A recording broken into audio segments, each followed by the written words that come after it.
Hi everyone, I am Dream Into Wealth. I know people watching this are trying to fall asleep.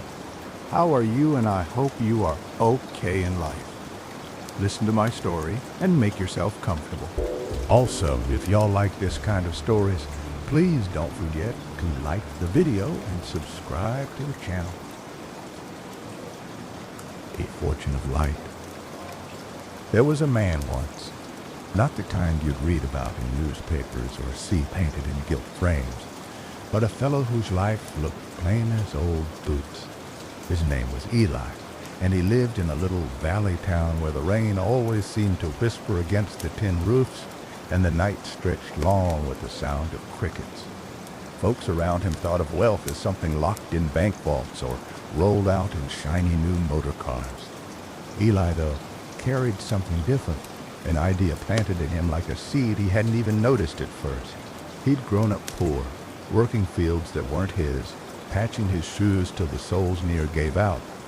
His father had left nothing behind but a battered oil lantern, soot-blackened and stubborn, that sat on the corner shelf of their cabin. It didn't look like much, but every evening Eli's father would light it, and in its glow he'd speak to his son about patience, about holding fast when storms blew through. You don't build wealth in a rush, he'd say. You let it grow steady as a tree, deep-rooted and quiet. When his father passed, Eli kept that lantern. It became his ritual. Every night he'd light it, sit beside the flame and think through the day, not about coins he hadn't earned or chances that slipped by, but about what little steps he'd taken. A favor repaid, a corner of land tended, a trade done honest. In time, he found himself writing these thoughts in an old notebook, a kind of ledger of his life. But unlike most ledgers, this one wasn't about debts and credits. It was about character, decisions, and what he wanted tomorrow to hold. The years moved like river water. Eli never struck gold, never landed sudden fortune, but piece by piece his habits shaped his path. He started small, selling firewood bundled tight, always giving a little extra for the same price. Folks trusted him. Then he saved, not in heaps, but in steady handfuls, dollars folded into an envelope beneath that lantern. He bought a worn plot of land and planted apple trees, though neighbors laughed, saying the soil was too thin, the effort too slow. But Eli had learned patience from that glow on the shelf. He nurtured those trees like children, watering, pruning, waiting through the lean years when the orchard bore little more than blossoms.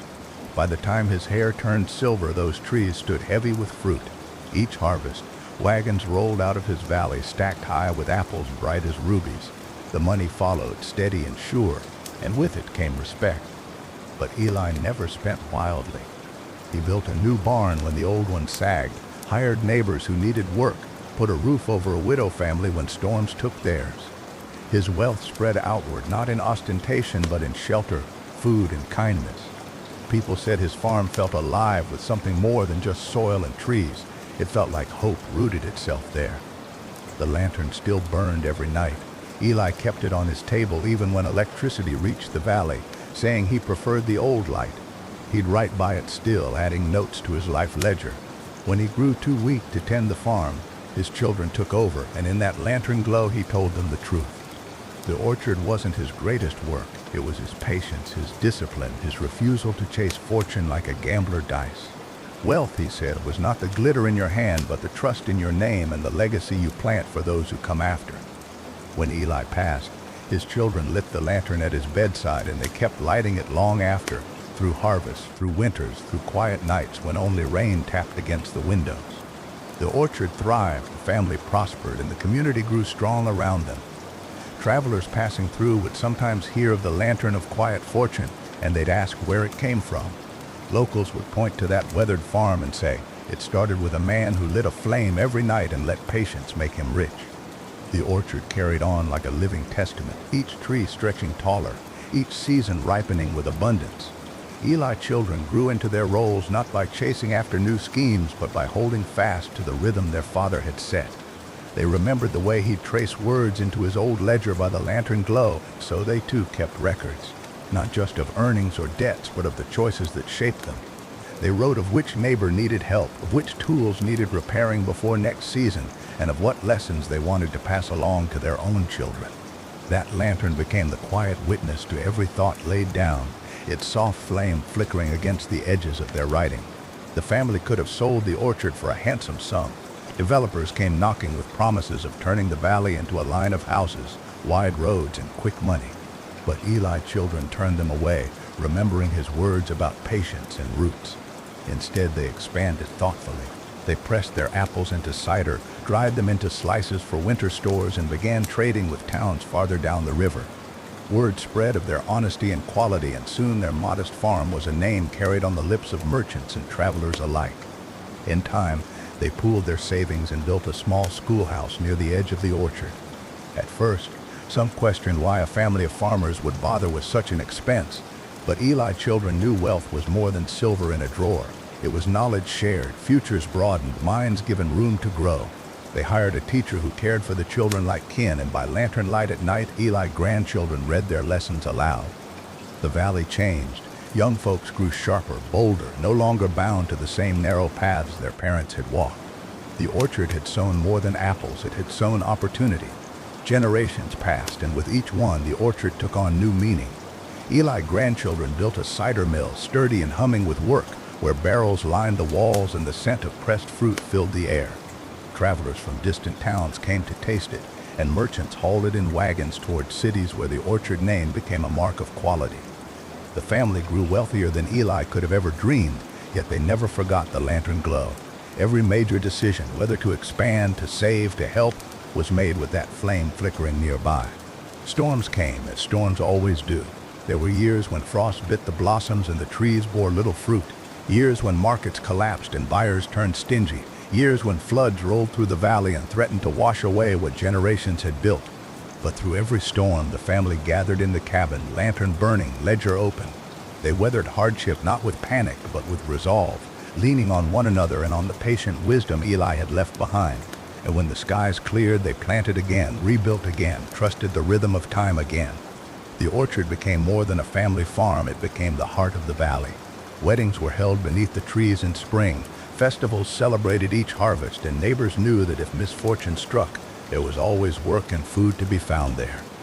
Some said the lantern itself had grown magic over the years, as if Eli's spirit lingered in its steady glow, guiding hands and hearts toward choices that endured.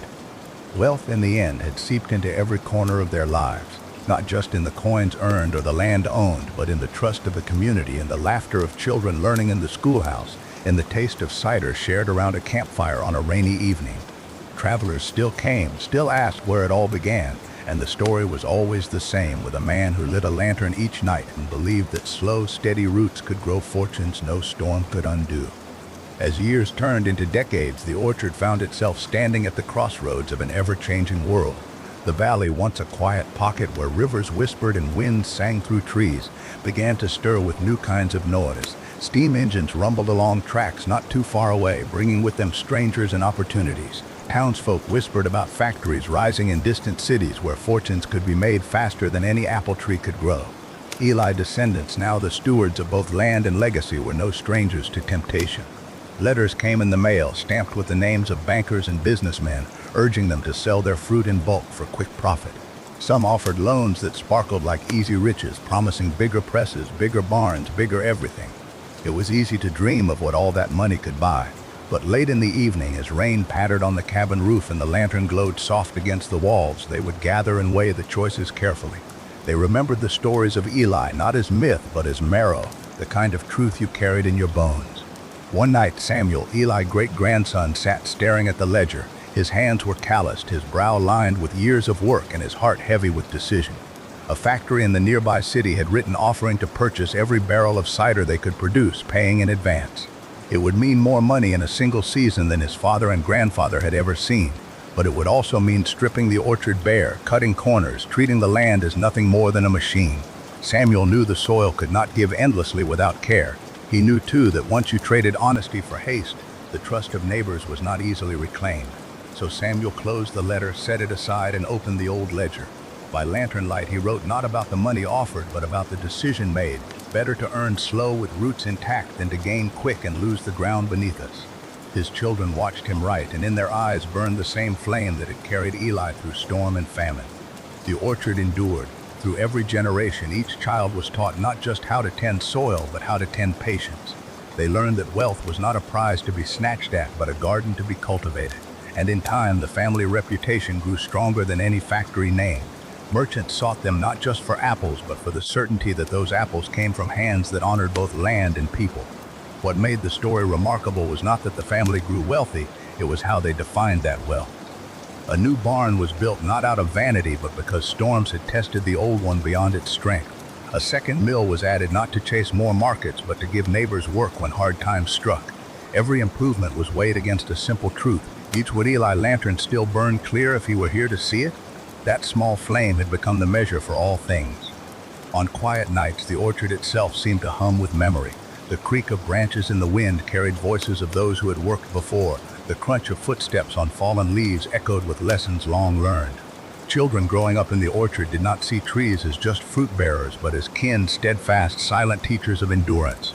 And when they wandered to the schoolhouse their ancestors had built, they were reminded that knowledge was a harvest all its own, one that could outlast even the oldest tree. As time carried on, the valley grew busier. Roads widened, wires stretched across skies, and travelers from the city came more often, marveling at how such a place remained untouched by the rush outside. They often asked how the orchard had survived when so many small farms had sold or vanished, and the answer always was found in the glow of that lantern. Wealth built on roots, not rush. Patience over panic, care over greed. And though Samuel eventually passed on, his children kept his words alive. They spoke of his choice not to sell, not to surrender, not to forget where they'd come from. They told those stories by campfire, when rain tapped gentle on cabin roofs and the smell of cider filled the air. And as sparks drifted up into the night, the listeners felt the truth settle deep in their hearts, that wealth, true wealth, was never about how much you could gather in a season. It was about how much you could preserve for generations yet unborn. The orchard quiet resilience soon became more than a family story. It turned into the valley anchor when storms far beyond the hills rolled across the land. When the Great Depression swept through towns and cities, factories shuttered, banks folded, and once proud businessmen found themselves begging for bread. Yet in that valley, the orchard stood steady, its branches still heavy with fruit, its presses still turning. Folks who had once looked down on slow country ways now walked dusty miles to Samuel's children, asking not for handouts, but for honest work and honest food. And they found it there. The family did not grow rich from others' despair. They did not take advantage of neighbors fallen on hard times. Instead, they gave work where they could. They pressed extra cider not for sale, but to warm the hands of the hungry. And they opened the schoolhouse doors wide, letting children of the jobless learn without fee. In the darkest years, when so much seemed lost, the orchard glowed like a lantern in the storm, proof that wealth grounded in patience and principle did not vanish when markets crashed. This wasn't to say it was easy. There were nights when their own pantry looked bare, when the fear whispered that perhaps it would have been wiser to take the factory money long ago. But when the family gathered by firelight, they told again the words etched into the old ledger. Better to earn slow with roots intact than to gain quick and lose the ground beneath us. Those words steadied them, and one by one the children came to understand that the orchard wealth was measured not in coins, but in community, dignity, and endurance. By the time the nation began to recover, the valley had changed. Many farms were gone, their lands sold off to corporations, their barns left to sag into earth. But the orchard thrived, and not just in apples and cider. The family way of doing things, honest, deliberate, and mindful, spread. Neighbors who had once doubted them now patterned their own farms after the same principles. Small cooperatives were born, where farmers pooled resources and supported one another rather than competing cutthroat. The valley became a place known for steady hands and steady hearts, where folks could count on each other even when the rest of the world shook. Then came the war years. Sons went off to fight, daughters took on heavier burdens, and the orchard bent beneath new demands. Government buyers offered contracts to supply the army with cider and dried apples, tempting with sums larger than any the family had yet seen. But again, choices had to be made. To sell everything would mean stripping the land bare, leaving nothing for the community. To refuse would risk accusations of unpatriotism. So they chose the middle path, enough to help the cause, enough to keep their word to neighbors, and never more than the land could rightly give. When the sons returned from war, scarred in ways seen and unseen, the orchard offered healing. Its fields were familiar, its trees unchanging, its rhythm of planting and harvest a balm to those who had seen too much chaos. Veterans from the valley often said it wasn't medals or parades that helped them mend, but the simple work of pruning branches, pressing cider, hearing again the steady hum of life that asked no more than honest effort. The orchard became not only a livelihood but a sanctuary, proof that peace could be cultivated just as surely as fruit. By the mid-century, when highways cut through landscapes and cities swallowed small towns, the orchard still held. Tourists began to trickle in, drawn by the idea of something authentic, something unspoiled. They came expecting quaintness, but they left with a sense of reverence. They saw how a family, bound by principle, had resisted the easy temptations of greed and built something stronger than steel. They bought cider, yes, but more than that, they carried away a story, a reminder that wealth was not what glittered under neon signs, but what glowed in the steady lantern light of integrity. As generations passed, the orchard became more than a business. It became heritage, each tree a living monument to patience, each barrel of cider a reminder of choices made long ago. The family never ceased to expand their vision, but every step forward honored the soil beneath them. They experimented with new grafts, tried different blends, built a small inn for travelers who wanted to linger. But they never betrayed the foundation laid by Eli and carried forward by Samuel. Every brick, every board, every plan was weighed by one question: would the flame of the lantern burn true beside it? And so the orchard grew into legend, not by loud proclamation, but by the quiet, persistent testimony of lives well lived and wealth well stewarded. Strangers who visited often said they felt something when they stepped among the rows, a kind of hum, an echo of the countless hands and hearts that had tended it before. Some said it was memory, others said it was blessing. The family simply called it truth. The orchard story began to ripple outward in ways the family had never imagined. At first, it was the travelers who carried tales back to cities and towns far beyond the valley. They spoke of the glowing lanterns hanging from branches during harvest festivals, of the steady warmth of cider pressed by calloused hands, of the family's peculiar way of measuring success not in numbers but in nights of restful sleep and days of honest work.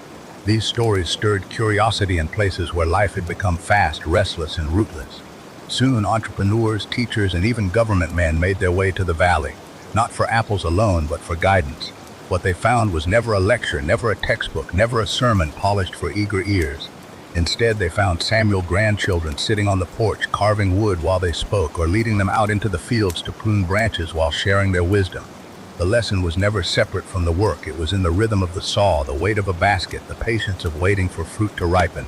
They taught not by telling folks what to do, but by showing them that wealth grew only as fast as roots could bear it. In those years, America was roaring. Cars filled highways, televisions filled living rooms, and advertisements filled every corner with promises of more, faster, shinier.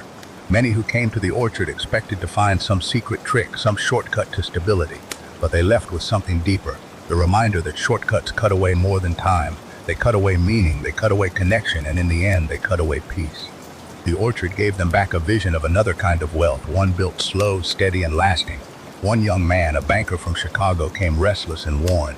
He had made his fortune quickly, trading in schemes that grew numbers but not lives. By 35, he was rich and sleepless. His doctor told him to find quiet, so he stumbled into the valley. He stayed 3 weeks, walking the orchard rows by dawn, helping mend fences by day, listening to the family's stories by night. When he left, he sold off half his holdings and built a cooperative credit union, one that lent money to small farmers at fair rates. It did not make him richer, but for the first time in years, he said he could sleep without medicine. He credited the orchard with giving him back his rest, which he called the greatest wealth a man could know. Stories like his spread. Newspapers caught wind of this little valley where folks seemed to defy the chaos of modern life. Articles were written, photographs taken of lantern-lit trees, of weathered faces smiling beneath wide-brimmed hats, of barrels stacked high like monuments to patience. Some mocked it, calling it quaint nostalgia. Others felt a tug deep in their bones, a hunger they couldn't name. Soon, college professors were inviting Samuel grandchildren to speak, and though they hated leaving the soil behind, they went, bringing with them baskets of apples and the same plain talk that had carried them through storms. By the late century, the orchard had become a symbol. It was no longer just a farm, it was a living story, proof that wealth measured only in dollars was brittle, but wealth measured in community and rest in rootedness was unbreakable. Families from across the country began vacationing there, not for luxury, but to taste what steady living felt like. They came to camp under apple trees, to sit by campfires as rain pattered on canvas tents, to hear the old stories retold in the warm cadence of voices shaped by patience. They left changed, not always in ways they could explain, but in ways they carried into boardrooms, classrooms, and kitchens. Through all of it, the family stayed true. They did not brand themselves with flashing signs or sell the orchard name for advertisements. They allowed the world to come, but they refused to let the world dictate. No matter how far the story traveled, the truth of it remained rooted in the soil of that valley, and the work of honest hands, and the slow glow of lantern light. And perhaps that was the greatest lesson the orchard ever gave. Not that one must abandon the modern world, nor that progress was evil, but that without roots, progress was hollow. Without patience, wealth was fleeting. Without community, success was lonely. Those truths, spoken softly under the apple trees and beside the fires, outlasted every storm the world could throw. And so the orchard stood, generation after generation, not as a museum of the past, but as a living promise that steady, principled wealth could always light the dark.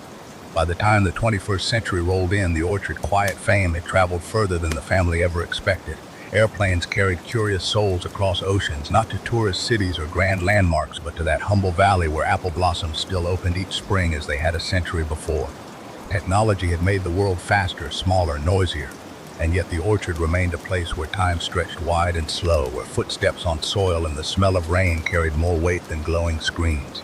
People from as far away as Japan, Brazil, and South Africa arrived, not seeking entertainment, but seeking what they could no longer name in their own lands: rest, steadiness, and a way of living that honored both work and peace. The family welcomed them as they always had, with no advertisements, no reservations, no special program. Visitors were put to work if they stayed long. Some learned to prune trees, others learned to split wood, others were handed a basket and told to gather wind-fallen fruit. Even the wealthiest business tycoon, arriving in tailored suits and polished shoes, soon found himself kneeling in damp soil, tugging weeds, or sitting on a creaky porch with mud on his boots. The orchard had a way of stripping titles, dissolving pride, and reminding folks that under all the layers of ambition, a man was simply a man and a woman simply a woman. Word spread further when one such tycoon, the head of a multinational firm, confessed in an interview that the greatest wisdom he ever received came not from Harvard nor boardrooms, but from a farmer grandson in a small valley. He told of how, one rainy night by the campfire, the young man had said, "Sir, you've been chasing wealth so hard you've left it behind. Wealth ain't speed, it's steadiness. Money without rest is a burden, not a blessing." That single line rippled across television screens and newspapers, stirring conversation in countries that had never heard of the orchard before. Suddenly, the orchard was no longer just an American curiosity, it was a global parable. But the family refused to turn it into spectacle. They could have charged fees, built hotels, sold authentic orchard experiences to those hungry for novelty. Many urged them to do so, but they remembered Samuel Rule, never trade meaning for more, so they let the orchard remain what it always had been, a place where work was honest, meals were shared, and rest was not earned but welcomed. Those who came left changed, not because they had consumed a product, but because they had been reminded of truths buried deep within themselves. If children born into the family in this era grew up watching visitors cry beneath apple trees, they heard bankers confess their emptiness, heard mothers admit they hadn't slept in years, heard young people whisper that they were terrified of failure. They saw these same people, after days of working soil and sitting by fires, laugh again, deep, belly-shaking laughter that came from remembering who they were. The children understood that the orchard was more than an inheritance of land. It was an inheritance of responsibility, to remind the restless world that wealth was not coins nor numbers, but something older, simpler, stronger. Technology pressed harder as years went by. Social media churned out images of the orchard, sometimes with glowing captions, sometimes twisted into marketing campaigns the family never approved. They resisted the urge to fight for their story, knowing that truth, like roots, didn't need defending, it only needed tending. Those who came with shallow expectations left disappointed, for the orchard offered no instant enlightenment, no quick-fix cure. But those who stayed long enough to rise with the sun, to feel the rhythm of soil under their fingernails, discovered something that could not be bought: peace. One winter, during a time of global crisis, when economies faltered and people feared the collapse of systems they had trusted, the orchard became a quiet sanctuary. Folks came not to escape, but to remember. The family told them stories of Samuel, of storms weathered and winters endured, of patience that outlived panic. They poured cider into trembling hands and said, "Steady yourself. The world will roar, but you don't have to." And many left with strength enough to face their own trials, carrying the orchard's steadiness into hospitals, businesses, classrooms, and homes. By then, the orchard had touched thousands, perhaps millions through story alone, yet it had never once changed its soil or its soul. It was still a valley where lanterns glowed in the trees at night, where rain drummed steady on roofs, where laughter rose with the crackle of fire. And in that constancy, it became a beacon, not of escape from the modern world, but of a way to live within it without losing oneself. The orchard whispered a truth too often forgotten. that the greatest wealth a man could own was peace enough to close his eyes at night and wake without dread in the morning.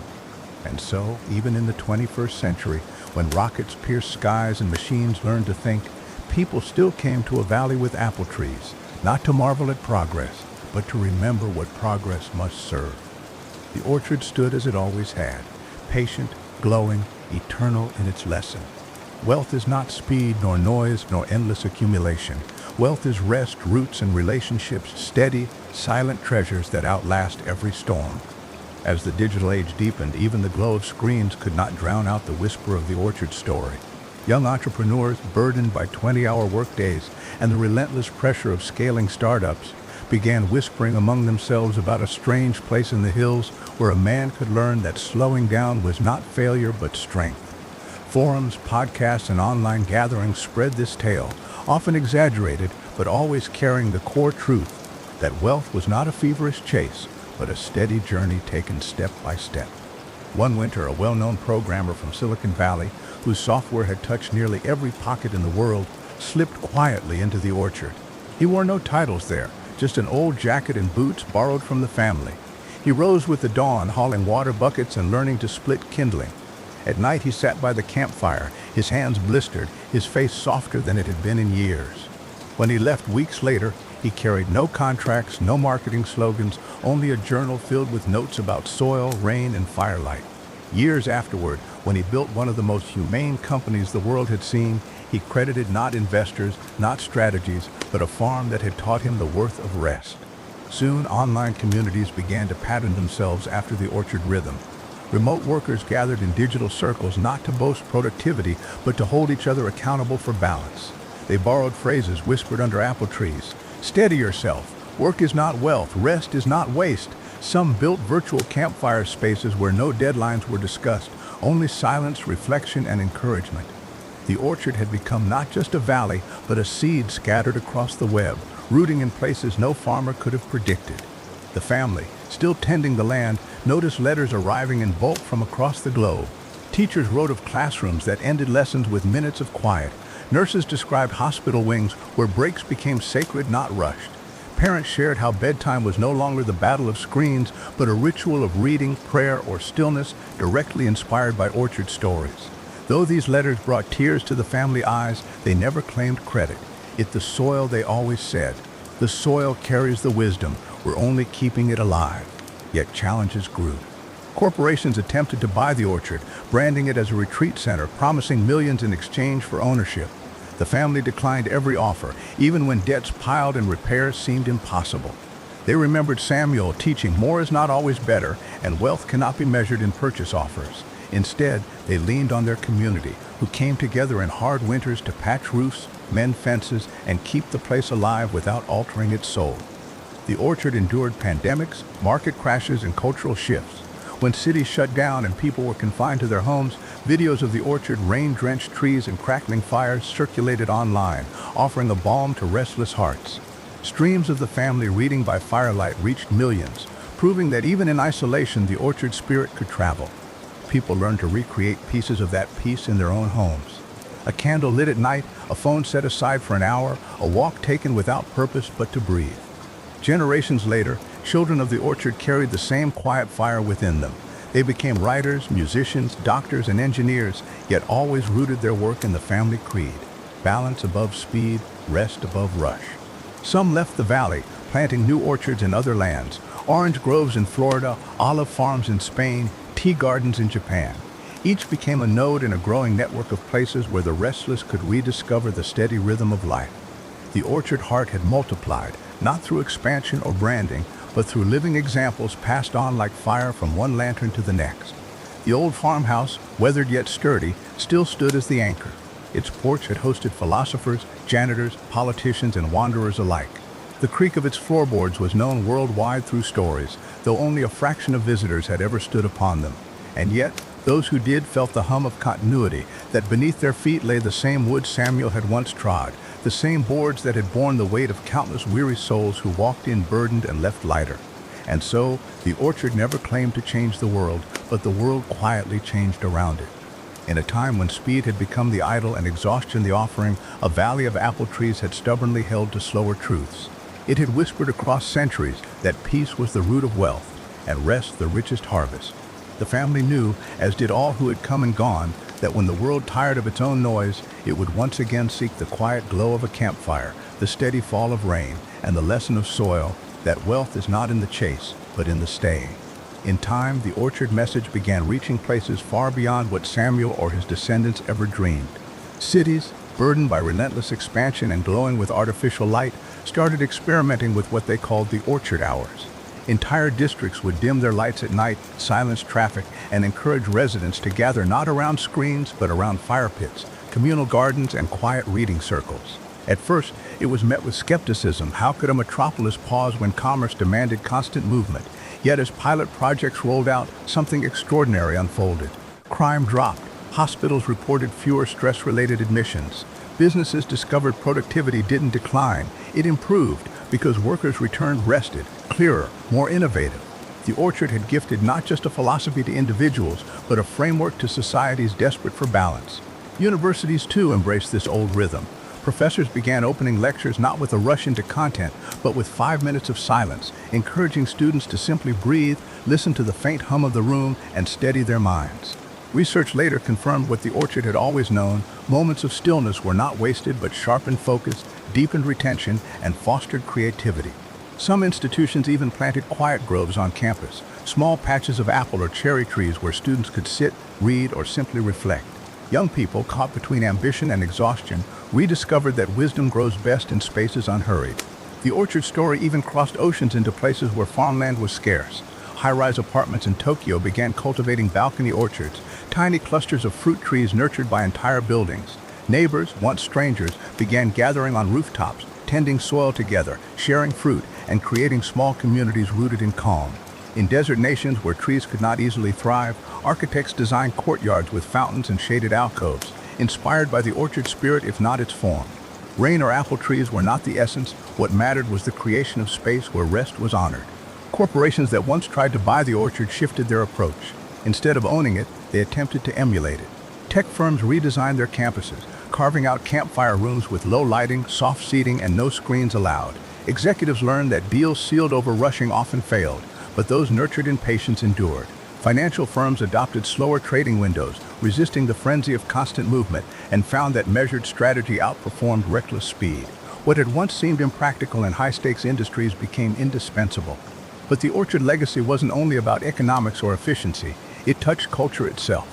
Musicians began composing pieces that mirrored its cadence, slow introductions, building into gentle crescendos, then returning to silence. Painters layered blues, golds, and muted greens to capture the orchard dusk glow. Writers penned epics not about conquest or glory, but about staying, tending, listening. Even films and plays began incorporating intermissions of silence, where audiences simply sat together, breathing in the pause before the story continued. Across art forms, the orchard heartbeat became a rhythm shared by millions. Generations later, when space exploration reached beyond Earth, astronauts carried with them seeds from the orchard, not because apple trees were essential to survival, but because they carried a story older than rockets. In orbiting stations, small orchards sprouted in hydroponic gardens, their blossoms floating gently in zero gravity. Crews discovered that tending these trees was not just about food, it was about grounding the human spirit when surrounded by the void. The orchard teaching, rest, patience, rootedness proved vital for survival not just on Earth, but among the stars. Back in the valley, the farmhouse remained as it always had, simple, weathered, filled with the smell of wood smoke and apples. Tourists, pilgrims, leaders, and wanderers still came, though the family never marketed or expanded. They welcomed each guest with the same quiet hospitality: warm bread, a place by the fire, and an invitation to listen to the rain on the roof. They never promised transformation, only offered the space where one might remember truths already written into their bones. And when visitors left, they carried more than stories. They carried new rhythms, dinners without devices, hours carved for reflection, gardens planted in cramped backyards, journals filled not with numbers but with gratitude. The orchard lived not only in the valley, but in every home where a family chose to pause, every office that dimmed the lights at dusk, every city that slowed long enough to breathe. The wealth of the orchard was never counted in coins or contracts, but in the ripples it cast across generations. It had seeded a quieter form of prosperity, one that no crash or collapse could erase. In its soil, humanity had remembered something ancient, that true wealth was not the endless climb, but the steady tending of what one already held. And as long as fires crackled, rain fell, and apples grew heavy on branches, the orchard wisdom would endure. In the decades that followed, the orchard story began to take on the air of myth. Children who had never set foot in the valley heard bedtime tales of a place where time slowed, where the trees whispered wisdom and fires burned without smoke. Teachers in distant classrooms recited the parable of the farmer who turned away gold to protect silence. And though details blurred with retelling, the heart of the tale remained the same. Rest is not wasted, patience is not weakness, and true wealth grows best in quiet soil. Some called it folklore, others history, but for many it became a compass pointing them back to what mattered most. And yet, in the valley itself, the orchard never changed much. The family who lived there resisted building monuments, resisted turning it into a shrine. They repaired fences when storms knocked them down, planted new trees when old ones fell, and kept the farmhouse sturdy against the weight of years. Visitors still arrived, but now they did so with reverence rather than expectation, walking softly, speaking in low tones as though entering a cathedral. They came not to be dazzled, but to remember. The orchard became a place of vows. Young couples pledged their lives to each other beneath its blossoms, promising not only love but also the patience to let that love ripen slowly. Entrepreneurs came, burying notes of their ambitions under the roots before returning home to build companies grounded in steadiness rather than frenzy. Elders brought their grandchildren to sit beneath the trees, whispering lessons about listening more than speaking, about saving more than spending, about choosing enough over endless hunger. Each left a piece of themselves behind, as though the orchard were a ledger not of cattle or coin, but of lives lived wisely. Beyond the valley, entire cultures began shaping laws and customs around what was called the orchard principle. Nations measured not just their wealth in exports or armies, but in rest, how many hours their citizens truly slept, how often they gathered without agenda, how deeply they listened to one another. A new kind of prosperity index emerged, tracking not speed but stillness, not productivity but peace. Some laughed at first, dismissing it as quaint, but as global crises revealed the fragility of endless growth, more and more leaders looked to the orchard rhythm as a model of survival. Artists too carried its torch. A poet in Buenos Aires wrote verses that moved like rainfall on leaves, each line lingering before the next. A sculptor in Cairo carved stone benches shaped like apple branches, placed in city squares where commuters could pause. A filmmaker in Seoul captured the orchard essence without ever showing it on screen, using silence, dim firelight, and the sound of breathing to remind viewers of what they'd lost. The orchard was no longer a single place, but 1,000 interpretations across the globe. For some, it even became pilgrimage. Trails were marked not just to the valley, but to other orchestrations that communities planted in their honor. Orchards of citrus in Mediterranean hills, groves of maple in Canada, small stands of olive in Greece. Each was a local reflection of the same truth, that in every climate, rest has its season.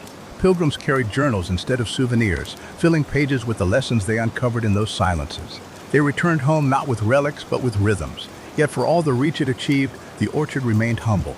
It never sought recognition, never demanded allegiance. Its true work was quiet, invisible, a father choosing to spend an evening listening to his children instead of chasing another deal.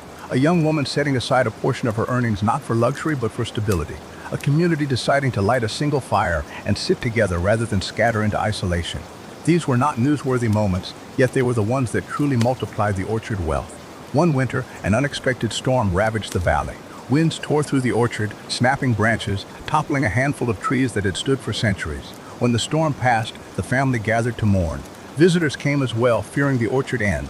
But as they walked among the broken limbs, they noticed something extraordinary.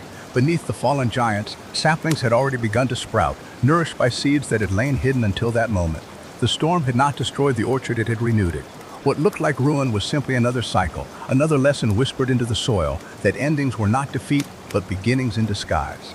In time, the orchard grew back stronger, richer, more diverse. New species of fruit appeared, carried by birds or gifted by travelers, intermingling with the apples to create a tapestry of flavors. Just as the orchard adapted, so too did those who followed its ways. They learned to see storms not as threats to wealth, but as part of its rhythm, cleansing what had grown too rigid, making space for new growth. The orchard became less about a physical place and more about an inheritance, carried in minds and hearts across generations. Even in cities with no soil, children would draw orchards in chalk on concrete, lighting candles as campfires and sitting together to tell stories. Even in times of upheaval, when economies shook and futures looked uncertain, families whispered the old truth: slow down, listen, tend what you have. The orchard had outgrown its valley, and now it lived wherever people remembered its lessons. The orchard legend endured into centuries that the farmer family could never have imagined. What began as one man's choice to honor quiet over riches became a framework that shaped how entire generations viewed time, work, and wealth. The story had a way of leaping beyond borders, whispered from teacher to student, sung by travelers who stopped at inns, and recorded in journals carried across oceans.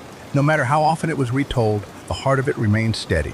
True fortune lay not in rushing forward, but in allowing the soil of one life to rest, to breathe, and to renew. As the world grew more complicated, with machines replacing hands and cities buzzing louder than ever before, the orchard myth became more precious. Urban dwellers, crowded by noise and steel, began seeking echoes of the orchard in their own lives. Small gardens appeared on rooftops, lantern-lit circles were formed in community halls, and entire neighborhoods scheduled quiet nights, where lights dimmed and families gathered outdoors just to share a single fire. Though no apple trees shaded them, the intention was the same: to recreate that stillness that had once guided a farmer hand. Economists who once laughed at the notion of valuing sleep or silence began to take notice of what they called the rest dividend. Societies that encouraged balance seemed less prone to collapse, less susceptible to panic when markets dipped or storms struck. Their people carried an inner reservoir, an orchard in the heart, that kept them steady while others floundered. Reports were written, graphs were drawn, but behind the numbers was a simple truth. Those who remembered to stop, to breathe, to listen, lived not just longer lives but deeper ones. Artists continued to carry the torch as well.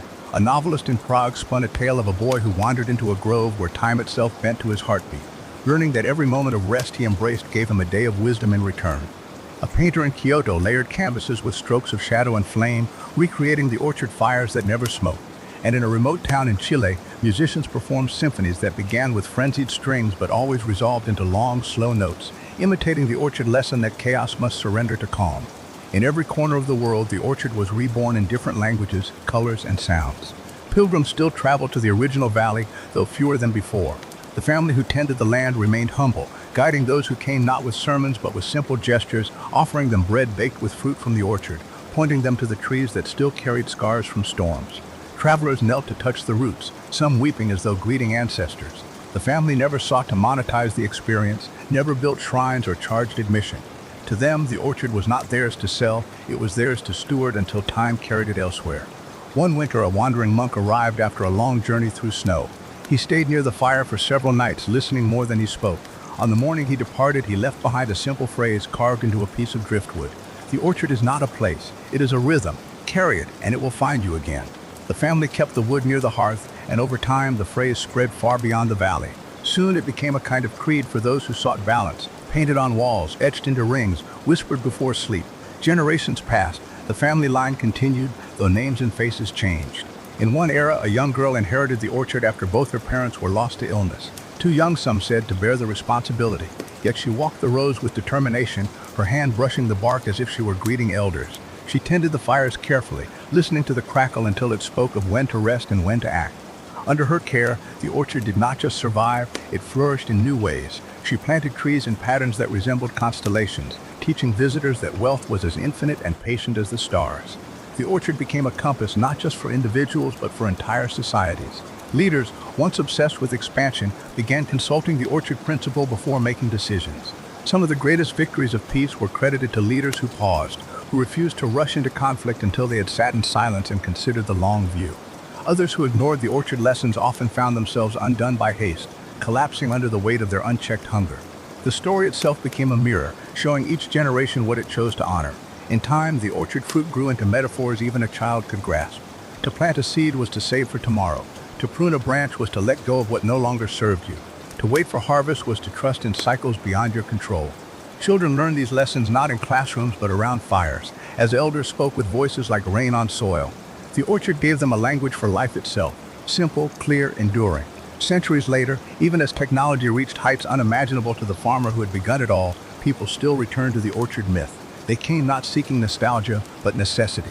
For no matter how advanced the world became, human hearts still longed for balance, for silence, for that steady rhythm beneath the chaos. The orchard, in all its forms, never let them forget. In a time when cities had risen into towers of glass and steel, when machines hummed through the night and people carried the weight of endless schedules in their pockets, the orchard tale seemed like a distant whisper. Yet, as often happens, whispers find cracks to slip through, and once inside, they bloom into truths no wall can contain.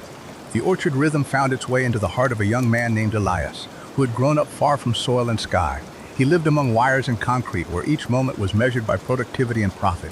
His life was efficient but hollow, like a wheel turning without direction. Elias first heard of the orchard through an old recording left behind by his grandmother, a woman who had once sat in the valley during her youth. Her voice carried a tremor of memory as she spoke. When the fire crackles and the night is still, wealth is not measured in coins, but in breaths you've taken fully. Those words, simple and quiet, struck Elias like thunder in his chest.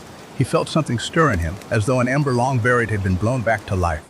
He began searching for meaning in places others overlooked.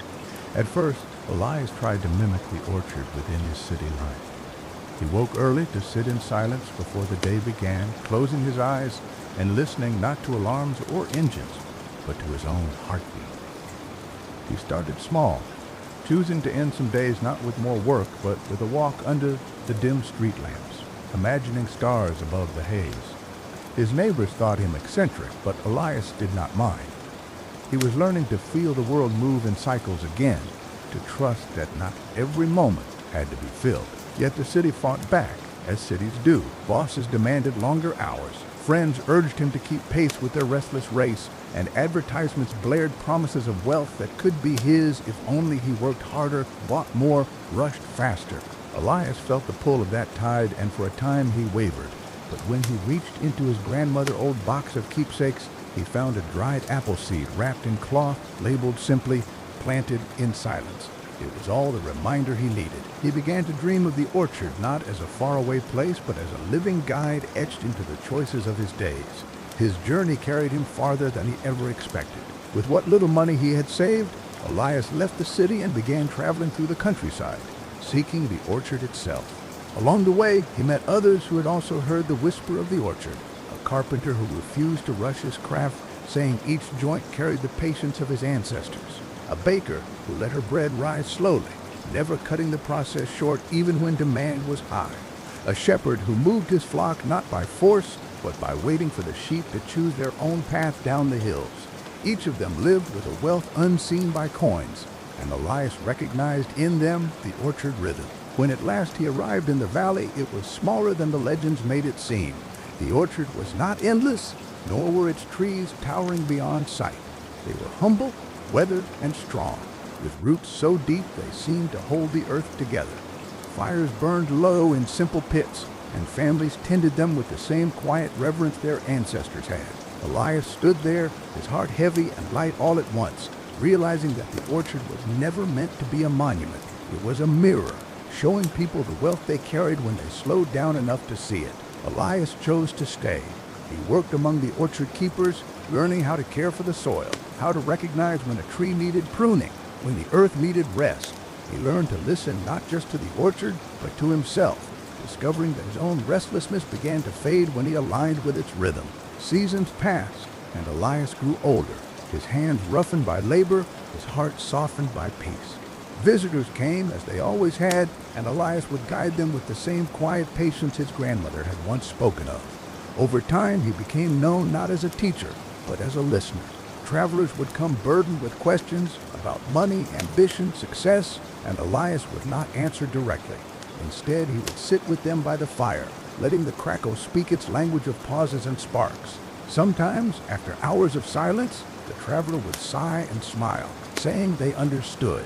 Other times, they would leave frustrated, not yet ready to hear what the orchard had to offer. Elias knew both were part of the rhythm. In his later years, Elias wrote down his reflections, not as commandments, but as fragments of thought, scattered like seeds. Do not rush the harvest, or you will bite bitterness. Do not fear the winter, for it carries tomorrow's spring. Do not mistake noise for life, for the loudest voices often wither first.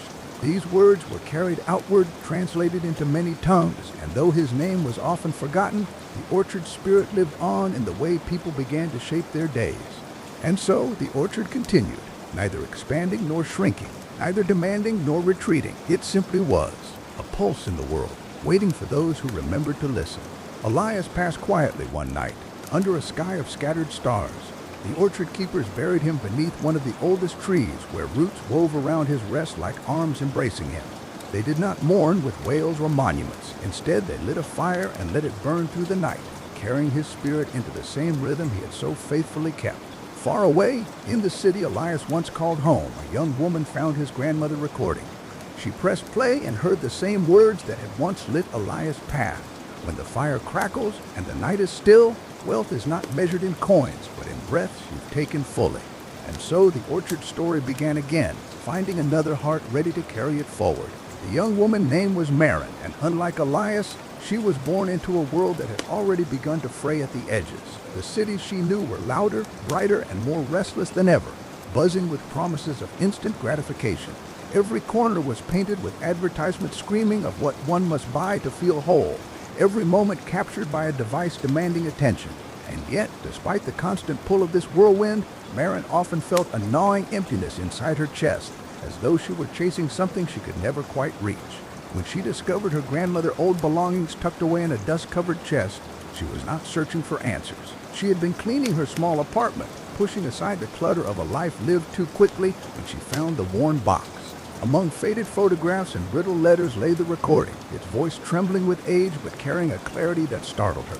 When the fire crackles and the night is still, wealth is not measured in coins, but in breaths you've taken fully. Those words caught her as they had caught Elias long before, and she sat there with tears forming without understanding why. Something deep within her stirred, a hunger not for success or possessions, but for peace. That night she turned off her phone, shut down her computer, and for the first time in years sat in silence. She lit a candle and simply listened. The flame wavered gently, and though no firewood snapped or popped, she imagined the sound of crackling logs, the echo of a campfire hidden in her bloodline. Marin began searching for more. She scoured the internet where fragments of Elias' writings had survived, quoted in obscure blogs, tucked away in scanned journals, shared by those who still believed in slower, steadier lives. His words were not framed as doctrine, but as gentle nudges, reminders to breathe, to listen, to wait. They resonated with her, striking chords she hadn't known were within her. She found herself rereading the lines each morning before work, trying to carry them into the storm of her city life. But the storm was strong. At her job, deadlines were relentless. Colleagues spoke only in the language of productivity, and her worth was measured in reports and charts. Even when she tried to breathe slowly, her chest tightened under the weight of expectations. Still, she clung to the orchard whisper. Each evening she would light a candle, imagining it as her fire, and with time, she noticed a shift.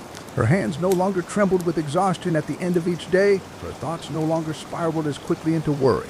She felt a rhythm return, a faint, fragile beat, but one she treasured. One day, she made a decision as bold as Elias had been. With her savings, modest though they were, she left her city behind. Her friends thought her foolish, abandoning a secure job for what they called a fantasy. But Marin did not see it that way. She was not running away, but toward something, toward a truth that called to her from beyond screens and schedules. She boarded a train, carrying only a few essentials and her grandmother recording, and set out to find the orchard. Her journey was different from Elias. The world had changed, roads were busier, land more divided, and silence harder to find. But she encountered kindred spirits along the way, those who had grown weary of the rush and had chosen to step aside from the endless race. She met a potter who shaped clay slowly, refusing to mold it with machines, his hands steady and patient. She met a farmer who let wildflowers bloom among her crops, believing the land thrived better when beauty and utility walked together. She even met children who, though born into chaos, had learned to find joy in sitting beneath trees, watching the wind play through the leaves. Each of them gave Marin a piece of the orchard, not in objects, but in lessons. She realized the orchard was not a single place, but a thread weaving through lives, passed along by those who remembered its rhythm. By the time she reached the valley where the orchard still stood, she was no longer a stranger. She was part of a story long in motion. When Marin walked among the trees, she felt her breath deepen, her shoulders relax. Fires glowed in the dusk, their embers alive with warmth, and she knew she had arrived not at the end of her journey, but at its beginning. The orchard keepers welcomed her with nods rather than questions, for they had seen this before. Another soul guided by whispers and ready to listen. Marin chose to stay, though she did not abandon the world she had left. She carried it within her, knowing others were still trapped in its hurried cycle. She began writing, as Elias once had, but her words carried the cadence of her time. She spoke of resisting not only the lure of gold, but the endless hunger for attention, the tyranny of comparison, the suffocation of constant noise. Her writing spread far beyond the valley, carried by digital streams yet infused with the orchard's timeless rhythm. People who had never set foot near the orchard began to pause, to breathe, to remember. As years passed, Marin grew into her place among the trees. She became a bridge, linking the orchard's ancient wisdom to the modern world's restless heart. Fires burned on, seasons cycled, and the orchard endured, as it always had, neither diminished nor consumed by the passage of time. And though Marin's voice would one day fade, her words, like Elias, would continue to ripple outward, finding ears and hearts ready to hear. The orchard did not belong to one person, one family, or one time. It belonged to the world, waiting for anyone willing to step out of the noise and listen to the crackle of the fire, the rustle of the leaves, the steady breath of the earth itself. Marin's days in the orchard settled into a rhythm that felt both new and ancient. Each morning she rose before the sun, the air cool with mist that draped itself across the valley like a soft blanket. She walked barefoot through the dew, feeling the earth give beneath her with each step, reminding her that wealth was not something abstract but tangible, resting in the soil, the roots, and the pulse of life itself. She tended to the orchard alongside others who had made the same journey, each carrying their own story of weariness and awakening. Together they pruned branches, gathered fruit, and mended the small stone walls that bordered the land. No one hurried, each task was done with care, and in that slowness, Marin found a strange sense of fulfillment that no achievement in the city had ever granted her. Yet she did not forget the world beyond. At night, while the fire cracked and shadows danced against the trees, she wrote by the flicker of its glow. Her words were not polished or adorned with grandeur. They were simple, steady, like the orchard itself. She wrote of sitting in silence and hearing one's own thoughts for the first time. She wrote of the weight that lifted when one stopped measuring worth by comparison. She wrote of a new kind of ledger, not with numbers, but with moments, shared meals, kind words, breaths taken deeply and fully. Those writings began to travel, carried by visitors who came searching for rest, or by letters that found their way into cities where the noise had grown unbearable. At first, only a few listened, but slowly her words took root. People in crowded apartments and busy offices began lighting their own candles at night, pretending it was a campfire. They whispered Marin words aloud, imagining the orchard as though it were beside them. Some saved enough to visit her valley, while others simply lived differently where they were, carving out small spaces of stillness in the middle of chaos. The orchard, though fixed in one place, began to live in countless hearts scattered across the world. But not all was easy. Marin discovered that carrying wisdom was not the same as being free from struggle. There were days when doubt clawed at her, when she feared she had abandoned security for a dream too fragile to last. Storms sometimes swept through the valley, tearing branches and flattening young saplings, and she felt the ache of loss as if it were her own flesh wounded. She worried about the orchard's survival in a world that often saw value only in what could be sold quickly. But in those moments, the elders of the orchard reminded her that endurance was built through trial. Just as fire tempered steel, so too did hardship deepen the orchard's strength. One evening, an old man named Soren sat beside her at the fire. His beard was silver, his eyes clouded yet bright, and his voice cracked with age. The orchard is not here to last because we protect it, he told her. It lasts because it teaches us to belong to it. When we forget, it waits. When we remember, it thrives. You are not here to save it, Marin. You are here to let it save you, and in doing so, to share its breath with the world. Those words stayed with her. She no longer sought to preserve the orchard as though it were a museum relic. Instead, she sought to live it, to carry its rhythm into each choice she made. When traders came, offering to buy the land or harvest the fruit for profit, she did not argue with them or condemn them. She simply refused with gentleness, offering instead to share the orchard bounty freely if they wished to sit by the fire. Some scoffed and left, others stayed, tasting fruit plucked fresh from the branch, and for a moment they understood. As years passed, the orchard became more than a refuge. It became a teacher for those who arrived seeking wealth in its truest form. Artists painted its quiet glow. Musicians wrote songs that carried its peace into crowded taverns. Parents told their children of the orchard lesson, and those children grew up knowing that worth could not be measured by the clamor of the world. The orchard rhythm rippled outward, not as a wave that crushed, but as a tide that slowly reshaped the shore. Marin, though, remained humble. She continued her nightly ritual of writing by the fire, her words filled with stories of daily life, of laughter shared while planting, of sorrow carried together in silence, of the way the moonlight brushed the orchard with silver. She did not seek to build a legacy, and yet one grew around her, woven by those who carried her words into places she would never see. When she grew older, her hair silvered by time, she often sat by the fire alone. She would close her eyes and imagine the faces of those who had been touched by her words. She pictured a young worker in a city pausing for a breath, a mother soothing her child with a song of stillness, an elder smiling at the sound of a crackling fire in memory. These invisible threads connected her to a world far wider than the orchard, and she realized then that the orchard had never been just a place. It was a way of living, a way of seeing. One crisp autumn night, Marin whispered into the fire.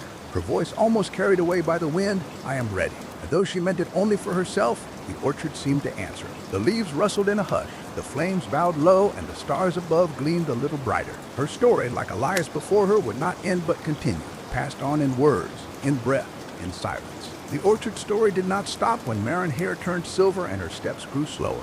Instead, it carried forward like a river that bends but never ceases its flow. Visitors still arrived, drawn by whispers of the valley where wealth was counted in peace and not coins, where the nights glowed with firelight and the air hummed with the patience of trees. Some came weary, burdened by debt and the ceaseless pursuit of status. Others came curious, doubting that such a place could exist in a world so bound to hunger for more. Yet regardless of how they entered, few left unchanged. Marin herself became quieter with age. She no longer climbed the orchard ladders or carried heavy baskets, but her presence remained a kind of root binding the community together. She would sit on a low bench near the fire, wrapped in a wool shawl, listening more than she spoke. When she did share words, they were brief but carried the weight of a lifetime. Remember to listen to the silence. Do not confuse the fruit with the tree. What you hold lightly cannot be taken from you. These sayings were repeated by others until they became part of the orchard rhythm, like the rustle of leaves or the crackle of kindling. The writing she had once sent into the world grew into collections, carried by travelers, merchants, even scholars who rarely knew her name. In distant cities, small gatherings would light a candle, sit in stillness, and read aloud from pages worn thin by many hands. It was not religion and not business, but something in between. A practice of remembering what it meant to be human when the world often demanded something less. Some called it the orchard way, though Marin herself never used such terms. She would smile when told of these circles and reply, "The orchard has always belonged to all who need it. I just happened to be listening when it spoke." Seasons cycled. Winters were sometimes harsh, branches breaking beneath snow, and springs were sometimes late to arrive, blossoms hesitant to open. Yet always the orchard endured. Its resilience became a mirror for those who stayed, teaching them that strength was not the absence of trial, but the quiet persistence through it. People learned to see storms not as enemies, but as sculptors shaping both tree and soul. In her later years, Marin took to watching the children of the valley. They played among the roots, laughed beneath the boughs, and sometimes sat wide-eyed at the fire, listening to stories of Elias, of the first planting, of the years when the orchard nearly withered, but found life again. She saw in their laughter the continuation of something far greater than herself. One evening, she gathered them and said, "This orchard is not mine. It is not yours. It is the world, and it will live as long as people remember that true wealth grows in how we care for one another." The children nodded, though some did not fully understand. But the words rooted themselves deep, waiting to blossom in time. Her final days came gently. She did not fight the shadows that lengthened, nor did she cling to the orchard as though it would vanish with her passing. Instead, she asked only that the fire be kept burning each night so her spirit could wander among the flames. When she passed, it was as if the orchard exhaled. Leaves shivered, fruit glowed faintly in the moonlight, and the fire leapt high as though carrying her into the night sky. The community mourned her, not with wails or lavish rites, but with silence, broken only by the sound of wind moving through branches. But Marin's story did not end in the valley. Word of her passing carried across lands, and in cities, villages, and ports, people who had once touched her words paused. Some lit candles in windows, others planted seeds in small pots, and some simply sat in stillness, letting the quiet wash over them. In those moments, Marin lived again, not as a figure to be worshipped, but as a reminder that the orchard was never a place alone. It was a way of being that anyone could choose, no matter where they stood. Years later, the orchard still thrived. Elders continued to share the teachings, children grew into caretakers, and travelers carried away the rhythm of silence and firelight. The orchard became a kind of legend, but not one wrapped in myth or distance. It was a living truth, accessible to any who were willing to pause, to breathe, and to remember that life was not meant to be rushed. The orchard wealth was not stored in vaults or hidden in ledgers. It was in the soil, the laughter, the fire, and the stillness, a legacy that could not be bought or sold, only lived. And so the orchard stood, through seasons and storms, carrying within its branches the stories of Elias, Marin, and countless others who had walked its paths. Wealth had been redefined not by empires or markets, but by the crackle of a fire under the stars, by the whisper of leaves in the wind, and by the choice to listen to life's quieter truths. The orchard would always remain as long as someone, somewhere, remembered to sit in silence and let the fire speak. The orchard presence in the valley had grown into something far larger than the trees themselves. Years after Marin's passing, people who had never met her arrived in search of the peace she once embodied. They came by foot, horseback, and caravan, bringing with them stories of the orchard they had heard whispered in marketplaces or written in books passed hand to hand. To them it was a pilgrimage, not toward wealth as the world measured it, but toward a kind of wholeness they had not found in gold, contracts, or empires. The orchard did not advertise itself. There were no signs at crossroads, no painted boards to point the way. Instead, travelers relied on memory and rumor. Follow the river upstream until the air grows sweeter, one would say. Turn when you see the mountain that looks like a crown, another would advise. And often, by some strange grace, those who sought the orchard in earnest would find it, as though the land itself guided them. When they arrived, they did not discover a temple or fortress, but a simple community. Wooden homes nestled among trees, fires glowing at dusk, voices carrying laughter and songs. They found no gates to bar them, no fees demanded at the threshold. Instead, someone would greet them with warmth and ask only, "What brought you here?" And so stories flowed like rivers. Travelers sharing tales of burdens carried too long, debts unpayable, dreams left behind, the weight of always running and never arriving. The orchard listened, not with solutions, but with silence and stillness that allowed those burdens to soften. Over time, the orchard became a school of sorts, though not one marked by chalkboards or rigid lessons. Elders shared stories by the fire. Children demonstrated the art of patience in play. And each season, the trees taught their own lessons. Spring offered the reminder that even after the coldest winters, blossoms return. Summer spoke of abundance and joy, autumn of release, and winter of rest. These rhythms entered the hearts of those who lingered, teaching them what no ledger ever could, that true wealth was a life lived in harmony with time rather than in resistance to it. Merchants who had once obsessed over profit found themselves staying longer than intended, their ledgers untouched. A trader known for bargaining to the last coin eventually gave up his scales and instead planted young saplings, laughing at his own clumsy attempts. A soldier, hardened by campaigns and battles, laid down his sword one evening and never picked it up again, choosing instead to guard the orchard not with violence but with kindness, guiding lost travelers toward its paths. A woman who once wore jewels and silks began weaving plain shawls, finding more pride in warmth and utility than in the glitter she had chased. Each was changed not by force, but by the orchard's unyielding rhythm of life. The outside world, of course, still churned. Wars were fought, markets collapsed, kings rose and fell. Yet the orchard remained a constant, untouched by the fever of politics and conquest. Occasionally, armies marched near, banners fluttering, but for reasons never fully explained, they did not enter. Some soldiers spoke of strange unease when they neared the orchard, as though the very air whispered for them to turn aside. Others claimed their leaders forbade them to step across the boundary. For those who did, returned quiet, unwilling to fight again. And so, the orchard became a kind of sanctuary, respected even by those who did not understand it. Generations passed, and the orchard caretakers changed faces, though their spirit remained the same. Children grew into elders, travelers stayed and became roots themselves, and newcomers continued to arrive with questions heavier than their packs. No one declared themselves ruler of the orchard, for the place rejected crowns and thrones. Leadership was shared, decisions made around fires where every voice was heard. It was slower than the outside world urgency, yet it endured because it mirrored the patience of the trees. As the orchard legend spread further, stories began to take on shapes of myth. Some said the trees had sprung from seeds carried by starlight. Others claimed the fire in the center of the valley was eternal, never once extinguished in all the years since Elias and Marin first lit it. Yet those who lived there knew the truth was both simpler and deeper. The orchard was not magic in the sense of spells or sorcery, but in the way that ordinary soil, tended with patience and care, could transform lives. Even so, the orchard's greatest gift was not the fruit, nor the fire, nor the silence. It was the sense that every person mattered, no matter their past. A thief who had once stolen bread was welcomed with the same warmth as a scholar who carried books. A beggar and a king's son might sit side by side at the fire, listening to the same story, both humbled by the same truth. In that space, titles dissolved, and only humanity remained. One evening, as autumn painted the orchard in hues of gold and crimson, an elder who had once been a traveler herself addressed a circle of newcomers. She said, "You may think this orchard is a place, but it is not only here. It is a way of living, a choice you can carry beyond these trees. When you leave, and you will, remember, the orchard is within you if you let it be. Wherever you plant kindness, wherever you choose stillness over greed, the orchard blooms again." The firelight caught in her eyes, and the silence that followed was not empty, but full of understanding. And so, though many came and went, the orchard lived on, not as a secret to be hoarded, but as a gift meant to be shared. It remained a beacon in the storms of the world, its roots deep, its branches wide, and its fire always burning.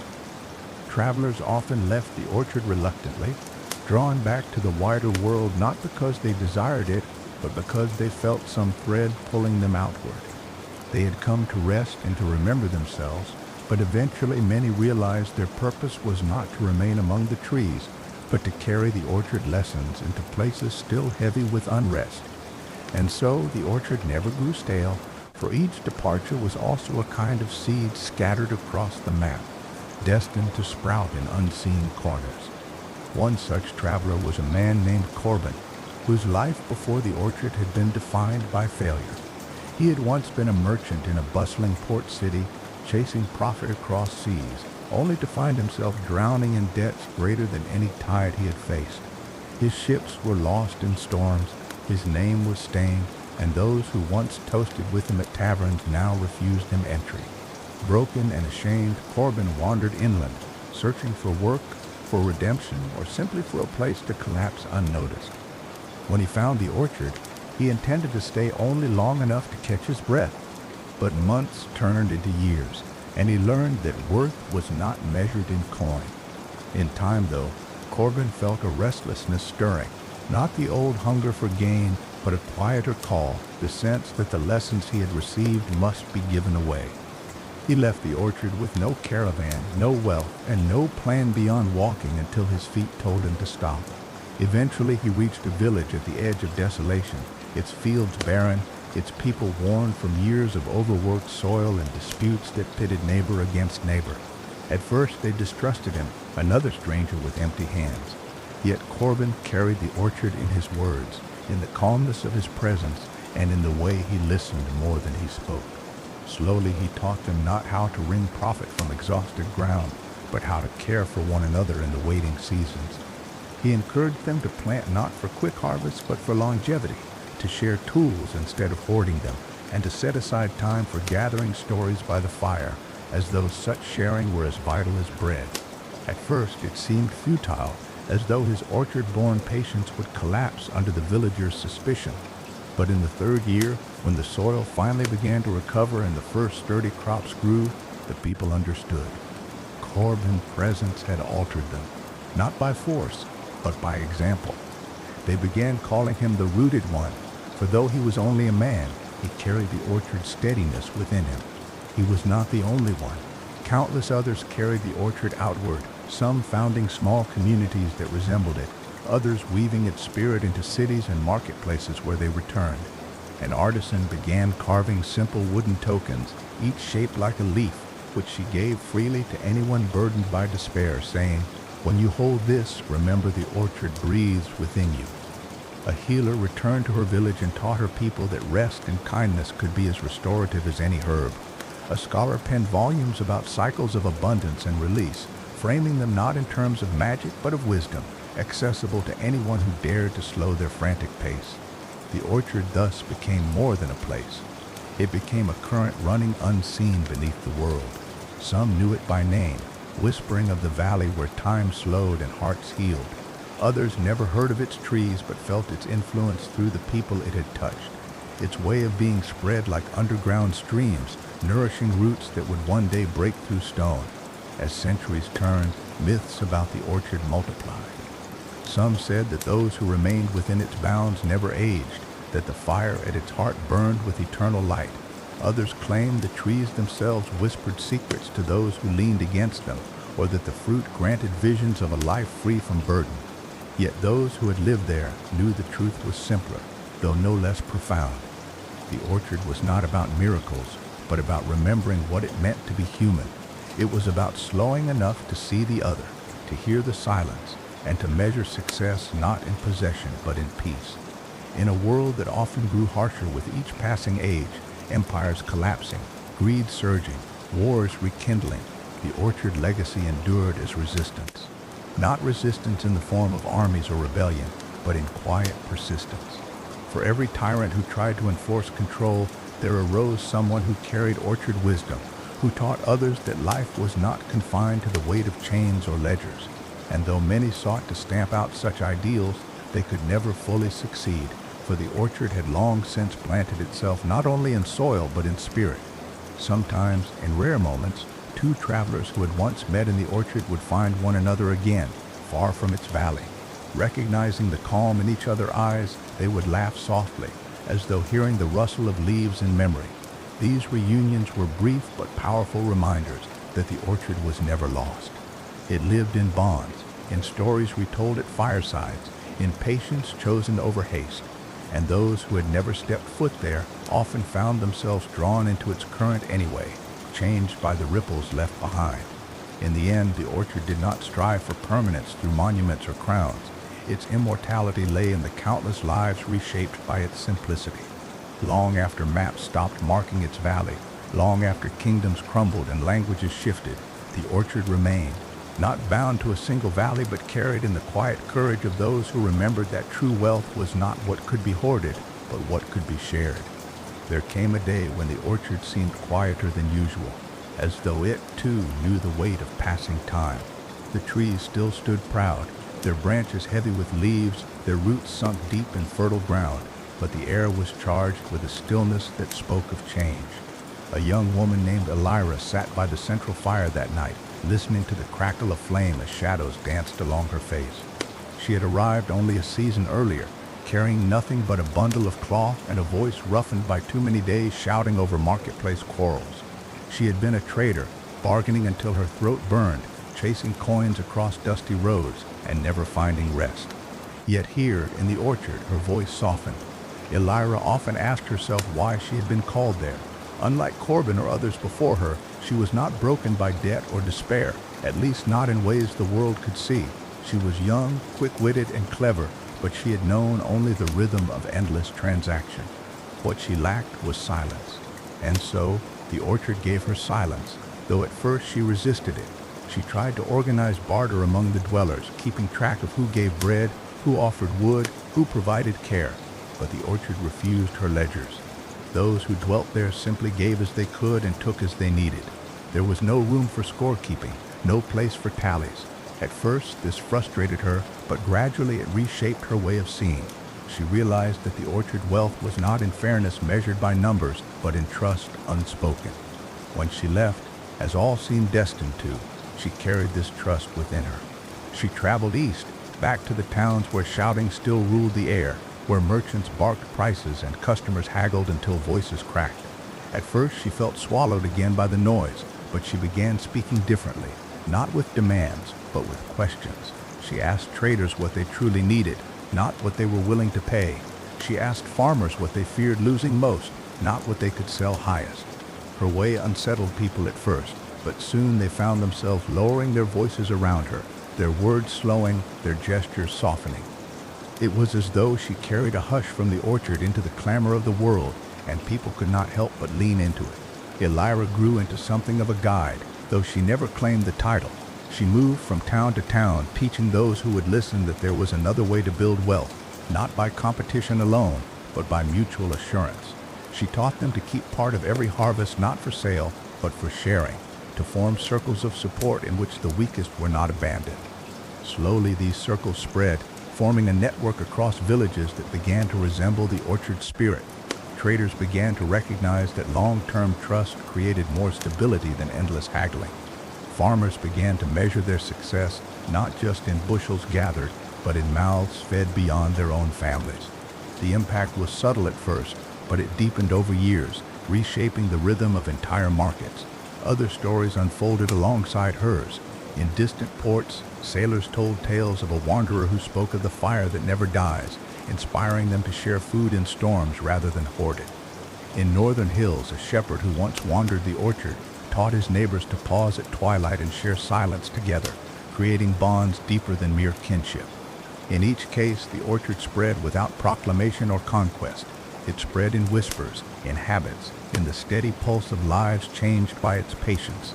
Generations later, when people no longer remembered the Orchard Valley but only fragments of its legend, its influence still lingered. Festivals were held in some towns where no coins exchanged hands, only gifts freely given. Markets began their days with quiet gatherings where grievances were laid aside before trade began. Even rulers noticed, some suspicious, others curious. A few tried to crush the custom, declaring it dangerous to order and taxation. But others, wiser, saw that peace among their people made their reigns more secure than force ever could. Through all this, the orchard itself remained. It did not wither when forgotten, nor blaze when remembered. It simply was, its fire burning, its trees growing, its silence teaching. Those who stumbled upon it centuries later found it unchanged, as though time bent differently there. and each new generation that passed through added to the stream of lives that carried its legacy outward, reshaping the world in ways too quiet to track on maps, yet too deep to erase. Some say that if you listen closely, even now, on nights when the rain falls steady and the wind hums low, you can hear the orchard song. It is not the sound of wealth counted in coins, nor of triumph shouted across battlefields. It is the sound of breathing shared between companions, of fires tended in silence, of roots deepening unseen. And for those who hear it even faintly, the path forward feels less lonely. There came another wanderer in time, though he was unlike the others who had passed through before him. His name was Jareth, a man who had known nothing but numbers. For most of his days, he was a keeper of ledgers in a coastal city where trade ships groaned under their cargoes of grain, spices, and fine cloth. He lived by candlelight, bent over parchment, scratching tallies and sums until his fingers cramped. He thought in columns, dreamed in balances, and feared nothing so much as disorder. To him, life itself was a ledger, debits and credits, losses and gains, written in unflinching ink. When he came to the orchard, Jareth carried a scroll case filled with calculations of his own worth, the property he owned, the debts owed to him, the silver in his keeping. He believed these numbers defined him, guarded him, and gave him meaning. But the orchard met him with indifference. The firelight reflected in his ink-stained hands, the trees rustled overhead, and no one asked him of his wealth. Days passed. He tried to speak of commerce, to explain interest rates, to recount the rise and fall of his city markets, but the dwellers of the orchard only listened with quiet patience, as though his words were smoke drifting away into the night. Frustration gnawed at him. He paced. He demanded recognition. And then, one night, the fire crackled louder than his thoughts. It was not a voice that spoke, but a presence that pressed against him, steady and undeniable. For the first time in his life, he set aside his scroll case and stared into the flames. Hours passed like minutes. When dawn came, he no longer thought in numbers. He thought in breaths, in steps, in the warmth of firelight that asked for no tally. In the weeks that followed, Jareth shed his habits like an old skin. He worked the soil with others, his hands blackened not with ink but with earth. He carried water, he shared bread, he counted nothing, and with each passing day the rigid lines within him softened. When at last he left the orchard, he did not take his scroll case.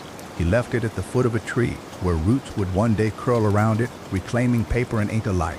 Back in the city, he did not return to the ledgers. Instead, he began teaching children, those too poor to hire tutors, too forgotten to matter in the eyes of merchants. He showed them numbers, yes, but not as masters. He showed them numbers as tools, ways to measure fairness, ways to divide bread so all could eat, ways to plan for winters and droughts. He told them, numbers can serve you, but never let them rule you. This saying spread until even merchants began to whisper it in their counting houses, uneasy but intrigued. Over years, the city changed. Accounts became not just records of profit, but agreements of trust. Even contracts softened, speaking of shared responsibility instead of exploitation. Jareth lived long, his hair whitening like ash at the fire edge. In his last days, he told his students of the orchard, not as a place to be found, but as a silence to be remembered. When the sums overwhelm you, he said, when the ink runs thick and the weight of coin drags you down, listen for the orchard hush. It will remind you what wealth truly means. And so, though his scrolls crumbled to dust, his words endured, carried in the hearts of those who built a kinder commerce. Other wanderers, too, carried the orchard seed into the wide world. A healer who once stayed beneath its trees returned to her war-torn village and taught her people that mending trust was as vital as mending wounds. A thief who once hid among its shadows left with a vow never to steal again, but instead to guide others away from hunger that had driven her to it. Each story was a thread woven into a fabric that stretched wider than the orchard itself, and yet the orchard remained unchanged, timeless as ever. The fire burned, the branches swayed, travelers came unknowing and left transformed. Some said the orchard chose whom it revealed itself to, those most in need of its silence, its patience, its lesson that wealth was not possession but presence. Others believed the orchard existed within them all along, and finding it was not discovery but remembrance. Centuries later, when kings rose and fell, when empires spread and collapsed, when cities burned and were rebuilt from their ashes, whispers of the orchard still endured. In marketplaces where quarrels once rang loud, moments of hush began before dawn trading. In villages, circles of firelight became places not only for warmth, but for remembrance of what was shared, not sold. And in households, mothers and fathers told their children that if they closed their eyes and listened deeply, they might hear a fire that burned without consuming, a tree that grew without ending. The orchard did not belong to any one generation, nor to any one people. It belonged to the silence between heartbeats, the space where giving eclipsed keeping, where wealth was measured not in coins, but in the strength of community. And as long as a single wanderer paused in the world noise and remembered the hush of firelight, the orchard lived on. In time, a soldier found his way to the orchard. He had marched through countless campaigns, his armor dented and his blade nicked from years of battles fought in other men's names. His name was Darius, and though he wore his scars with the stoicism of a veteran, his eyes betrayed him, hollow, restless, and searching for meaning beyond bloodshed. He had been paid in coin, rewarded in plunder, and decorated with medals, yet none of these lingered with him the way the cries of the fallen did. At night he could not sleep without hearing them. He told himself he fought for duty, for protection, for honor, but deep inside he feared he had only been fighting to avoid silence, to avoid facing what remained when the clash of steel was gone. When Darius stumbled into the orchard, his sword was still strapped at his side, though his hand never touched it. He expected suspicion, perhaps fear from those who gathered by the fire, but no one asked his rank, no one questioned his past, and no one cared about his blade. They simply made room for him. The fire crackled, the air smelled of wood smoke and earth, and for the first time in decades he was not commanded to fight, not judged by his record of victories, not defined by the blood on his hands. The orchard gave him no orders, it gave him only stillness. At first, the silence tormented him. He wanted noise to drown out memory.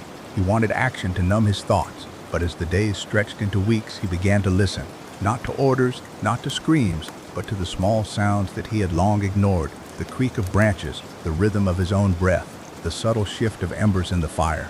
Slowly, the battlefield within him quieted. He wept one night, not the harsh sobs of despair, but the trembling release of a burden carried too long. The orchard had given him nothing, yet taken from him everything he no longer needed. The weight of endless battle, the illusion that violence was the only measure of a man. When he left, he carried no sword. He left it leaning against the trunk of a tree, where moss would claim it and rust would eat it. In its place, he carried seeds. The orchard had given them to him, though not in the form of fruit or gift. He had merely noticed them beneath his boots, scattered by the wind. And so he took them, pockets full, a different kind of weapon. Darius returned not to a barracks, nor to the armies he once served, but to a village that had long been scarred by war. Instead of rallying men to arms, he knelt beside children and taught them to dig soil. He showed them how to plant seeds, to water carefully, to wait with patience. At first, the people did not trust him. They remembered his name, his past, the raids he had led years before. But when he refused pay, when he shared harvests without condition, when he rebuilt homes instead of destroying them, they began to see him as something else entirely. Not a soldier, not a conqueror, but a keeper. Years passed, and the orchards he planted spread across valleys and hillsides. Children who had once played in the shadows of war grew in the shelter of fruit trees.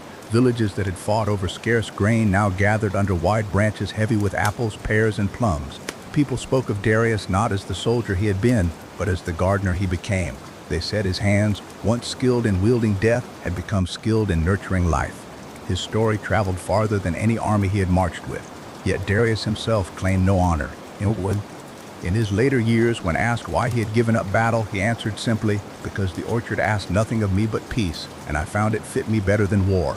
At night, as his hair whitened and his steps slowed, he still sat by fires, listening to the crackle and hiss.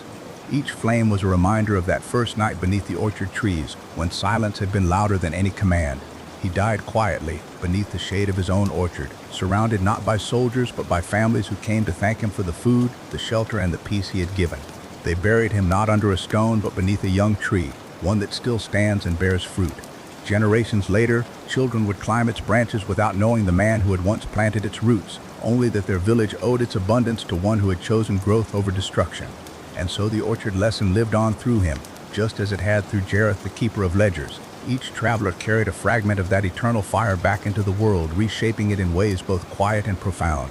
The orchard did not demand they spread its influence. It did not command them to teach or to change others, but somehow the stillness they carried returned again and again to human hands, reshaping cities, fields, and lives. Perhaps that was the orchard's greatest truth. Not that it ended wars or erased sorrow, but that it planted seeds, seeds of choice, of compassion, of a wealth untied to coin or conquest, a wealth as patient as soil, as enduring as trees, as quiet as the hush that fell when firelight filled the night. An artist was the next to find her way to the orchard. She was a painter named Elara, known across towns and villages for the brilliance of her colors and the lifelike grace of her figures. Her works had hung in halls of nobility, and her commissions had bought her comfort, but her heart had grown weary. For though her patrons praised her skill, they demanded images not of truth but of power, portraits of lords that softened their cruelty, scenes of triumph that hid their greed, murals of grandeur that disguised suffering. Her brush was swift, her coin plentiful, but each painting stole from her a piece of herself. She longed for a canvas that asked nothing but honesty. When she arrived at the orchard, she brought no canvas, no paints, only a sketchbook worn thin by years of half-hearted practice. She expected the orchard to demand stillness, as it had from so many before her. Instead, it gave her a vision so vivid she nearly wept. The trees glowed with the faint shimmer of dew and moonlight, each drop a prism of color no pigment could capture. The fire blazed, not red or orange alone, but every hue she had ever known, weaving gold into violet, azure into crimson, as though the flames themselves were painting the night. And the faces around her were not posed, not arranged for a patron's satisfaction. They were simply alive, unmasked and unmeasured. Elara's hand trembled as she sketched. For the first time, she was not drawing to please, to flatter, or to disguise. She was drawing because her heart demanded it. Every line was raw, every shade imperfect, yet each mark felt truer than the portraits that had made her name. She drew the orchard not as it appeared, but as it felt. Fire that breathed, silence that spoke, shadows that embraced instead of concealed. Days passed into weeks, and her sketchbook filled with images no one had commissioned. She drew Jareth and his ledgers, Darius and his seeds, nameless wanderers who came to the fire and left with new burdens lifted. She sketched the orchard itself, never the same twice, sometimes vast and endless, other times a single clearing bordered by trees that leaned close as though listening. She realized then that art, at its purest, was not about possession but reflection. The orchard did not demand she make it beautiful. It simply allowed her to see beauty she had forgotten.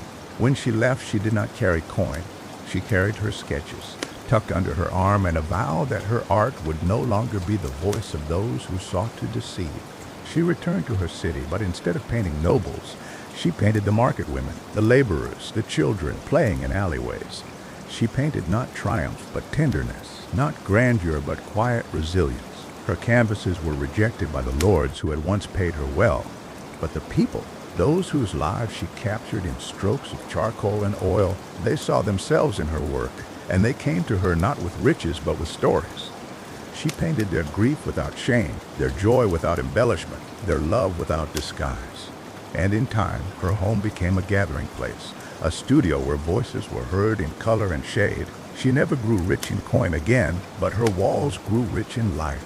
Travelers sought her work not because it flattered them, but because it revealed them. Children grew up beneath her paintings, seeing themselves as worthy of being captured, worthy of being remembered.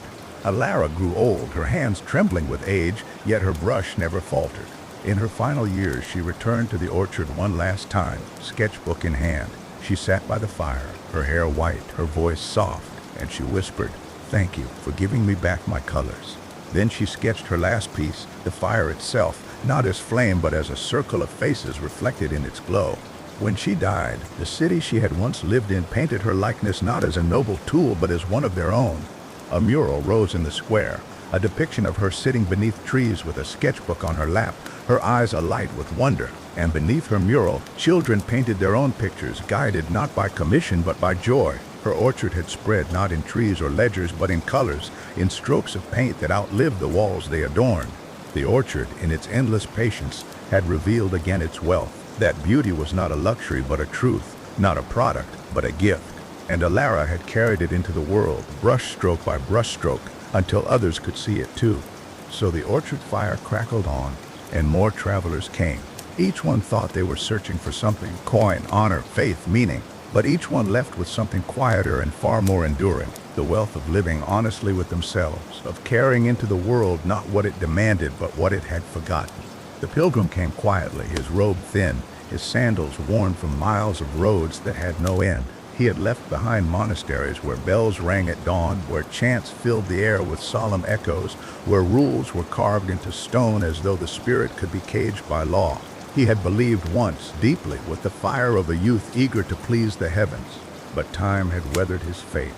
He had seen abbots who preached humility while hoarding offerings, priests who demanded sacrifice yet offered no compassion, brothers who spoke of purity while hiding cruelty behind cloisters. The words of his faith had not failed him, but the men who spoke them had. And so he wandered, searching not for doctrine but for the whisper of truth that could survive beyond walls. When he entered the orchard, he expected nothing. He had long since stopped asking the heavens for signs. Yet the orchard greeted him with stillness unlike any chapel he had known. The fire burned low, not in towering brilliance, but in gentle warmth, its glow wrapping him as though it knew his weariness. He sat, saying no prayer, making no offering, waiting for silence to either comfort or condemn him. But the orchard did not ask him to speak. It let him rest. Night after night he returned to the fire, and in that stillness he began to notice what he had forgotten. The sound of breath, steady and shared among those who sat nearby, the rustle of trees, bending as though they too were part of the prayer, the sparks of flame rising into the dark, flashing like questions that no longer needed answers. He realized faith was not a matter of temples or rules, but of presence, the act of being with others without pretense, of giving and receiving without demand. One evening he saw a traveler arrive, her face drawn with hunger, her clothes threadbare. Without thinking, he tore the bread he carried, stale though it was, and offered it. She accepted, and they ate in silence. In that moment, the pilgrim felt something stir in him more profound than all the chants he had sung in vaulted halls. It was faith not in a deity above, but in the simple truth of shared need, shared sustenance, shared humanity. The orchard gave him no commandments, only moments like this. A mother laying her child near the fire and finally closing her eyes in rest, trusting the circle to guard her. A man placing his last coin into another hand without hesitation. A stranger tending the fire though it was not their turn, simply because the warmth belonged to all. In these acts, the pilgrim saw what no monastery could teach him, that faith was not about perfection, but participation, not about ritual, but relationship. When he left the orchard, he carried no scripture, no relic. He carried bread. Each village he passed through, he baked or bought what he could, and he shared it. At first, people laughed. A wanderer offering bread seemed foolish, small in a world that demanded gold and power. But slowly as he traveled, his bread became known. Farmers welcomed him to their tables. Beggars sat beside him without shame. Children followed him for the promise of a crust warm from his hands. He asked for nothing in return, save that they share in turn when they could. Over years, his path became legend. He was no longer a pilgrim, but the baker without a hearth, a man who carried faith not in temples, but in the simple act of feeding. His name was forgotten, but his bread was remembered. When he died, far from the orchard, a village that had never seen him built a small oven in his honor, not to worship, but to bake freely for those who hungered. From there, the custom spread, traveling ovens, shared loaves, circles of fire where no one sat alone. The orchard wealth had grown again, not in ledgers or colors, but in bread. The fire warmth had traveled into hands kneading dough, into crusts broken among strangers, into bellies filled where hunger once ruled. And though the pilgrim body rested in the earth, his faith remained alive in every bite shared without price. The orchard burned on as it always had, waiting for the next weary soul. For wealth it knew was never held long by one. It passed from hand to hand, like bread, like color, like fire, like love. The sailor boots were heavy with salt when he first stumbled into the orchard, his coat stiff with spray, his eyes narrowed as if the horizon had followed him inland. He had spent years upon the sea, chasing fortunes across waters that promised much but took more. He had seen men lifted by sudden winds of luck, only to be broken by storms that showed no mercy. He had known captains who ruled with iron fists and crews who muttered rebellion in the shadows of the hull. And he himself had lived in that endless gamble, nets thrown for fish that never came, coins lost in ports where cards and dice whispered hope and left only regret. By the time he reached the orchard, he was nearly hollow, carried not by faith nor fortune, but by a stubborn refusal to sink. The fire greeted him as it greeted all, without question, without judgment. He sat apart at first, his hands restless, his eyes flicking toward shadows as if he expected the sea itself to rise and drag him back. But the orchard was no storm, no tide.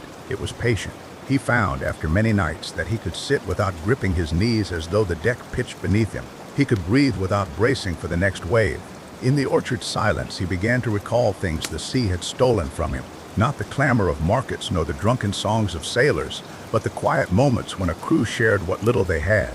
A pipe passed between calloused hands, a song hummed low against the roar of wind, a laugh that broke fear when lightning split the sky.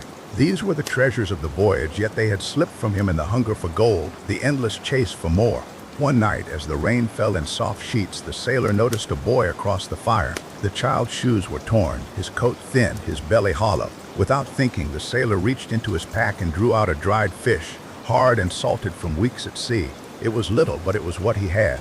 He handed it across the fire, and the boy accepted, gnawing with gratitude. The sailor expected nothing in return, but he felt something loosen in him, a knot tied tight by years of struggle. From then on, he began to give more than he kept. A piece of rope he once guarded, now shared with another to mend a bundle. A patch of sailcloth, once hoarded, now wrapped around a stranger's feet. Each act lightened him. It was as though he had carried the sea weight in his pack, and each gift returned a stone to the waves. When he left the orchard, he did not return to the decks of ships.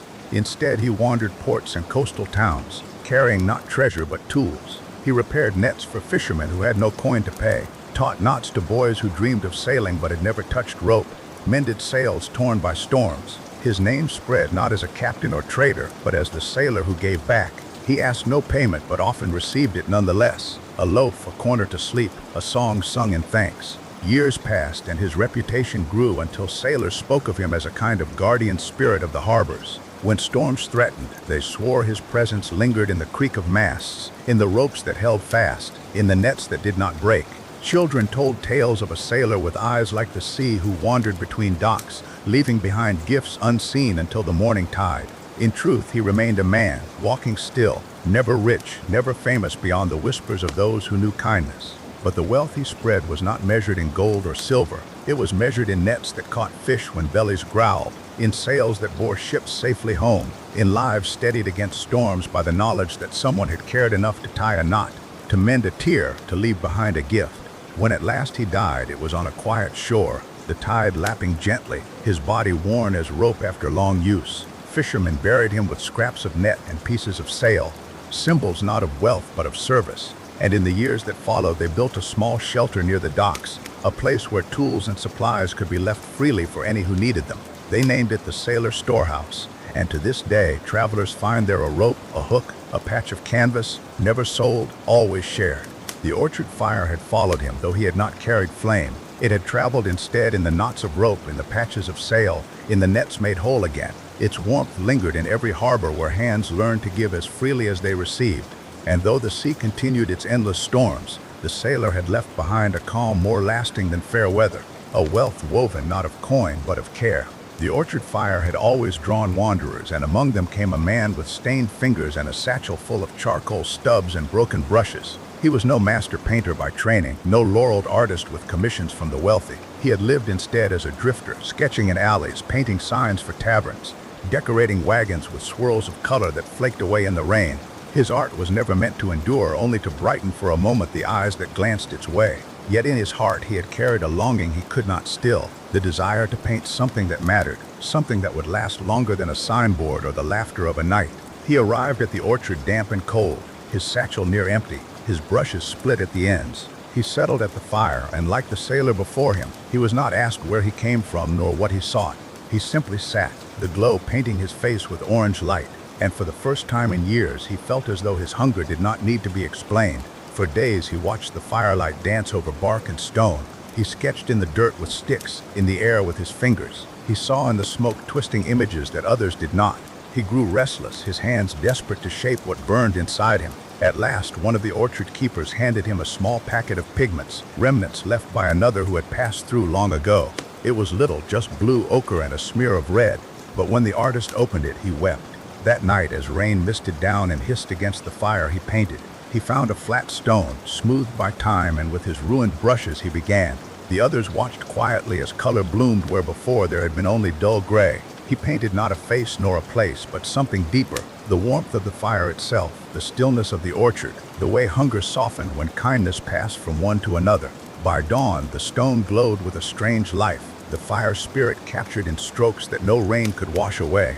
The orchard kept the stone, setting it at the circle edge, and in time travelers began to notice. They would sit by it, trace its patterns, and find themselves remembering things they thought long gone, lullabies their mothers sang, the first smile of a child, the way the air smelled before a summer storm. The stone held no words, yet it spoke, and each who listened left with a kind of wealth that no coin could buy, the wealth of memory restored. The artist lingered in the orchard longer than most.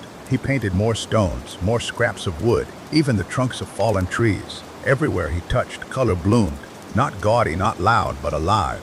It was as though he had discovered at last the thing he had always sought, art that mattered, not because it was bought or praised, but because it gave back. When he finally left, he did not seek galleries or patrons. Instead, he wandered villages and crossroads, carrying what little pigment he could gather. He painted the sides of barns, the planks of bridges, the walls of taverns where weary folk gathered. He never signed his work, never asked for coin, and often left before anyone even knew he had been there. But those who came upon his paintings found themselves pausing, breathing, remembering. They might walk into a tavern beaten down by loss, only to leave lighter after gazing upon colors that stirred hope they had forgotten. Years passed and whispers grew. Some spoke of a ghostly painter who visited in the night, leaving behind scenes that were more feeling than picture warmth, stillness, courage, love. Sailors claimed his work appeared on docks before voyages, and that ships carrying planks he had painted always returned safe.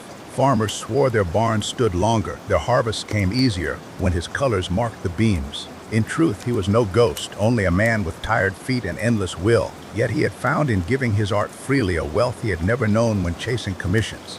He was fed by strangers, sheltered in lofts, offered gifts he often refused. He lived poor by the measure of gold, but rich by the measure of hearts lifted.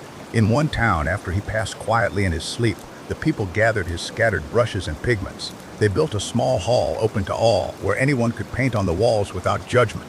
Children covered it in wild colors. Elders painted scenes from their youth. Wanderers left marks of places they had known. Over time, it became not a monument to one man, but a living canvas for many, a place where memory and hope mingled in color. They named it the Painter Haven. The orchard fire glowed in each brushstroke, in each wall filled by untrained hands that dared to leave their mark. It endured not because of mastery, but because of sharing, because one man had chosen to turn his longing into a gift instead of a bargain. And long after his name was forgotten, his colors remained woven into the lives of those who had once believed themselves too poor, too weary, too unworthy of beauty. And so it happened that after the artist's colors had begun to settle into the rhythm of towns and barns, another figure came wandering along the roads that stretched beneath the same stars. He was lean as a fence post and wore a coat patched so many times it looked like a quilt stitched from a dozen lives. His voice was gravel and honey all at once, and when he spoke, even the crickets seemed to hush to hear. He was a storyteller, though he carried no books, no scrolls, no ledger of lines. His words lived in memory alone, pulled from the air like sparks rising from a fire. He reached the orchard one night when the fire was low, the coals a deep orange breathing in the dark. Travelers sat silent, weary from long journeys, their eyes heavy with worry. Some clutched bags too light for their needs. Others carried letters unopened for fear of bad news. Into this quiet came the storyteller, dragging a stick in the dirt as though it were a pen writing across the world. He settled by the fire, tipped his hat, and without preamble began to weave. He told not of kings nor battles, not of great victories carved in stone. Instead, he spun tales of ordinary folk who had stumbled upon extraordinary courage. He told of a woman who saved her town by planting seeds when all others despaired. He told of a blacksmith who gave away his strongest hammer to a child so she might mend what her father could not. His stories were small, yet they filled the orchard as surely as rain fills a thirsty creek. The weary travelers leaned in, their burdens softened by laughter, their fears eased by the reminder that goodness often hid in plain sight. By dawn, none wished to leave. They lingered, speaking softly of their own lives, finding pieces of the storyteller words in their own memories. One man confessed he had been afraid to write to his son that morning. He put ink to page. A woman who thought herself forgotten began humming songs her mother had once sung. Even those who had nothing found that sharing their stories was something, and in the telling they felt a kind of wealth take root within them. The storyteller never asked for coin, though sometimes it was pressed into his hand. He would tuck it into another pocket before leaving, or use it to buy bread for those too proud to beg. His true payment came when eyes lit up, when shoulders lifted, when silence turned to gentle conversation. He carried with him no goods but left behind an invisible fortune, a renewed belief in the worth of each life, however small. As he traveled from village to village, he became known not for his face, few remembered it clearly, but for the feeling he left behind. In places where quarrels had split neighbors, his words would mend. In homes where grief hung heavy, his tales stirred hope. Inns that once closed early began keeping lamps lit late into the night, waiting for his return. And though he never stayed long, the warmth of his presence lingered like embers, glowing quietly long after he was gone. Once, during a storm that trapped an entire town in their homes, he gathered families into the great hall. The wind howled outside, rattling shutters, tearing branches, yet within, his voice rolled steady and calm.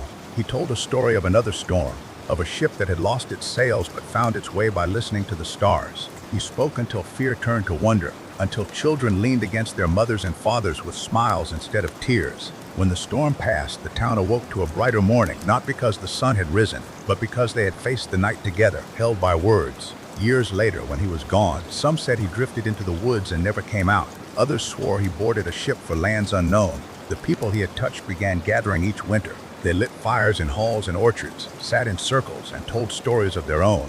They shared not just triumphs but failures, not just joy but sorrow, each voice adding to the wealth of the gathering. It became tradition, then custom, and at last a kind of inheritance, a reminder that wealth is not in the keeping of gold but in the weaving of lives through shared memory. And so, where once coins clinked in purses and were quickly spent, now stories clinked in hearts, carried longer, shared wider. Parents gave them to children, travelers to strangers, friends to friends, and every telling grew richer, not poorer, as though the currency of story multiplied by the very act of giving. The orchard fire had seen many pass, but none had left so invisible a treasure as the storyteller. His wealth could not be measured, could not be stolen, could not be lost. It lived on the lips of those who spoke, in the silence of those who listened, and in the glow of a fire that warmed without consuming. There was a winter unlike most, long and bitter, when rivers froze hard enough to carry carts and barns bent beneath the weight of snow. In that season of silence, when boots left deep tracks and chimneys sighed smoke into gray skies, there came a woman who was neither merchant nor minstrel, neither priest nor soldier. She walked with a cane carved from driftwood, her coat lined with patches of wool, and her eyes carried a stillness that quieted the restless. Wherever she paused, folk called her the healer, yet she did not arrive with tonics or powders, nor did she carry a bag of herbs. Her gift was in patience, and in patience she brought a wealth that far outlasted coin. She would sit beside ailing children and listen to their laughter between coughs. She would wait with mothers who feared for sons at sea, offering no promise but the warmth of her presence. In taverns where men nursed wounds too deep for doctors, she laid her cane aside and taught them how to mend one another with time instead of bitterness. She was not magic, nor was she saint. She was simply willing to stay where others hurried on, and in staying she turned fear into strength. There was a town along the frozen ridge where sickness had taken half the families. Men whispered of curses, women clutched charms, children wept into their blankets. When the healer arrived, she did not scold their fear, nor did she claim to cure what plagued them. Instead, she gathered them in the church, built fires at both ends, and set them to work telling stories while she walked among them. She told each family, "You are not alone." She brought the baker wife to feed the blacksmith child. She had the fishermen carry wood for the widow. Soon the town saw that though illness had stolen much, it had not stolen their ability to care for one another.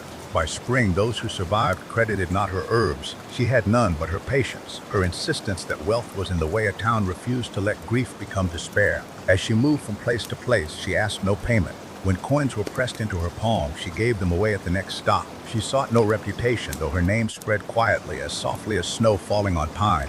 Those who had met her said their lives did not change with sudden fortune, but rather they found themselves looking at their neighbors differently. They began to measure wealth not in the size of their harvests, but in how quickly they shared when others had none. The healer herself never settled. Some said it was because she feared love would tether her. Others believed she had once lost a family of her own and could not bear to risk it again. Whatever her reason, she carried her cane and walked as though every step were guided by a rhythm older than roads. When asked where she came from, she only smiled and said, "From wherever I was needed last." There is a story told of her final winter. She reached a village high in the hills where storms cut them off from trade and wolves prowled near the barns. Food was scarce and tempers ran short. The healer arrived and began her old work, sitting with the sick, teaching the strong to share with the weak. But that winter proved harder than most, and many feared they would not see the thaw. One night, when the fire in the hall burned low, she told them this: "Wealth is not what you bury, nor what you hoard, but what you give while you are able. Even in loss, you can give comfort. Even in hunger, you can give kindness." The villagers carried those words like lanterns through the coldest nights. They endured, not by abundance, but by endurance, by refusing to abandon one another. And when the thaw finally came, they found that though their stores were empty, Their hearts were full. The healer, however, was gone. Some claimed she had left at dawn, walking down the ridge with her cane tapping against ice. Others swore they saw her sitting by the fire, and when they awoke, there was nothing but her driftwood cane left in the ashes. Whatever the truth, the village never forgot her. They passed down her words, not as scripture, but as practice. Each winter thereafter, they lit fires in the hall and reminded one another that patience, kindness, and presence could make a people richer than any hoard of gold. Children grew into adults, repeating the lessons their parents had learned. You are not alone. Wealth is in the waiting, in the giving, in the staying. Her legacy did not end there. Neighboring towns heard of her, and soon entire valleys practiced the custom of gathering each winter to share warmth, not only of fire, but of story, care, and listening. In time, those valleys prospered, not because the soil grew richer, but because the people did. Merchants trusted their word, travelers sought their shelter, and strangers became kin. It was said that the healer had planted no seeds, yet her patience had grown an orchard of compassion stretching farther than she ever walked. So it came to be that her name was remembered not for wealth she kept, but for wealth she uncovered in others. Her story was told in the flicker of firelight, in the hush of falling snow, in the steady voices of those who refused to let the world cruelty harden their hearts. And though no one knew where she came from or where she went, her presence lingered in every home where patience outlasted anger, in every village where kindness outweighed coin. The healer's true wealth lay in this. She left behind no estate, no written legacy, no golden ledger of numbers. What she left behind could not be stolen nor squandered. It was the wealth of people remembering how to see one another and how to stay.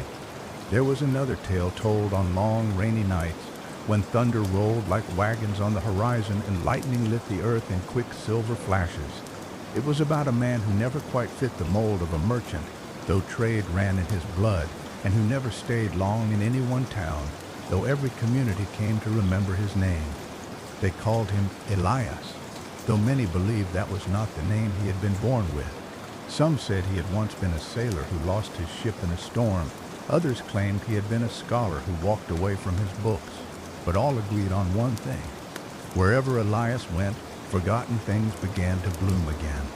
He had a habit of stopping at crossroads, abandoned barns, or villages passed over by the new trade routes. He carried with him a satchel filled not with gold, but with broken tools, scraps of cloth, rusted hinges, and chipped cups. Most thought him a fool at first glance. What merchant travels with the garbage others throw away? Yet Elias had an eye that saw past ruin. He could take a chair missing 2 legs and teach a farmer how to make it into a shelf. He could find beauty in a cracked pitcher by showing a child how to grow herbs in it. Where others saw waste, he saw wealth, and where others saw decay, he saw beginnings. His work was slow and seldom dramatic, but it left its mark. There was a town near the floodplains, hollowed by years of ruined harvests. Houses sagged, fields drowned, and families moved on. Elias arrived with nothing but his satchel and a patient smile. He set to work picking through the wreckage of barns, showing those who remained how to fashion rafts from warped beams, how to turn waterlogged fields into ponds for fish. What once had been a village dying under the weight of mud became, in time, a small center of fishing and weaving. They never forgot him, though he asked for no coin in return. They called him the Restorer, though he only shrugged at the title, saying softly, "Things are never as broken as you believe." He wandered further, into forests where lumber camps had been abandoned, into mining towns stripped to stone, into small hamlets where roads no longer passed. Each time his presence shifted the tide. He did not promise riches, but he offered renewal. It was not the kind of wealth that glittered in purses or paid for mansions. It was the kind of wealth that made a place livable again, the kind that gave weary people reason to stay instead of flee. Some whispered that Elias himself was running from something, that he gathered broken things because he too was broken. They noticed how he never stayed long enough to see his work fully ripen, never allowed himself the comfort of roots. Yet others believed he moved on because the world was wide, and too many places needed his eyes, his hands, and his faith in what could still be saved. There came a day when he reached a valley where war had passed. Houses were burned, fields trampled, and only ashes remained where families had once lived. The people there had stopped speaking of rebuilding. They wore their despair like coats too heavy to take off. Elias came and, instead of preaching hope, he simply knelt in the soot and began to gather nails from the rubble. He pulled half-burned beams from the wreckage and showed the children how to make frames strong enough for shelter. Slowly, others joined him. With his guidance, walls rose again. Not fine homes, but places of safety. He taught them to weave thatch from dry grasses, to mend broken carts into tables, to take what seemed like the ruins of yesterday and use them as the foundation of tomorrow. By the next winter, the valley was no longer silent. Smoke curled from chimneys again. Children laughed and streets rebuilt plank by plank. And though Elias had vanished one morning, leaving behind only his satchel with a single cracked cup inside, the people remembered him every time they looked at what they had made together. They no longer feared the scars of war, for they had learned scars could be stitched into something stronger. The story of Elias spread quietly, carried not by bards but by the families he left behind. He became a symbol whispered of in towns facing decline, the man who saw wealth in what others had thrown away, who turned brokenness into foundation, who never asked for payment but always left behind a way to begin again. And so, in the hush of rain or the crackle of campfire, his story was told as a reminder. Wealth does not always lie in the untouched, the pristine, or the unbroken. Sometimes true fortune rests in the hands willing to pick up what is shattered, to look upon ruin without fear, and to find within it the seeds of renewal. There was another tale they liked to tell on storm-heavy nights, about a widow named Clara who lived in a narrow valley between two ranges of hills. She had not the strength of a warrior or the cunning of a merchant, yet she carried with her a resilience that startled those who thought her too frail to matter. When her husband passed on, leaving her with little more than a worn house and a garden overrun with weeds, many expected she would move in with kin or wander to some nearby town. But Clara did not leave. She stayed rooted where the soil had fed her family, and though storms stripped her roof and drought cracked her fields, she worked quietly with the seasons, as if time itself were her partner. She began with what was left, a handful of beans stored in a tin, a few apple trees that had not been tended in years, and a patch of herbs that clung stubbornly to the earth. She knew they weren't much, yet she saw in them the start of something greater. Each season she planted more, bartered a little with passers-by, and welcomed strangers with bowls of stew when they came weary down the road. Slowly, what was once a forgotten house became a beacon. Travelers would stop, and in exchange for her food they would leave behind seeds, cuttings, or tools they no longer needed. In time, Clara Homestead became a garden of many voices. Corn stalks stood tall where only weeds once grew. Vines of tomatoes crept along fences mended with rope and stone. Fruit trees multiplied, some bearing fruit she had never seen before. Gifts of distant lands. She kept no ledger, asked for no payment beyond what folks could spare, yet her wealth grew in baskets of harvest and in the fellowship of those who returned to share their own stories by her hearth. When floods came, she built ditches and terraces, guiding the water to where it could nourish instead of destroy. When winters froze hard, she taught others how to store root vegetables in pits that stayed warm enough to last until spring. Those who once thought of her as just a widow saw instead a teacher, a caretaker of the land, and the beating heart of their valley. Some even moved closer, building homes nearby so they could learn from her hands and share in her work. Clara never grew rich in gold, yet she never lacked what she needed. Her success lay not in the coins she collected, but in the sustenance she created and the community she nurtured. Children grew up chasing each other through rows of beans that she had planted. Families survived winters because she had shown them how to keep food when the ground lay bare. And when she grew old, her porch was never empty. There was always someone sitting beside her, listening to her hum a tune while the wind moved through the orchard she had raised from almost nothing. After she passed, the homestead did not wither. The gardens lived on, tended by the many hands she had once welcomed. That house became a gathering place where harvest festivals were held, where neighbors met to plan, and where strangers still stopped to find warmth and a meal.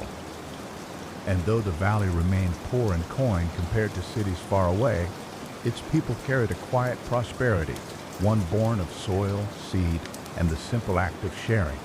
Her story became a lesson that wealth need not be chased across oceans or measured in ledgers. Sometimes it is found in staying still, in listening to the land, in trusting that patience and care could multiply what little one began with into something vast. When told by the fire, her name was spoken not with pity, but with reverence. Clara, the woman who made a garden grow where many saw only barren ground, who wove together the lives of strangers into something whole. And so her legacy lingered, woven into the valley earth and air, reminding those who came after that the richest fortunes are not always carried in saddlebags or bank vaults, but in the roots one tends and the hands one holds. When Clara's story faded into memory, the valley did not go quiet. Her gardens kept bearing, her orchards spread across the slopes, and her way of living, patient, steady, generous, became a kind of compass for those who remained. But there was one boy in particular, Thomas, who had sat at her table as a child, licking stew from his fingers while she spoke softly about seasons and seeds. He grew up watching her work, and though he never said much in those years, her lessons had burrowed deep into him like roots finding their way into rich soil. Thomas was not the sort to chase cities or fortunes. He was content to stay, to plant, to mend, to listen. Yet when he came of age, he felt the valley stirring restlessly. The people had grown, the houses had multiplied, and with them came disputes about where water should flow, how land should be shared, and who had rights to this or that orchard. Clara's kindness had once been enough to smooth quarrels, but now that she was gone, old rivalries threatened to harden into walls. So Thomas took it upon himself to do something unusual. He gathered the valley folk not to argue, but to dream together. They met under the spreading branches of the oldest apple tree Clara had planted, and there, with lanterns glowing, he asked each family to speak not of what they owned, but of what they could give. Some laughed at him, others muttered that such talk was naive. But slowly voices rose with offers. A family with sheep offered wool to those who had none. A man with carpentry skill offered to mend fences in exchange for honey. A widow with little land promised to share her knowledge of drying herbs to keep sickness at bay. It was awkward at first, but Thomas kept them talking. Week after week, under the apple tree, they built a system of trust, a circle of giving and receiving that owed more to Clara's spirit than to coin. Soon the valley was weaving together in ways that surprised even its oldest residents. No one starved in lean months, no home was left to rot in storms, no field went unplanted for want of hands. It was not perfect, but it was enough, and it grew. Word drifted beyond the hills.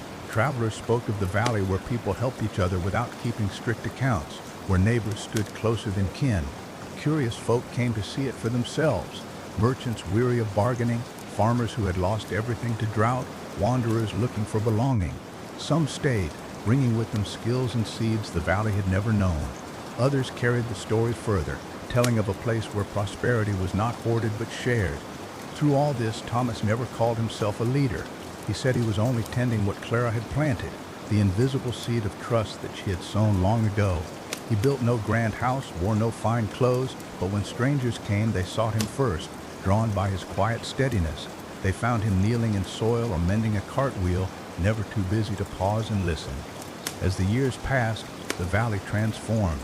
What began as a scattering of homes became a true community, known for its resilience. They built a mill together by the river, its wheel turning grain into flour that fed them all. They raised a hall on Clara's old porch where gatherings could continue, where disputes were settled by listening rather than shouting. Markets sprouted not to chase wealth but to exchange abundance, and festivals filled the air with laughter when harvests came in. Thomas aged, as all do, his hair silvered, his back bent, yet his eyes never lost their light. When children asked him what made the valley thrive, he would smile and point to the apple tree. "It not the fruit you see," he'd tell them, "but the roots beneath. Roots feed us, hold us, and reach out to one another even when we cannot see them. That's where our wealth lies, in the roots we share." When he passed, the valley mourned, yet they did not falter. They planted trees in his honor across the hillsides, each one a reminder of his faith that community was wealth enough. And in time, travelers who came from faraway lands would stand in awe at the orchards spreading like green rivers down the slopes, whispering of the valley that chose trust over coin, care over greed. And so, the story of Clara Garden did not end with her death, nor with Thomas passing. It became something larger, a heritage carried by countless hands, a living testament that prosperity is not always measured by ledgers or gold, but by the bonds people forge in rain, in firelight, and in the quiet courage of giving without fear of loss. The seasons turned again and again, and Clara Apple Tree became more than just a landmark. It was a witness, its branches stretching ever outward as if to embrace the whole valley. Families still met beneath it, though Thomas was gone, and children played in its shade, never knowing hunger or cold in the way their grandparents once had. But the world beyond the hills was changing, and with it came whispers of opportunity and danger alike. Caravans that once carried only grain or cloth now hauled strange machines, gears and iron parts that clanked and hissed like restless spirits.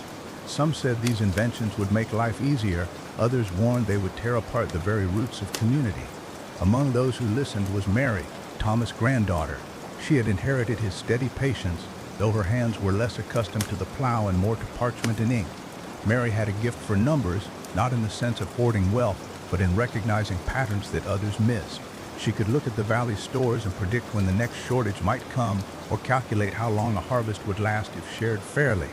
At first, people thought her charts and ledgers too fussy, but when her predictions proved true season after season, they began to trust her.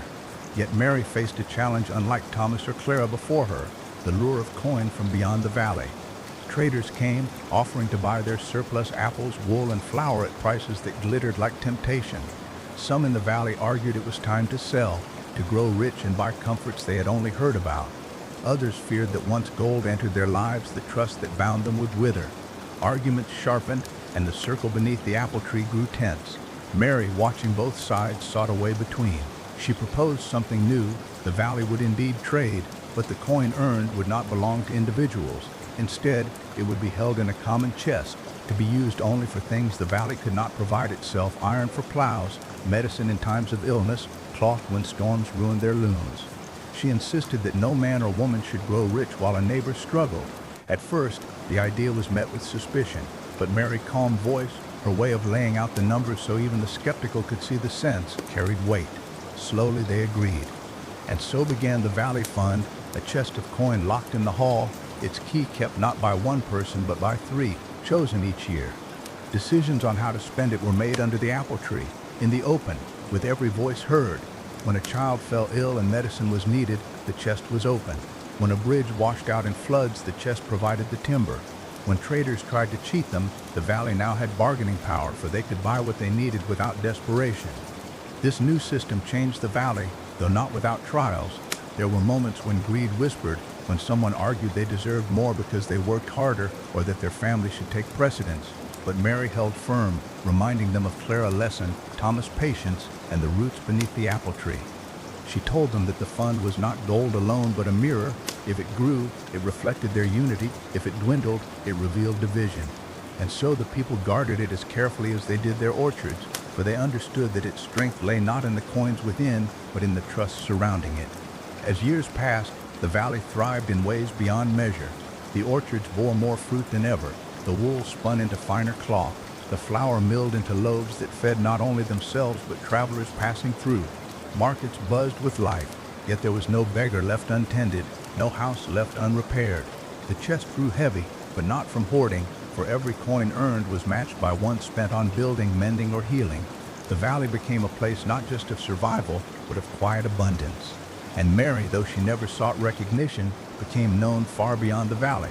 Merchants spoke of her wisdom, scholars traveled to hear her speak of balance, and even city leaders sent envoys to ask how such a small place could manage wealth without corruption.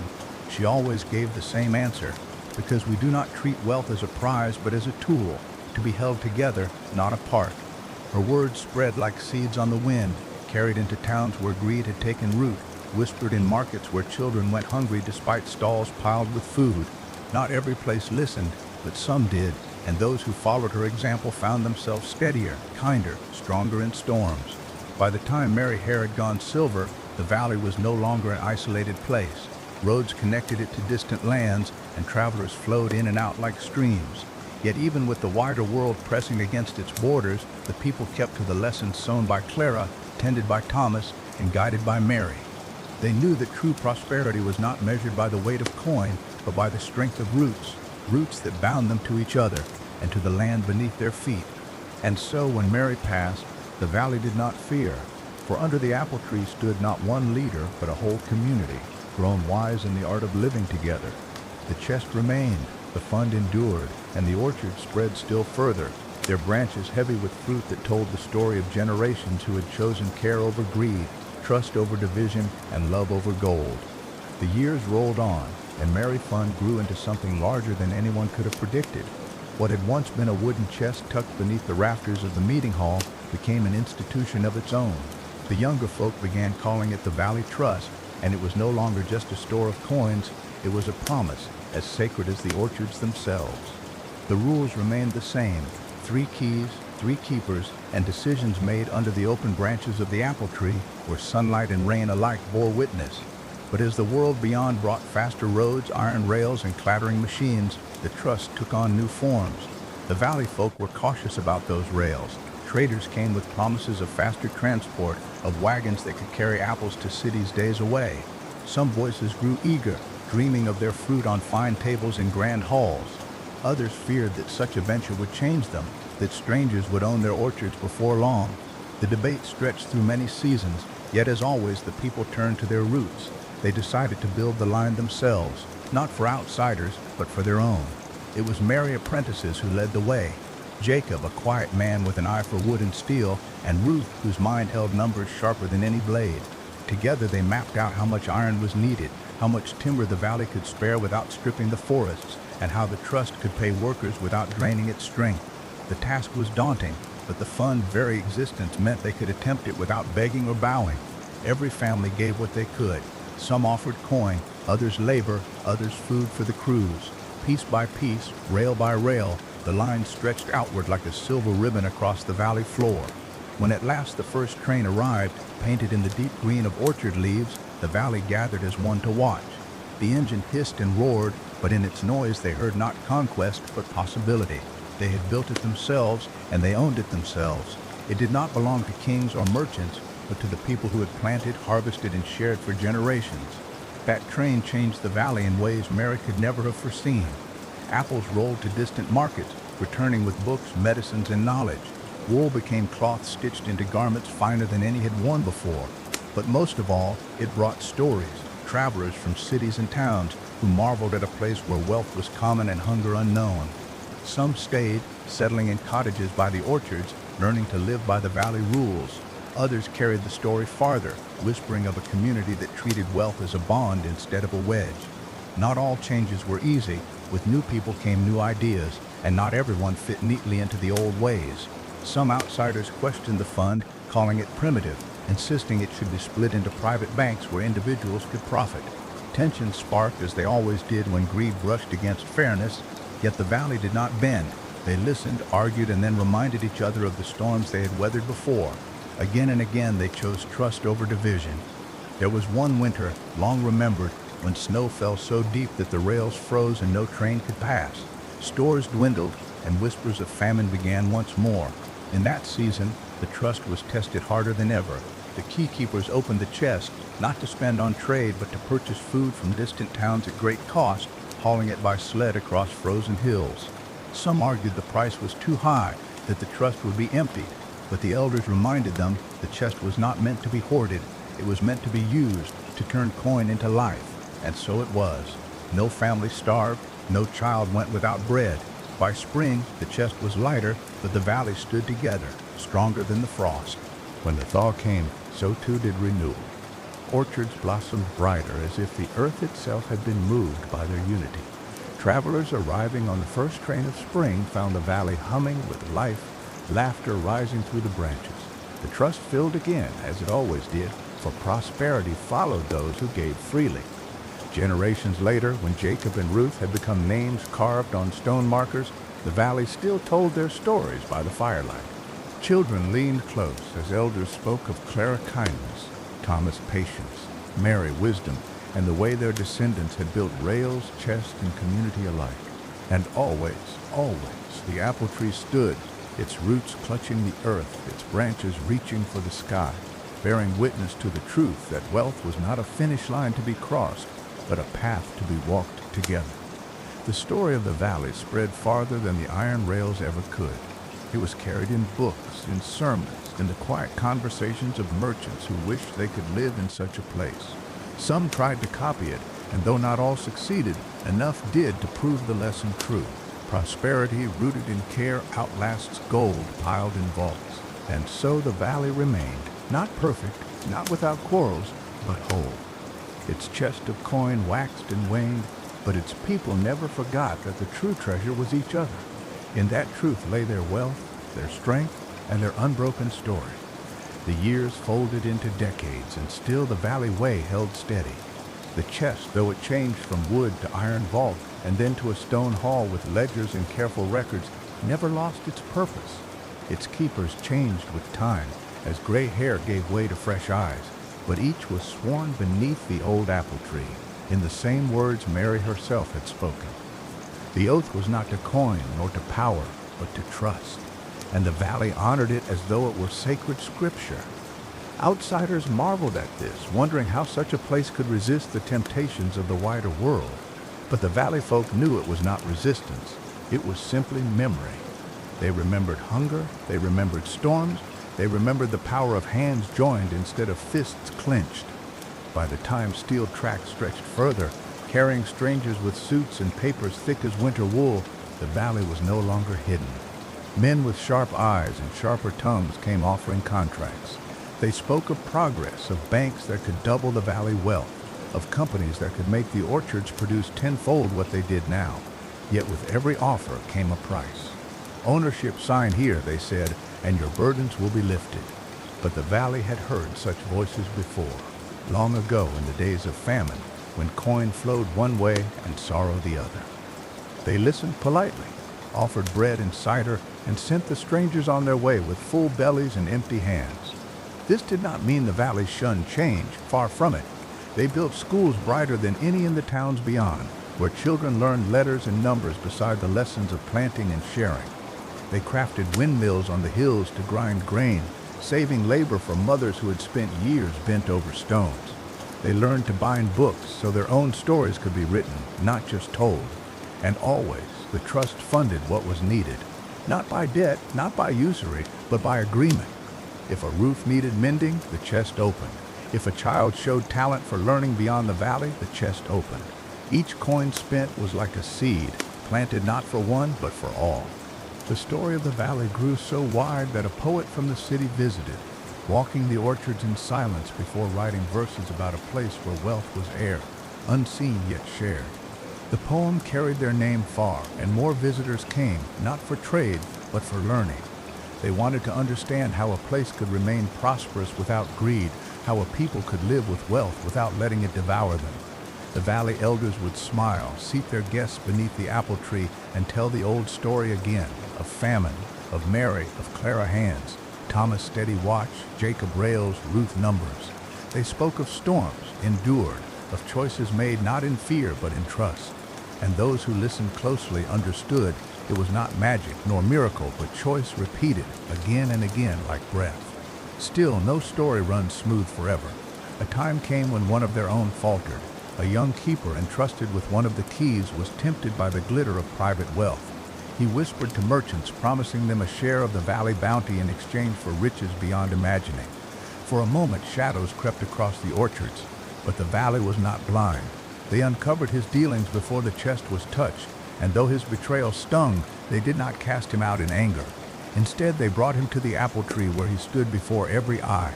They listened to his words, to his shame, and they judged together. His key was taken, but he was not exiled.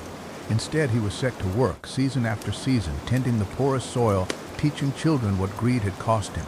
Slowly, painfully, he was folded back into their circle, not as a keeper, but as a brother. From then on, the oath beneath the apple tree was spoken with even greater weight, for they knew the danger lay not only outside, but within. Generations passed, and the chest itself grew almost symbolic, for wealth was no longer measured in coins, but in barns filled, children taught, orchards blooming. Yet still they kept it, polished and locked, not because they needed the money, but because they needed the reminder. Each season they opened it, counted its contents, and closed it again, laughing softly as though to say, "We could live without this, but we will never live without each other." When travelers passed through the valley in later years, they often asked, "What is your secret? How have you prospered so long without falling into ruin?" And the answer was always the same, spoken gently, as though to a child. "Our secret is no secret. It is trust, given and returned, planted and harvested, again and again." One evening, long after the poet's verses had faded into history, a storm swept across the valley, tearing roofs and flooding fields. Families gathered in the meeting hall, soaked and fearful, their children clinging to them. Lightning struck the apple tree, splitting its branches and blackening its bark. Gasps filled the hall, for it was as though the valley heart had been wounded. But in the morning, when the rain eased, they saw the roots still held fast, deep and unbroken. From its charred trunk, new green shoots already pushed upward. The valley wept, not for loss, but for the proof that life, like trust, could endure fire and flood. And in that moment they understood. Their wealth had never been in coins, nor rails, nor even apples. It had always been in the roots. The valley endured, but as the world beyond shifted into an age of noise and speed, its quiet ways drew both admiration and skepticism. There were radios now, and men in polished shoes spoke through wires strung across poles that reached the horizon. They broadcasted news of markets rising and falling like tides, of fortunes made in minutes and lost in seconds. Some of the younger valley folk listened in awe, wondering if their measured pace was falling behind. Why, they asked. Should we not chase such swiftness if wealth is so easily won elsewhere? The elders gathered them under the new leaves of the scarred apple tree, whose trunk bore the black mark of lightning yet still grew strong. They told the story again, not as fable but as reminder. Wealth that rises in minutes, they said, is wealth that vanishes just as fast. Ours is planted, watered, and grown, and when the storm comes, we do not scatter, we endure. Yet they were not blind to progress. They allowed radios in their homes and even welcomed the hum of machinery to ease labor in mills and orchards. But they insisted that any new tool must serve the people, never the other way around. It was during this time that a young woman named Anna stepped forward, her mind sharp as a winter breeze. She saw how the wider world used ledgers, not just for coin, but for ideas. Companies shared ownership in fragments called shares, and though much of it was tangled in greed, she believed the valley could shape it differently. She proposed something bold, that each family, each hand, each heart in the valley hold a share in the trust, not as paper traded for gain, but as proof of belonging. In this way, no voice could claim more weight than another, and every decision about the valley wealth would be made together. At first, some balked. "We already share," they said. "Why dress it in new garments?" But Anna explained with patience, "Because the world beyond us grows sharper each day. If we do not shape our story, others may shape it for us. These shares are not coin, they are roots. They will bind us even tighter, and no merchant nor banker can confuse our wealth with theirs." The valley debated long, as was their way, but in time they agreed. They inscribed names into a great book, one page for each family, bound in leather and kept beside the chest. Each year, when apples ripened, they would gather and mark the book anew. Children added, elders remembered, no name ever erased. This practice became their shield. Outsiders tried again to lure them into contracts, dazzled by the whispers of a valley where no debt existed. They offered to buy orchards, to build factories, to pave wide roads. But the book stood as proof. No single voice could sell what belonged to all. The visitors left frustrated, some shaking heads, others quietly impressed. Word spread again, not just of orchards and trust, but of a place where wealth wore no chains of secrecy. Still, the valley knew challenges lay not only in offers from without, but in desires within. A boy named Samuel, bright and restless, longed for more than the slow rhythm of planting and harvest. He left for the city, carrying only a small pouch of coins from the trust and his family blessing. In the city, he marveled at towers of glass, at markets that roared like storms, at fortunes that glittered like lightning across the night. He tasted both triumph and ruin in quick succession, his pouch of coins growing fat, then thin, then fat again. But with each turn, he felt a hollowness grow inside him, for though he held wealth, he had no root. Years later, weary and older, Samuel returned. The valley welcomed him not with judgment but with bread and cider, as they always had. He knelt beneath the apple tree, tears cutting paths through the dust of the road. "I have seen the world's wealth," he confessed, "and though it sparkles brighter, it withers faster. I return with nothing." The elders placed their hands on his shoulders and replied, "You return with everything, for you bring your story. Sit with us and let it strengthen our roots." And so his tale was folded into theirs, a living warning and reminder. The book of names thickened over time, its pages filled with generations who had never met but shared the same soil. Children ran their fingers along the ink, marveling at names from a century past, realizing they stood not alone but in a line unbroken. And always, the chest still sat nearby, less important now than the book, yet still opened each season, if only to remind them that coin was once the measure, though it no longer ruled. When another storm came, fiercer than any before, it tore roofs from houses and scattered barns into splinters. The orchards bowed low, apples torn from branches, and for a season, hunger threatened again. But the trust, the book, and the people held. Families shared grain, neighbors sheltered neighbors, and when the season passed, the valley was bruised but not broken. And in the spring, the apple tree scarred, split but unyielding, bloomed brighter than ever, as though to show the valley that true wealth is not in avoiding storms but in enduring them together. The seasons turned, and with them, the world beyond the valley quickened even more. Machines became smaller, faster, and somehow everywhere at once. The old radios gave way to glowing screens, and those screens brought with them a flood of voices, a flood so loud that it could drown a man's own thoughts if he wasn't careful. Traders no longer shouted in crowded halls, they pressed keys and watched numbers climb or fall in silence. Fortune, once measured in the weight of coin or the growth of an orchard, now seemed to appear and vanish in a blink, like sparks carried off by the wind. The valley folk watched this from a distance, half in wonder, half in suspicion. Some of the younger ones were tempted. They asked, if the world can grow rich at such speed, why do we still weigh out our apples by hand, still mend our roofs with slow, careful labor? Could we not join this rush and grow wealthier still? But the elders reminded them, speed is not strength, and a light that burns too fast leaves only ash. Yet they did not close their eyes to change. They allowed new tools to trickle in, a computer in the schoolhouse, a small line strung to bring the world voices into their library. But just as Anna had taught in her time, they bent the new things into their own shape, never the other way around. A boy named Daniel became the bridge between the old ways and the new. He loved numbers as much as he loved the quiet fields, and when the valley brought in a single machine that could carry the world markets within it, he sat before it with awe. He saw charts rise and fall, green and red blinking like fireflies, and he knew he must tread carefully. But he remembered the apple tree, remembered the chest, remembered the book of names. He asked himself, can this new fire be kept in a safe hearth, or will it burn the valley down? Daniel proposed an idea. Instead of chasing the world markets for gain, the valley could use them as a mirror.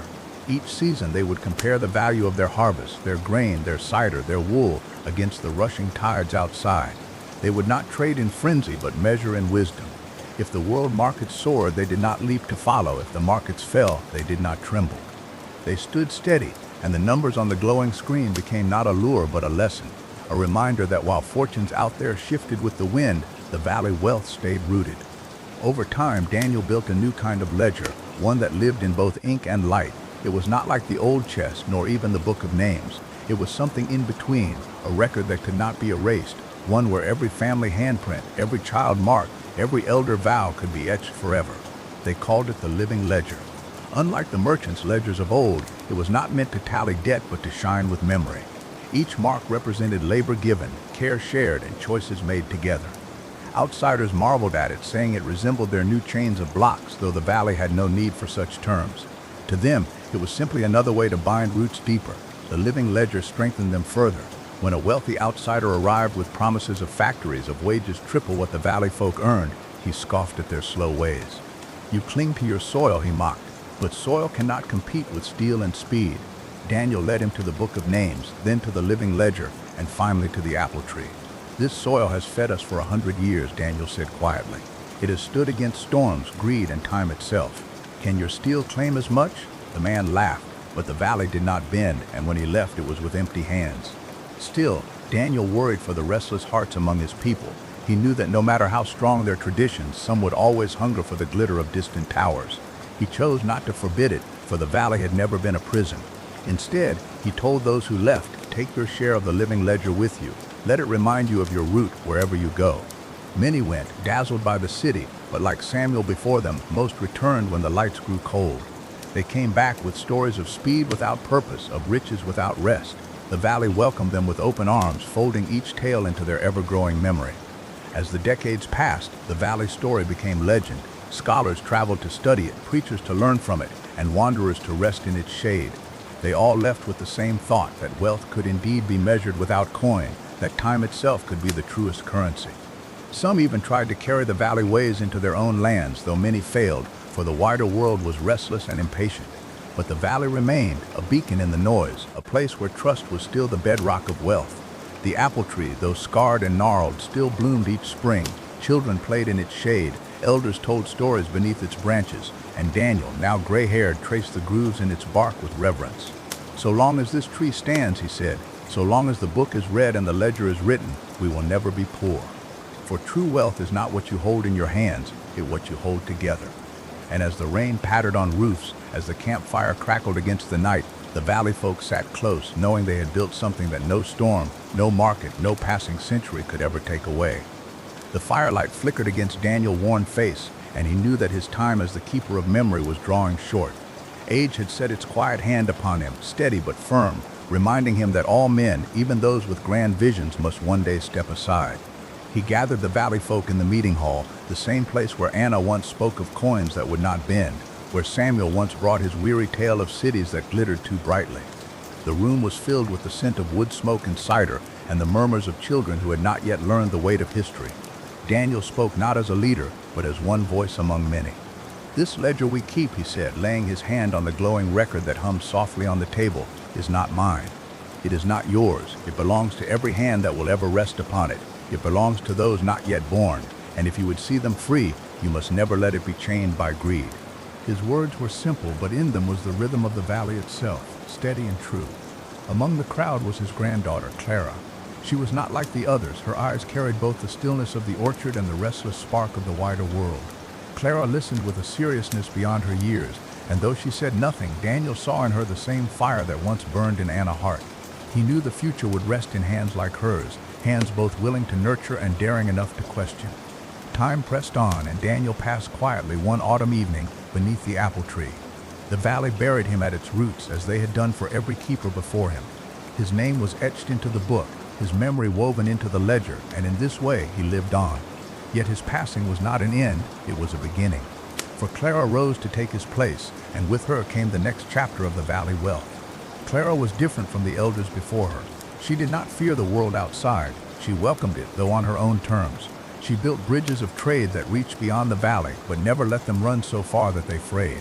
She learned how to harness the new wind's energy drawn from the sun, from water, from the quiet push of the earth itself. She spoke of balance, of keeping the valley light strong while sharing enough of it to guide others. Visitors came in greater numbers now. They were not only merchants or scholars, but leaders, men and women from cities drowning in their own noise, desperate for a model of steadiness. They marveled at the living ledger, at the way it bound a people together without contracts of ink or threats of law. They saw in it a truth their own systems lacked, that trust, when rooted deep, could outlast any market. Clara taught them, though she never sought to control them. "Take what you will," she told them, "but remember, the heart of it cannot be bought. It must be grown." Some listened, some did not. Those who tried to imitate the valley without its spirit found their efforts hollow, their chains of trust snapping under the weight of greed. Yet still the valley endured, its lessons rippling outward like circles in water. One winter a storm tore through the land, greater than any living memory could recall. The rivers swelled, the winds roared, and roofs buckled. Even the old apple tree bent low, its branches cracking under the weight of ice. For the first time in generations, the valley trembled. When the storm passed, there was silence, broken only by the cries of those who had lost much. But the valley did not despair. Clara gathered the people at the tree, even as its limbs lay broken around them. She laid her hand on the trunk and said, "This is not the end. Our wealth has never been in wood or stone alone, but in the hands we lay upon each other." And then, from the youngest child to the oldest elder, the valley rebuilt. They raised roofs together, cleared roads together, planted anew together. In their labor, the ledger glowed brighter than ever, as if it too knew that storms could not touch the heart of their wealth. Years turned again, and Clara, like those before her, grew older. She looked to the future with calm eyes, knowing that her work had been but one verse in a song that would never end.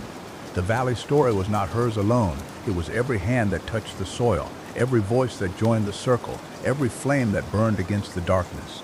The apple tree, though scarred and gnarled, stood still, its roots deeper than any storm could reach. It bore fruit once more, and the children laughed in its shade. And as the campfire cracked against the night, the rain whispered against the roofs, and the ledger hummed with living memory, the people of the valley knew this. True wealth was not a prize to be won, nor a race to be run. It was the steady, unbroken bond of trust, carried forward like fire from hand to hand, from heart to heart. The winters grew softer in the years that followed, as if the land itself respected the valley endurance. Yet the people did not forget the storm that once humbled them. They built with more care, storing away not just food and coin, but knowledge, wisdom passed down like kindling waiting to be struck. Clara grew frail, but her voice remained steady when she gathered the valley folk each year at the harvest fire. She would tell them, what we share is not simply a ledger, not simply fruit from trees or bread from ovens. What we share is the proof that hands together can weave a fabric no storm can tear. The firelight caught in her eyes, and the younger folk leaned close, knowing she would not always be there to remind them. As Clara's hair turned silver, her daughter Miriam began to take on the mantle of guide. Miriam was not as fiery as her mother, nor as serene as her grandfather Daniel. She was patient, deliberate, and had a way of seeing the quiet details others overlooked. Where others saw a harvest, Miriam saw soil that needed rest. Where others saw trade routes, she saw the danger of stretching too thin. It was Miriam who introduced the practice of letting fields lie fallow, of giving even the land a chance to breathe. Some called it caution, others wisdom, but when the earth yielded stronger crops in the years after, they learned her restraint was a kind of wealth all its own. Beyond the valley, the world changed faster than ever. Towers of glass climbed skyward, and great machines connected cities across oceans. Whispers of new markets, new currencies, and dazzling fortunes reached even the quietest corners. Visitors brought stories of riches gained overnight and lost just as quickly. Miriam listened politely but never hurried to follow their paths. She would smile and say, the river runs fastest before it breaks its banks. Better a steady stream that feeds our roots. Some outsiders scoffed, yet many returned, humbled when their fortunes evaporated in the winds of greed. In time, it was Miriam's son Elias who looked outward with a daring heart. Elias loved the valley but could not resist the call of roads untaken. He ventured far into cities his people only knew by name, carrying with him nothing but a small book of notes copied from the living ledger. He studied how other societies rose and fell, how they managed or mismanaged the wealth of their people. He saw markets that glittered with promise but turned cruel at the first sign of weakness. He saw leaders who hoarded until their hands were empty of trust, ruling over lands too weary to rise again. And in every city, Elias spoke softly of the valley way. Some ignored him. A few listened. A handful began to shape their own communities around the principles he carried. Elias returned after many years, older, weathered, but with a fire still burning. He had not abandoned the valley, nor had he betrayed its lessons. Instead, he brought back stories, maps, and companions who wished to see the place where wealth was not a weapon but a bond. The valley welcomed them, for its strength had always been in opening its circle, not closing it. Around the campfire, voices from distant lands mingled with those born of the orchard. Each told tales of hardship, of rebuilding, of small triumphs that echoed the valley own. In listening, the people learned that their story was no longer theirs alone. The living ledger changed as well. Once it had been a simple glowing book, pages etched with light. Now, under the hands of many, it grew into something greater, a network of memory humming softly across the valley and stretching into the towns that embraced its lessons. It was no longer just a record of coin and harvest. It became a mirror of trust itself, alive wherever hands touched it. Elias marveled at how something so humble could outgrow even the wildest dreams of those who first shaped it. As the years turned, the valley faced new trials. Droughts tested their patience, and shifts in trade tested their unity. Yet through each challenge, they leaned on the truth that had carried them from Samuel to Anna, from Daniel to Clara, from Miriam to Elias. Wealth was not measured in what one hoarded, but in what one gave and what one held together. When the rains finally returned, when the market steadied, the valley did not rejoice in relief alone. They rejoiced in knowing they had endured without breaking faith with one another. One evening, as rain drummed steady on the roof and the fire cracked warm against the chill, Elias spoke to the gathered circle. His hair was streaked with gray, his voice lined with years, but his spirit was undimmed. This, he said, gesturing to the ledger glowing gently on the table, is not the end of our story. Each of us carries it forward. Each of us is a keeper now. And when storms come again, and we will face them not as scattered souls, but as one. The room fell silent, not in fear, but in reverence, for they knew he was right, and so the valley lived on, not by chance nor by fortune whim, but by the steady hand of trust passed down through generations. The apple tree stood taller still, scarred but strong, roots sunk deep into the earth. Its fruit fed the children of those yet unborn, just as the ledger glow fed the spirit of the people. And in the quiet, under rain and firelight, the story whispered onward, one hand to the next, one heart to another. The valley's story began to ripple further than even Elias had imagined. The companions who had followed him home carried with them seeds, and not just of crops, but of ideas. When they returned to their homelands, they planted both. Communities, once fractured by distrust, began to gather around fires of their own, using the principles Elias shared to rebuild their economies with fairness, patience, and care. They called it many names, each fitting their tongue and custom, but at its core it was the same. Wealth was a bond, not a blade. In the valley itself, the rhythm of life settled into a calm but powerful hum. Markets bustled not with greed but with gratitude. Families taught their children the stories of Samuel and Daniel, of Anna Ledger and Clara Voice, of Miriam wisdom and Elias' journey. The lessons were no longer confined to fireside whispers. They were etched into the way fields were sown, the way trade agreements were signed, and the way disputes were settled. When disagreements arose, the people turned to the glow of the living ledger, not as a judge, but as a reminder. Nothing written there could stand without the trust of those who built it together. Over time, the ledger itself began to evolve in ways no one expected. What had once been a simple, glowing book of memory now resonated with the thoughts and feelings of those bound to it. Not words exactly, but echoes of intent, whether the hand that touched it was giving with sincerity or with deceit. This subtle hum could be felt by all who gathered. Some were wary at first, fearful of a tool that could reveal what lay beneath their gestures. Yet in time, they came to see it not as an intrusion, but as a safeguard. It did not expose every secret, it only nudged, reminding all that trust could not be faked forever. Generations passed, and the valley became known across continents as a place where prosperity lasted longer than lifetimes. Pilgrims arrived to learn, to study, to take part in the shared story. They did not find endless treasure or grand palaces. They found orchards, libraries, and quiet firesides. They found people who worked with their hands, traded with fairness, and told stories with reverence. What the valley offered was not a shortcut to riches, but a path to something far greater: stability, peace, and wealth that outlasted storms. Among the newcomers was a young woman named Sira, who had grown up in a city that once glittered with industry and collapsed into ruin. She carried scars of famine, but also a fierce determination to build something that would last. Sira studied the valley ways with a hunger that startled the old keepers. She asked questions late into the night, pressing her fingers to the glowing ledger as though she could draw its wisdom straight into her veins. When she returned to her homeland, she left behind not only gratitude but also a vow. She would carry the spirit of the valley into the ashes of her city and rebuild it brick by brick. Years later, word came back that Sira had succeeded. The city of her childhood, once darkened by greed and neglect, had begun to glow anew. Its markets ran on principles of fairness, its people no longer feared hunger, and its leaders governed not by hoarding but by giving. They called it the City of Renewal, and travelers who visited said that, though it bore towers of stone and steel rather than orchards and streams, it felt in its heart just like the valley. The valley rejoiced, but more than that, they understood what had happened. The story was no longer theirs alone. It had become a river that branched into countless streams, each carrying life to places that had long been dry. The living ledger itself pulsed brighter at this knowledge, as though recognizing that its purpose had grown beyond a single land.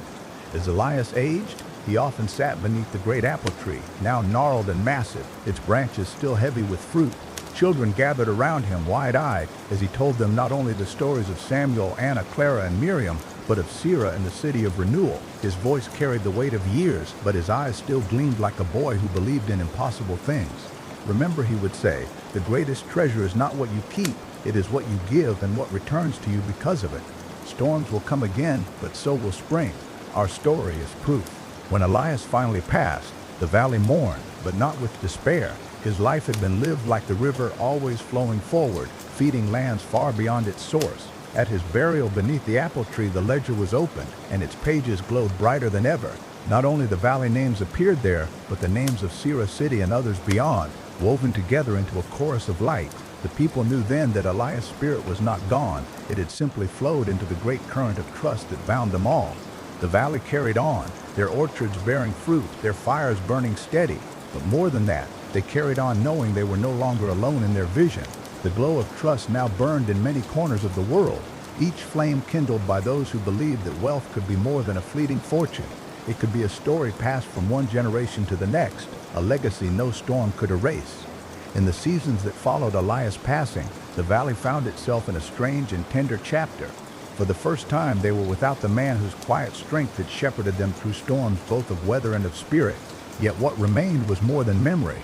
It was a framework that lived in every handshake, in every trade, in every word passed around the fire. The apple tree under which he rested became not just a place of mourning, but of gathering.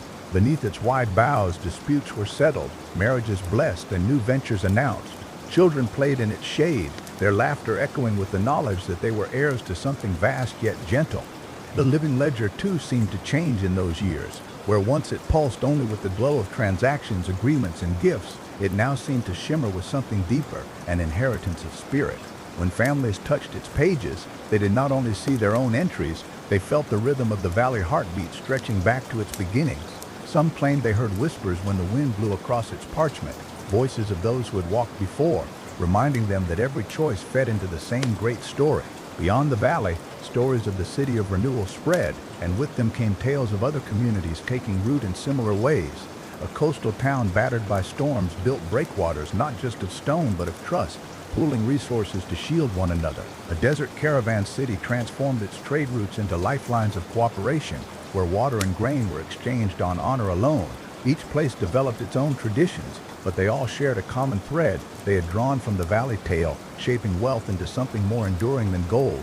Messengers brought back news of these places, and the valley people began to realize that their experiment had sparked a quiet revolution.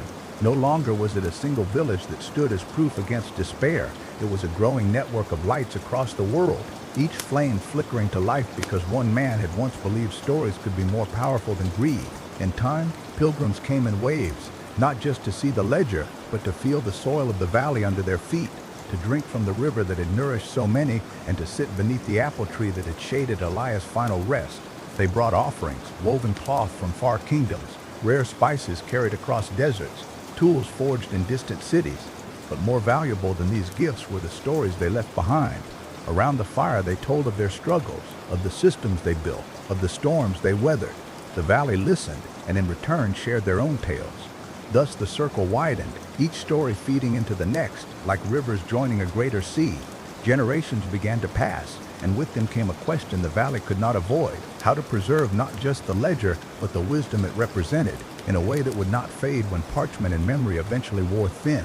It was Miriam's great-grandchildren who found the answer. Skilled in both craft and thought, they wove together a great tapestry, thread upon thread dyed in the colors of the valley fields, forests, and skies. Upon it they embroidered the stories of their ancestors: Samuel and Daniel, Anna Ledger, Clara Voice, Miriam Wisdom, Elias Journey, and Sarah Renewal. The tapestry hung in the great hall, but unlike the ledger, it was not locked away. Travelers were invited to sit before it, to touch its fabric, to add their own stitches where their stories intertwined. This tapestry became as much a living document as the glowing ledger. Where the ledger held the weight of agreements, the tapestry carried the breath of stories. Together they balanced one another, fact and feeling, number and narrative. And as the years wore on, people began to realize something profound, that wealth itself was a tapestry, woven from countless threads of trust, risk, generosity, and resilience. Centuries passed, the valley transformed with time, yet never lost its soul. Fields stretched farther, homes grew sturdier, tools became sharper, trade routes connected them to lands once only whispered about. Yet through it all, the apple tree still bore fruit, the ledger still glowed, and the tapestry grew heavier with stitches of new hands. Children still gathered under the tree to hear the old stories, and when the fire crackled on rainy nights, the voices of ancestors seemed to hum along. By then, the valley legend had become myth to those who lived far away. Some doubted whether Elias had ever lived, or whether the glowing ledger was real. Yet when travelers arrived, weary and skeptical, they found themselves greeted not with sermons or proofs, but with a simple seat by the fire, a warm meal, and a story told in the soft cadence of trust. They left changed, not because they had seen miracles, but because they had felt what it meant to belong to a wealth that no storm could wash away. And so the story went on, unbroken, like a river that finds new paths but never loses its course. The valley was no longer the only source of the tale, but it remained its heart, a reminder that the greatest fortune is not what you hold, but what you share. And under the stars, with the fire glow dancing on their faces, the people whispered what Elias once said: "Storms will come, but so will spring." Our story is proof. The centuries that followed turned the valley into something both timeless and unrecognizable. Roads carved through the forests, bridges arched over rivers that once only bore fishermen boats, and marketplaces bustled where simple bartering circles had stood. Yet for all the growth, the essence of the place never dimmed. Travelers who arrived weary from distant lands often spoke of a strange calm that settled over them as soon as they glimpsed the apple tree on the horizon. It was as if the roots of that tree reached into the heart of every person, reminding them that they were not strangers here, but participants in a tale older than themselves. The ledger, still glowing faintly upon its pedestal, had grown faint in some seasons, its light flickering as though it might fade. Each time, fear crept into the valley, whispers rising that perhaps the age of trust had run its course. Yet always, without fail, the glow returned stronger when a child touched it with innocence, or when neighbors set aside quarrels to share a loaf of bread. From this, the people came to understand that the ledger's power did not come from parchment or ink, but from the constant choice to believe in one another. The tapestry, heavier with each generation's stitches, became a chronicle so vast it spanned the entire hall. Foreigners marveled at it, tracing with their fingers the colored threads that told of battles avoided, of famines survived, of strangers welcomed. There were even sections stitched by faraway hands, where travelers carried dyed threads from their own homes to weave into its borders. In this way, the tapestry was no longer solely the valley, it belonged to a world of interconnected stories, each thread adding richness to the whole. Still, there were times when storms raged not of weather but of ambition. Some descendants of the valley sought to expand the story outward, building cities that rose like towers of glass and stone. Wealth swelled quickly in these places, but with speed came peril. Deals grew sharp-edged, and some forgot that the glow of the ledger required more than contracts. It required spirit. When greed began to creep in, those cities faltered, their markets collapsed, their lights dimmed, and their people returned humbled to the valley, asking once more to sit beneath the apple tree and learn. The valley welcomed them, not with scorn but with firelight and story, for it had long understood that failure was not an ending but a part of the path. In time, bards began to travel far and wide, carrying the valley's tale in song.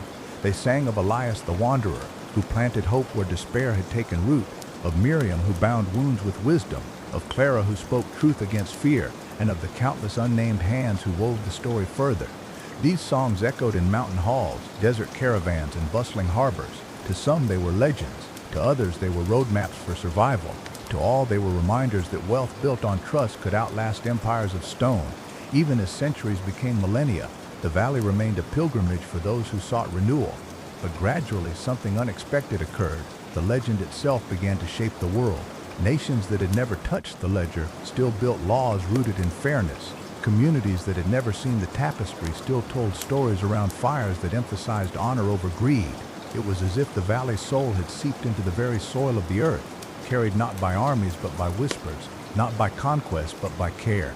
On nights when rain pattered on the rooftops and the fire cracked like an old friend laughed, the people of the valley would look out across their land and know they were but a chapter in an endless tale. They no longer asked how long the ledger would glow or how many stitches the tapestry could bear. Instead, they asked only this: how might we live today in a way that tomorrow will remember kindly? That question, simple as a seed, became the new legacy. And though names were lost and centuries blurred, the essence endured. Children still pressed their palms to the glowing page, still added their threads to the fabric of stories, still chased one another under the apple tree's shade, and with every laugh, every shared loaf, every risk taken for another's sake, the valley promise was renewed. Storms will come, but so will spring. The wealth of trust, once born in a single heart, had become eternal. The story of the valley did not remain bound by its borders forever. As generations folded into one another and seasons etched their patterns across the land, the influence of the ledger and the tapestry began to seep outward in ways that defied distance. Merchants spoke of it in markets beyond seas. Pilgrims carried its memory into deserts where no water flowed, and sailors whispered of its glow as they charted unknown shores. The tale spread not as conquest nor decree, but as a living seed, planted quietly into conversations by firelight, and carried into hearts that longed for steadiness amidst the chaos of change. Far across oceans, in lands where languages bore no resemblance to those of the valley, communities began to weave their own tapestries, not of the same design, but inspired by the idea that stories could be shared and wealth could be trusted. They created their own ledgers, carved from wood, inscribed with promises instead of accounts, each promise binding neighbor to neighbor. It mattered little that they had never seen the valley itself. The spirit of it moved like the wind, unseen but undeniable. Yet with every spreading flame there comes the risk of wildfire. Some sought to twist the story, to take the power of trust and wield it as a tool of control. These leaders declared themselves heirs of the valley wisdom, but their motives revealed otherwise. They built monuments to themselves, claiming the ledger glow for their own profit, and in doing so, they drained it of its essence. Their people prospered briefly, but just as quickly, their markets turned hollow and their halls echoed with betrayal. It became clear, again and again, that no stone, no parchment, no tapestry could carry the heart of the valley unless the people themselves chose to live it out. In the valley itself, the original apple tree grew ancient and wide. Its branches stretched further each year, and beneath it generations continued to gather. Children played at the roots where their great-great-grandparents once sat, while the elders told the same story in countless voices, each one adding new detail to the old. No matter how far the legend traveled, the heart of it remained there, in laughter shared during lean harvests, in hands joined to rebuild homes after storms, in the quiet comfort of knowing that no one in the valley truly stood alone. There came an age when visitors from distant lands began arriving not merely to learn, but to stay. They brought their own customs, their own struggles, and their own stories. At first, some in the valley resisted. They feared the heart of the place might be diluted, that the influx of strangers would erode what made it unique. But time revealed the opposite. Each new arrival carried threads for the tapestry that had never been seen before, dyes of colors richer than the valley had ever known, patterns inspired by landscapes beyond its hills.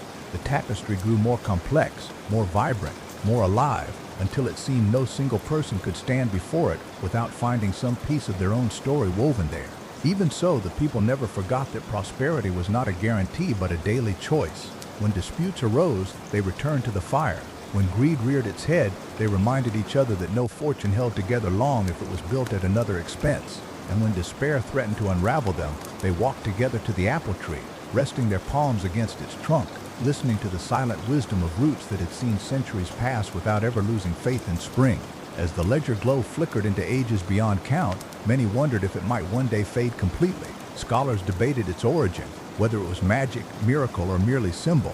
But the elders, with smiles that carried the weight of centuries, would answer simply, "It glows as long as we do." And indeed, the truth became clear. Its light was not its own. It was the reflection of the people's choices, their courage, their kindness, their willingness to give without certainty of return. So the story continued, not with endings, but with renewals. Each storm passed, each season turned, each generation rose and fell like waves upon a shore.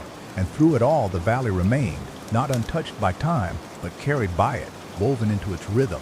To the weary, it was a place of rest. To the broken, it was a place of mending. To the hopeful, it was proof that wealth built in trust could endure longer than gold, longer than kingdoms, longer than memory itself. And so, the people lived, not as keepers of a relic, but as authors of an ever-growing tale, one stitched in firelight, whispered in rain, and carried always in the steady glow of the ledger and the endless stretch of the tapestry. The legacy of the valley did not stop with symbols of light and cloth. It seeped into the very language of those who lived and visited there. Words once used only for exchange, owed debt profit, were softened by the daily rhythm of trust until they came to mean something far deeper. O became a reminder of gratitude, not burden.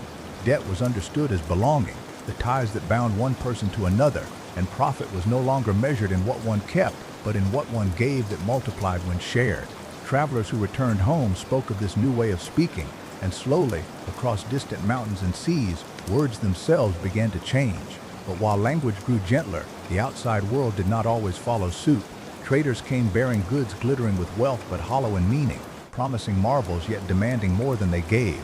They saw the valley abundance and longed to possess it, not to join it. A few valley folk, tempted by promises of quicker riches, strayed from their old ways, exchanging trust for trinkets, kindness for contracts etched with trickery. For a while, the valley teetered on the edge of losing itself. It was not through force or punishment that they found their way back, but through remembering. On one bitter night, after a storm had ruined the harvest and quarrels had split families, an elder gathered the people at the fire. She told a story so old it was nearly forgotten, of the first seed planted, of the first fruit shared. She spoke not of rules or commands, but of the hunger that once bound them together, the hunger no one should ever face alone. The fire flickered against their weary faces, and tears welled as memory bloomed. The people began to bring forth what little they had, bread, apples, small bundles of dried herbs, and laid them before the fire, not in offering, but in sharing. From that night forward, the traders with hollow goods found little to grasp, for the valley heart had remembered what could never be bought. Generations later, children would ask why the valley never grew into a kingdom, never crowned a ruler, never built a wall, and the elders would smile, their wrinkles bending into maps of laughter and loss, and reply, because the valley was never meant to be held, it was meant to be lived. And so the people resisted the temptation of dominion. They chose instead to keep their borders open, their hearths warm, their tables wide. That openness gave birth to an unexpected wealth, one of stories and songs. Travelers from the farthest reaches carried their own legends, tales of deserts that bloomed with sudden rain, of mountains that sang when the wind struck their peaks, of rivers that carved paths older than memory. The valley welcomed these stories, weaving them into their tapestry, until its surface shimmered with threads of countless lands. When a child gazed upon it, they did not see only their valley, they saw the world reflected back at them, not as conquest but as kinship. And yet, as with all things, not every voice agreed. Some feared that the growing diversity would drown the valley's own traditions. They worried the ancient apple tree roots would be forgotten beneath new growth. But when they spoke their fears, others reminded them. The roots of the tree were deep not because they excluded other seeds, but because they reached into the dark earth and held fast while all around them changed. Tradition, they said, was not a wall but a root. It nourished new branches. It did not forbid them. Seasons turned, winters froze, summers burned, and always the valley adapted. When storms grew fierce, they built their homes stronger, together. When fields lay fallow, they traded knowledge with newcomers, learning techniques older than their own. And when joy overflowed, they celebrated in ways so vibrant the stars themselves seemed to bend closer to watch. In every feast, in every mourning, in every rebuilding, the glow of the ledger and the brilliance of the tapestry remained, not static, but pulsing with the life of the people who lived in its light.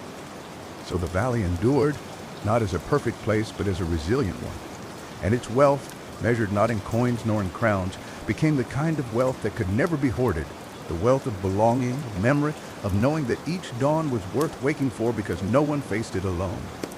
As time moved like a slow river, the valley people found themselves at the edge of change. New travelers brought not only stories and goods, but devices unlike anything the valley had known. Simple tools at first, forged with precision beyond the village smith hand, and later contraptions that spun, whirred, and gleamed with curious energy. Some feared these creations, whispering that they might replace the old ways, strip the heart from what made the valley whole. But others leaned close, eyes wide with wonder, asking not, what will this take from us, but how might this serve us all? The first device to truly take root was a windmill brought by a wanderer from across the sea. It stood tall on a hill, its blades catching the valley breeze and turning with a hum that blended into the rhythm of the land.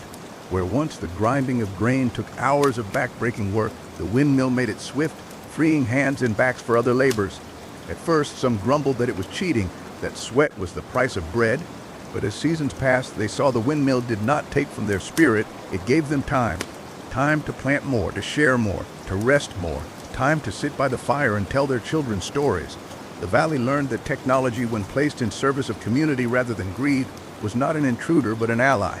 With time came more inventions, lamps that burned longer, looms that wove faster, even crude presses that stamped ink onto paper. The last was a marvel that changed everything, for it allowed the valley wisdom, once carried only in song and memory, to be written and carried beyond the mountains. No longer would knowledge risk vanishing when a voice grew quiet. Now, the light of their lessons could be carried far, folded into the pockets of travelers, etched in ink that endured the ages. Still, challenges grew with the abundance. With written words, outsiders hungered more fiercely for what the valley had. Traders arrived with contracts penned in sharp ink, offering tempting deals that glittered on the surface but twisted beneath. The valley people, seasoned by generations of choosing trust over greed, read carefully. They refused bargains that chained their freedom, even if it meant losing certain luxuries. Better a simple meal shared in freedom, they would say, than a banquet bought with chains. Their refusal baffled outsiders but became the valley's shield. Wealth could be lost, but values could not be stolen. Even with their steadfastness, the valley faced tests from within. Younger generations, curious and bold, sometimes bristled against the slow pace of tradition. They wanted more light, more knowledge, more reach. They asked, why stay here when the world calls to us? Why guard this place when we could spread its lessons farther? And so, with heavy hearts and hopeful eyes, the elders let them go. They walked out of the valley, carrying scrolls, songs, and seeds of wisdom in their packs. The valley that had once feared losing its roots now realized its branches could grow beyond sight. Years later, news drifted back like wind carrying the scent of rain. The valley exiles had planted seeds of their culture in faraway lands. They founded markets where kindness was currency, built halls where decisions were made in circles rather than thrones, and lit lanterns whose glow symbolized not power but welcome. Some places faltered, falling into the old patterns of greed. Others thrived, creating sparks of communities that echoed the valley spirit. The people learned that their wealth was not confined to geography. It was a way of living that could travel, adapt, and endure. And yet, through it all, the valley itself remained. Children still ran laughing through its orchards, elders still tended its fires, and the ledger still glowed softly, though no hand had written in it for years. It was no longer a book of balance, but a book of remembrance, each shimmering page reflecting choices that shaped the valley's soul. When storms raged or hunger loomed, they would gather around it and remember. We are rich not because of what we have, but because of what we share.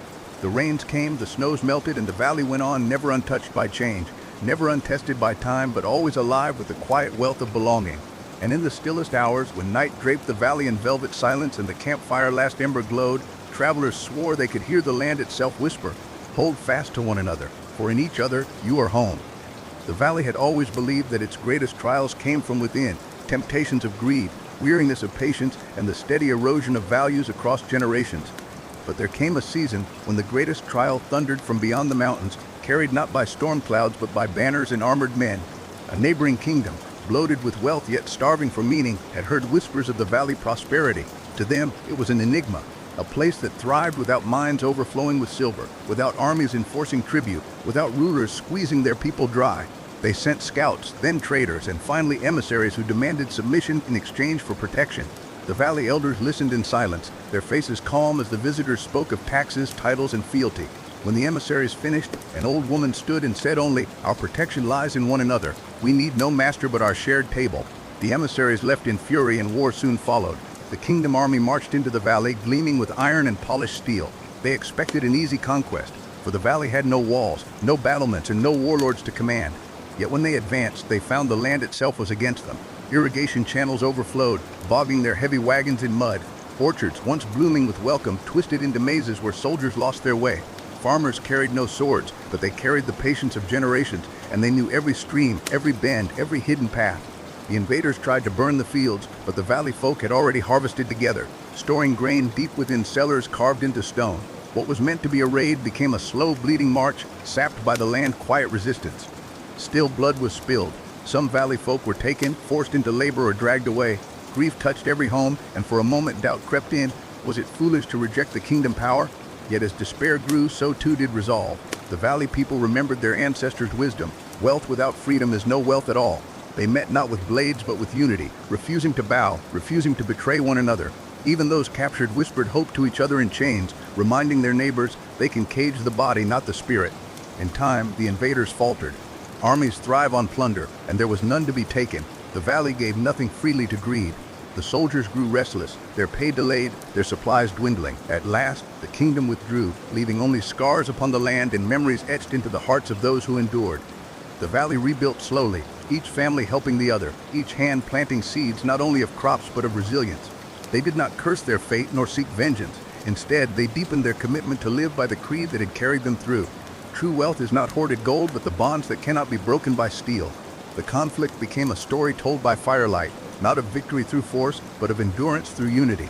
Children grew up knowing that even in the face of swords and fire, their people had chosen the harder path of togetherness. And in that choosing, they had preserved not just their valley, but their way of life.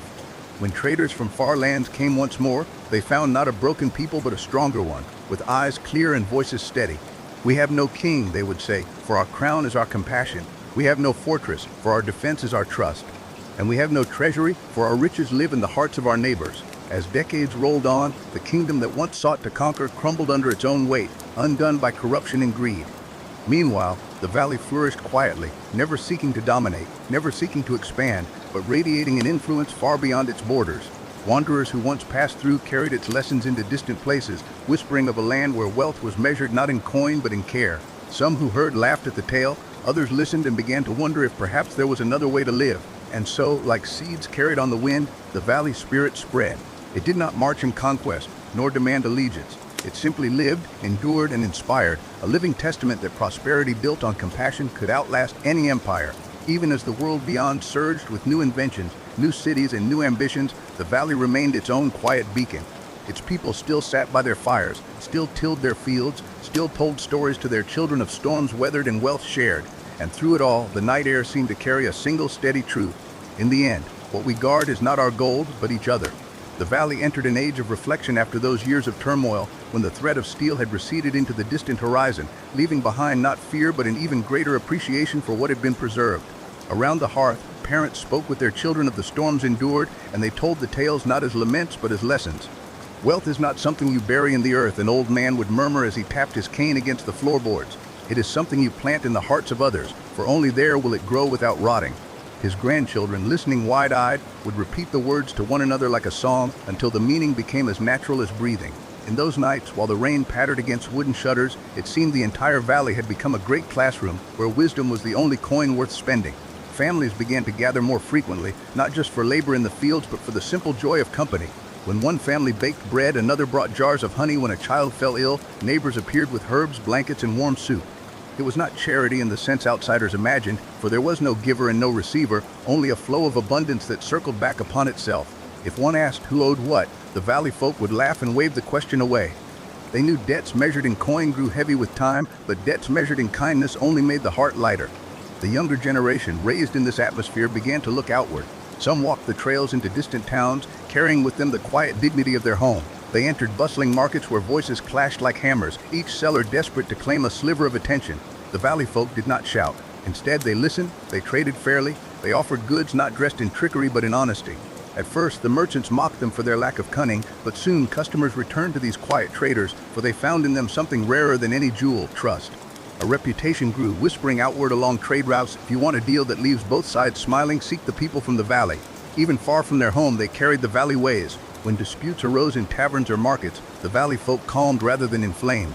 When coins clinked greedily on tables, they spoke of value that outlasted metal. Slowly, they began to inspire little shifts. A merchant who once sought only profit decided to mend a competitor roof. A farmer burdened by debt was surprised when a group of neighbors gathered to help repay it, saying, "If you are broken, so too are we." Like ripples in a pond, small changes spread outward, unseen at first but undeniable with time. Back home, the elders took joy in seeing these stories return, carried by those who traveled. "We do not need to conquer," one elder laughed one evening, "for our wealth walks on two legs and speaks with a humble voice. Wherever our children go, they leave seeds behind, and those seeds will grow in soil we may never see." Around the fire, nods and murmurs of agreement passed, and the crackling wood seemed to echo the sentiment. As decades folded into one another, the valley prosperity remained steady, not because of treasures hidden in vaults, but because its values proved inexhaustible. Crops still failed some years, storms still battered roofs, but the people faced these trials as one body. When granaries were light, meals were simply stretched thinner, each family ensuring no neighbor went without. In hunger, they found fellowship in hardship. They found a kind of wealth greater than abundance. Travelers often remarked in wonder, "I have never seen a place so rich, where even in lean years no one seems poor." This wealth was not always visible to the eye. It was in the way hands clasped firmly when parting after an agreement, in the way children played freely without fear of hunger or neglect, in the way songs filled the valley even after the longest day of toil. It was a wealth of spirit, unbreakable by circumstance. Outsiders struggled to measure it, for they sought numbers and scales, but the valley folk simply smiled. They knew that the truest riches could no more be counted than the stars scattered across the night sky. And so, under the quiet glow of lanterns, beneath the watchful gaze of mountains and the steady rhythm of the rain, the valley wrote a story unlike any kingdom or empire, not of conquest, not of hoarded treasure, but of lives entwined by trust and care. Each life became a verse in a greater song, a melody passed from one generation to the next, reminding all who listened that prosperity is not something you chase into the distance, it is something you kindle right where you stand. As the seasons continued their endless circle, the valley's story began to weave new threads into its already rich fabric. The children who had once sat cross-legged at the knees of elders were now grown themselves, their hands roughened by work but their minds sharpened by the lessons whispered in firelight. They did not turn away from the old wisdom, but neither did they cling to it so tightly that it suffocated growth. Instead, they used it as roots, firm, steady, hidden beneath the soil, while allowing new branches to stretch into the open air. One of the first great shifts came not from a leader but from a curious young woman named Aileen. She had been fascinated since childhood by the patterns of rain on the rooftops, the way drops gathered into streams that ran from gutter to ground. She wondered aloud, why must the water vanish when we might use it? At first, her neighbors laughed at such musings, for it was the way of things the clouds gave, the land drank, and the rest was lost. Yet Aileen was stubborn, and with barrels crafted from old wood, she began to collect the rain. Soon she was irrigating her small patch of garden even during dry months. Her tomatoes grew plump while others wilted, and the people took notice. Rather than guard her discovery, Aileen invited children and elders alike to her home, showing them how to fashion barrels, how to filter the water through gravel and cloth. "The sky gives freely," she said, "and so must we." The practice spread through the valley until every roof became not just a shelter but a gift giver, catching and storing the bounty of storms. What might have been a minor convenience elsewhere became in the valley another layer of resilience. It also became a symbol that innovation, when shared, multiplies instead of divides. In time, other ideas sprouted. A group of brothers known for their skill in woodworking began to experiment with wheels and carts sturdier than the crude ones they had used for generations. Instead of charging dearly for the new designs, they offered to teach any who wished to learn, on the condition that the knowledge be passed forward. Soon, every farmer found their burdens eased, every journey shortened. The brothers became known not for their craft alone, but for the spirit of open hands with which they worked. Education, too, began to shift. Where once children learned only from parents or through the endless lessons of field and hearth, the valley began to see the value in gathering young ones together. A shaded grove near the river became the first school, though it bore little resemblance to the stiff institutions found in cities. Here, elders told stories, artisans demonstrated skills, and even children taught one another what they had discovered. One day, a boy explained how he had noticed bees visiting flowers more often when certain colors were planted close together. His observations sparked laughter at first, but then thoughtful silence, and eventually the planting of gardens that bloomed with intention. Honey yields doubled the following year, and the boy's name was spoken with respect, not for genius, but for the reminder that wisdom has no age. With each generation, new ideas braided themselves into old traditions, never replacing but always enriching. The valley folk began to craft their own small marketplace, not one driven by profit but by exchange. Goods were laid out on wooden tables or blankets spread upon the ground, and rather than coins, neighbors traded bread for cloth, honey for tools, a lesson in weaving for a lesson in song. Outsiders who wandered into this circle often shook their heads in disbelief, muttering that such ways could never last. Yet they returned, again and again, not only to trade but to witness a kind of wealth they had never felt in their bustling cities. The most remarkable thing was how these changes did not unravel the valley foundation but strengthened it. Innovation did not sow greed because it was never claimed as a personal crown. It was always a lantern lifted high so all might see. Knowledge was not stored away like gold but given freely, for the people had learned the truth that hoarded wisdom, like stagnant water, soon spoils. Flowing, shared, and renewed, it nourished everyone. On nights when rain whispered against the earth and the campfires burned low, travelers sometimes asked the valley folk how they had managed such harmony when the rest of the world clawed endlessly at wealth. The answer was never a speech, never a lecture. It was in the soft clink of mugs being shared, and the laughter of children darting between lamplight and shadow, and the quiet nods exchanged between neighbors who knew they could depend on one another. If pressed for words, an elder might say, "We learned that fortune isn't what you take with you, but what you leave behind." And so the valley continued to grow, not upward into towers nor outward into conquest, but deeper into itself, richer in ways invisible to those who measured worth in coin. Each new invention, each shared skill, was a reminder that true prosperity was a river without end, flowing strongest when no one tried to dam it. The world beyond the valley was not blind to its unusual glow. Merchants, pilgrims, and wanderers who had passed through returned to their own towns, speaking of a place where trade was measured not by profit but by fairness, where knowledge passed from hand to hand like fire along a row of candles. To some, these stories sounded like fairy tales spun by travelers too long on the road. But others listened with curiosity, even longing, for their own lands had grown weary under the weight of debts, disputes, and ceaseless hunger for more. One small village on the edge of a barren plain was among the first to attempt imitation. Their wells ran shallow, and their fields yielded little. Yet when a trader who had wintered in the valley returned, he described how a people had turned hardship into abundance by sharing rather than hoarding. The village leaders, skeptical but desperate, called a gathering. "We cannot eat stories," one elder said, "but perhaps the lesson beneath them may yet feed us." They decided to try. At first, it was awkward. The villagers were accustomed to bargaining with suspicion, each man and woman guarding their scraps with clenched fists. When the idea of trading goods without coin was proposed, many balked. A woman who had little more than wool feared she would be taken advantage of. A man with tools worried that his skill would be exploited. Yet hunger pressed against them harder than fear, and slowly they began to exchange. The carpenter offered to mend doors in return for bread. The shepherd gave milk to a potter who in turn shaped bowls for her children. Hesitant steps, unsteady as a child first walked, but steps nonetheless. The first season was clumsy, riddled with mistakes. Some gave less than they should, while others gave more than they could afford. Arguments flared, and for a moment it seemed the experiment would collapse.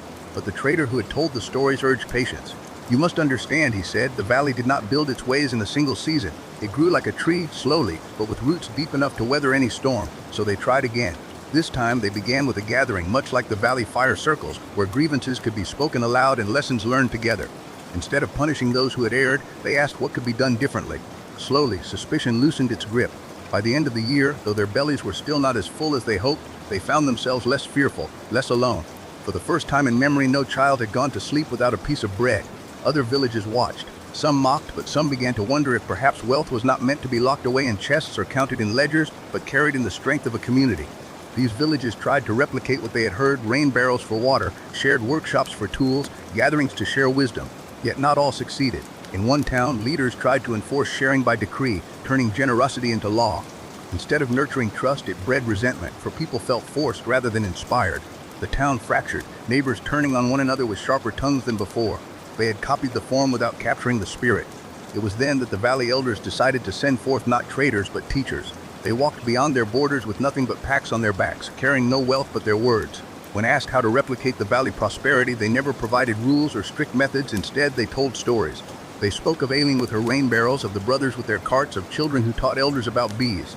They described not systems but principles, that wealth grows when shared, that innovation multiplies when given freely, that disputes are best met not with punishment but with understanding. Some who heard these tales understood, others scoffed, too steeped in the hunger for gold to listen. In places where the seeds fell on open ground, however, communities began to shift. A fishing village built communal nets, and though some catches were meager, no family went without food. A town plagued by floods studied the valley barrels and ditches, and soon their water no longer drowned them but nourished new orchards. The changes were uneven but undeniable. The valley flame was spreading, yet with this spread came challenge. Not all who heard the stories used them with noble intent.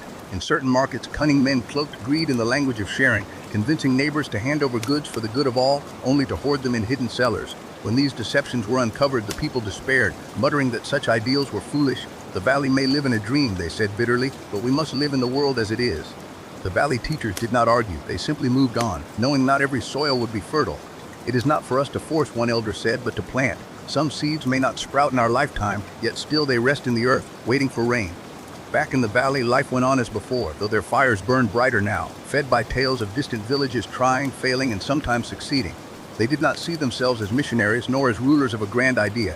They were simply keepers of a flame, offering it to any willing to warm their hands. Whether it caught or faded was not theirs to control.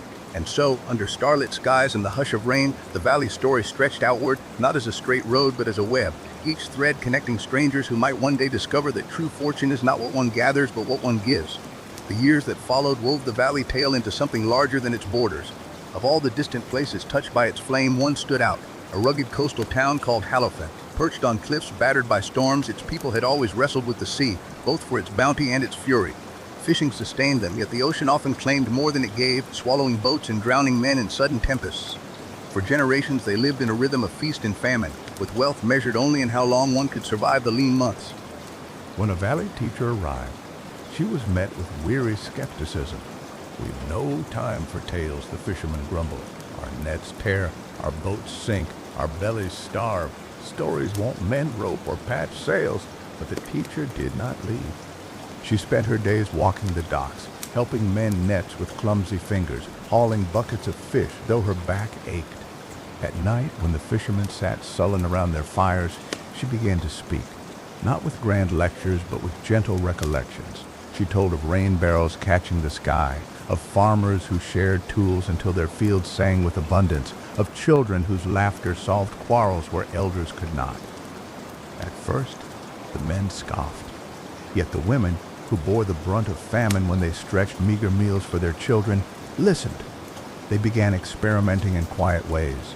A widow with only scraps of wood asked her neighbor for help mending her leaking roof, offering in return to care for the neighbor children while she went to market. The arrangement worked, and others took notice. Soon, one fisherman offered part of his catch to a family whose boat had splintered in the storm, trusting that when his own luck soured, the favor would return. Still, progress was slow. The sea remained unforgiving, and distrust lingered. It was not until a particularly brutal winter that the shift truly began. That season, storms destroyed half the town boats, leaving entire families desperate. In the past, such hardship had driven neighbors to fight over scraps, but now, something different happened. The women gathered what little food remained, pooled it, and organized meals in the town square so no one would eat alone. The men, seeing this, swallowed pride and followed suit. Tools were shared, nets repaired communally, and within weeks the town that once fractured under stress found itself bound tighter than ever before. The change did not go unnoticed. With fewer rivalries and more cooperation, the town began to thrive even against the sea cruelty. Fishermen who once competed viciously for the best waters now sailed together, pooling catches and dividing them fairly. Boat builders, once secretive about their craft, shared improvements freely, and soon their vessels grew sturdier, more resilient against storms. Children no longer went hungry, and widows were no longer abandoned to despair. Hallowfen had become, in time, a sister to the valley itself. But what made Hallowfen remarkable was not just its survival, it was its innovation. Where the valley thrived on land, Hallowfen turned to the sea. They devised great communal smokehouses to preserve fish through lean months, built by every able hand in town. They learned to map tides and currents collectively, drawing on the wisdom of old sailors and the sharp eyes of children who watched the gulls. And when storms threatened, the town would sound a great horn and all would rush together, not to save their own, but to secure everyone's boats. Wealth came, not in the form of coins clinking in purses, but in bellies that no longer ached with hunger, in roofs that no longer leaked, in laughter that no longer carried the weight of fear. The people began to measure prosperity not by what they could hoard, but by how many hands were calloused from helping one another. And as with the valley, their stories spread. Traders who docked in Hallowfen carried tales of a town where storms could destroy half the fleet, yet no soul would starve, where innovations in boat building flowed not from merchants or lords, but from children observations and shared work. Some mocked it as foolish idealism, but others, wearied by lives ruled by debt and greed, traveled there to see for themselves. Many stayed, adding their skills to the growing community. The valley, upon hearing of Hallowfen transformation, sent envoys not to instruct but to learn. They traded stories by the fire, and soon the two places became like kin, one thriving inland, the other along the sea, each carrying the flame in its own way. From these bonds, a network of kindred communities began to form, places linked not by conquest or coin, but by trust and generosity. Yet for all their success, challenges remained. Outsiders who arrived brought not only skills but ambitions. Some sought to twist Hallowfen openness to their own advantage, hoarding fish or demanding more than they gave. At times, disputes flared, but the people, remembering the valley tales, met these conflicts not with fists but with circles of dialogue. It was never perfect. There were moments of betrayal, of bitterness, but the foundation of trust always proved stronger than the cracks. In time, the town that once cowered before storms became a beacon along the coast, its fires visible to ships braving dark waters. Sailors swore that even in the fiercest gale, they drew strength knowing Hallowfen light burned steadily against the night. And though the valley remained the origin of the flame, many whispered that the sea town had given it a new brilliance, one forged not in gentle fields, but in the teeth of storms. And so it came to pass that Hallowfen fire did not remain its own. Word of the storm town spread along the rugged coast, carried by sailors whose eyes still gleamed when they spoke of its communal smokehouses and the horn that summoned every villager to safeguard the fleet. These were not tall tales spun in taverns, but living testimony to a new way of surviving the sea. Other towns, weary of famine and the bitter taste of rivalry, began sending delegations to see for themselves. Some arrived skeptical, convinced they would find nothing but naive charity destined to collapse at the first sign of scarcity. Yet what they saw was undeniable. Where once hunger ruled, now there was abundance. Where once fear reigned, now there was courage shared. The first to follow was Gray Harbor, a town known for its deep but treacherous bay. For generations it had been plagued by lords who demanded high tribute from its fishermen, taking coin and fish alike under threat of steel. The people there had grown cautious, suspicious even of neighbors, for each was driven to hoard what little remained after taxes. When word of Hallowfen smokehouses reached them, Gray Harbor elders sent 2 boats to investigate, their crews hardened men who expected disappointment. What they found instead stunned them.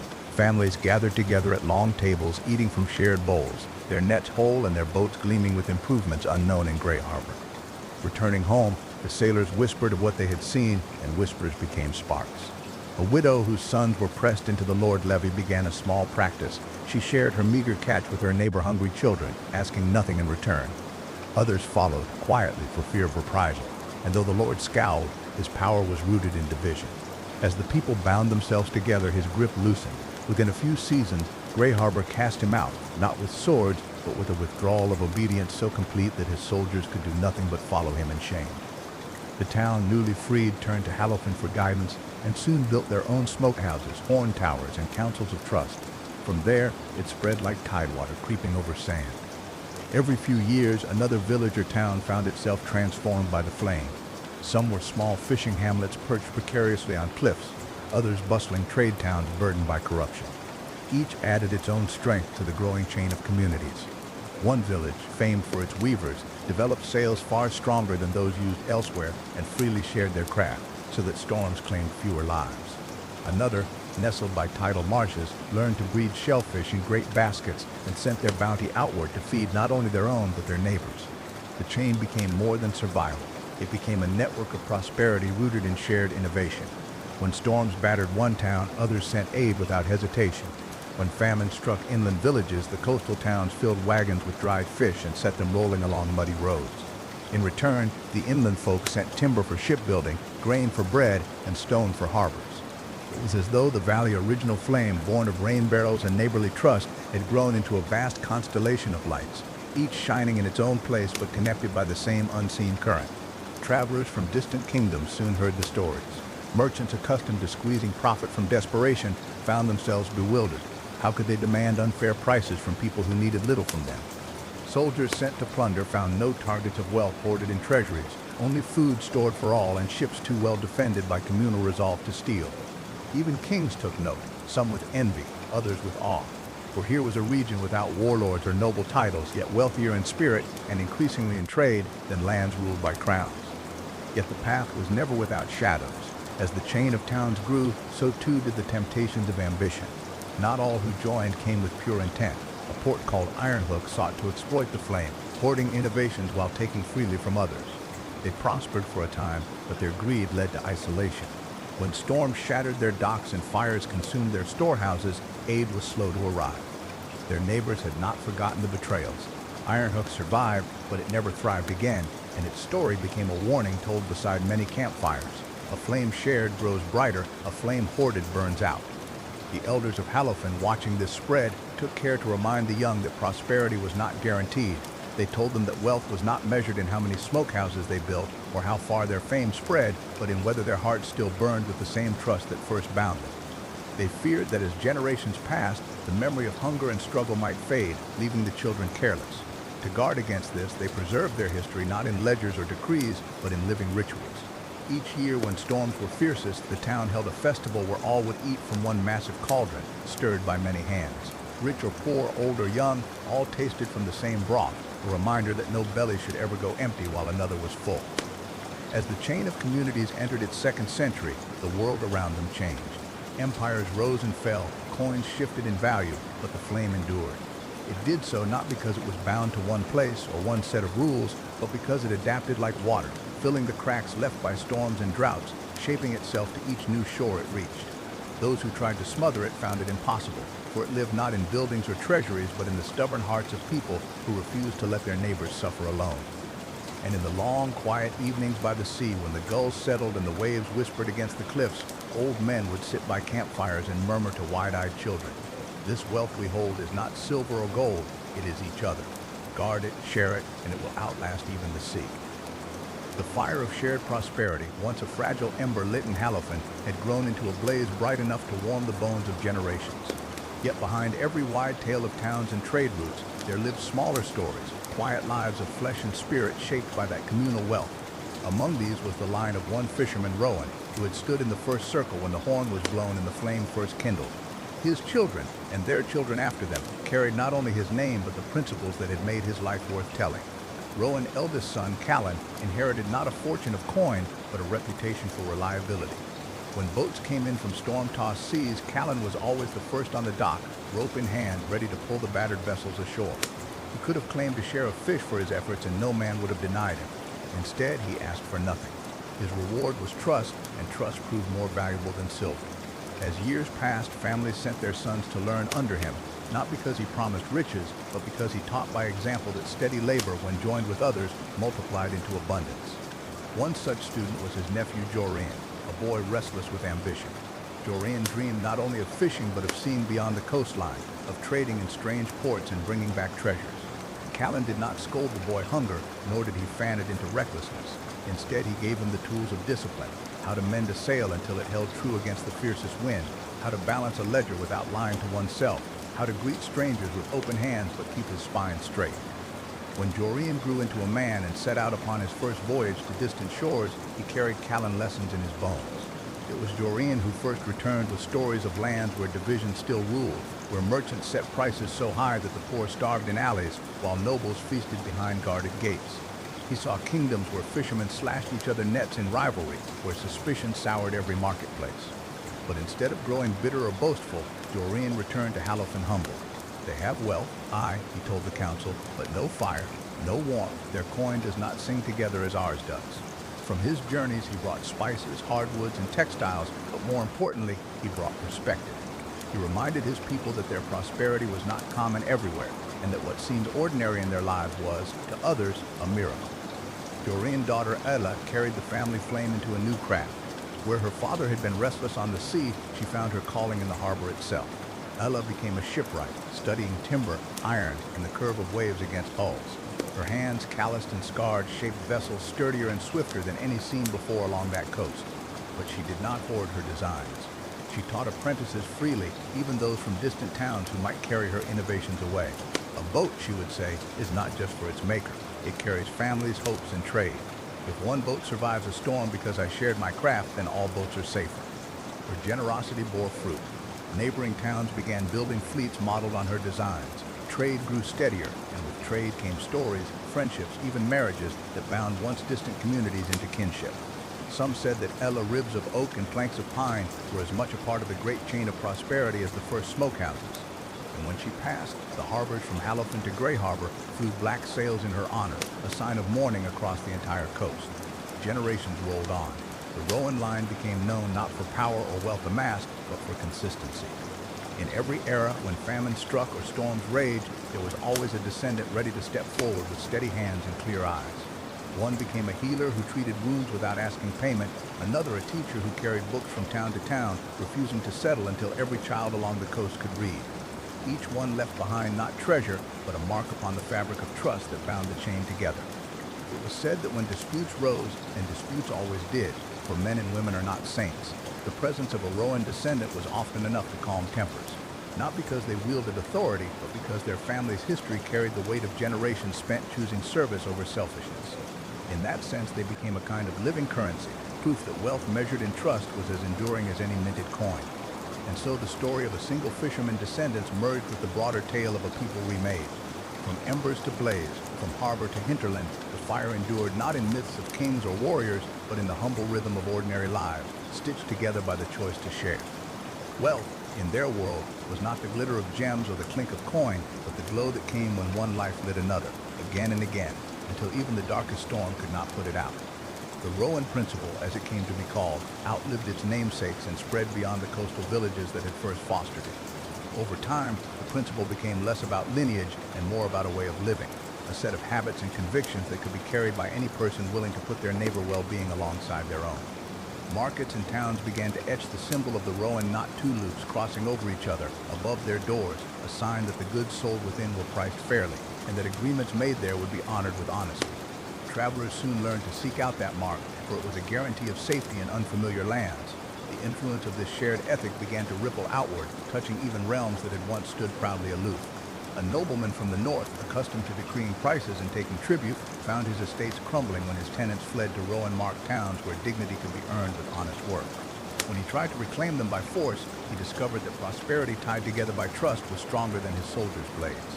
The lesson struck him deep, and instead of conquest, he became a student, humbling himself before a council of fishermen and shipwrights who taught him that stability grew from respect, not fear. His descendants became patrons of schools and libraries rather than fortresses, and their lands thrived in ways no army had ever secured. Meanwhile, in the great inland cities, merchants who once prized secrecy above all began to see the benefits of openness. Where once guilds had hoarded techniques, they began sharing methods freely, knowing that an apprentice who became a master could push the craft further still. Innovation bloomed, mills ground grain faster, looms wove cloth stronger, medicines healed wounds swifter.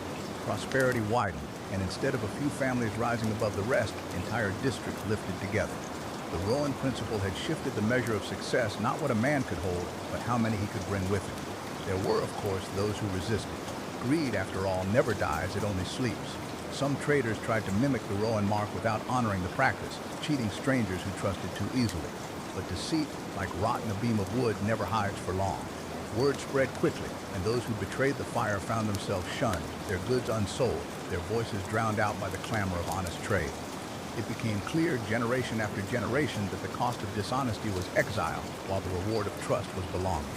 And belonging, in a world of storms and scarcity, was the richest treasure of all. As centuries passed, the Rowan principle evolved into something even deeper. Scholars began to write of it as not just a code of trade, but as a philosophy of wealth itself. One chronicler, a gray-bearded monk who had never seen the sea, penned the phrase that would endure for centuries. A man's fortune is not measured in what he locks behind doors, but in how brightly his hearth burns for others. His words were carried on parchment from town to town, read aloud in markets and written above tavern hearths until they became part of the very air people breathed. This spirit of shared wealth even altered the way families taught their children.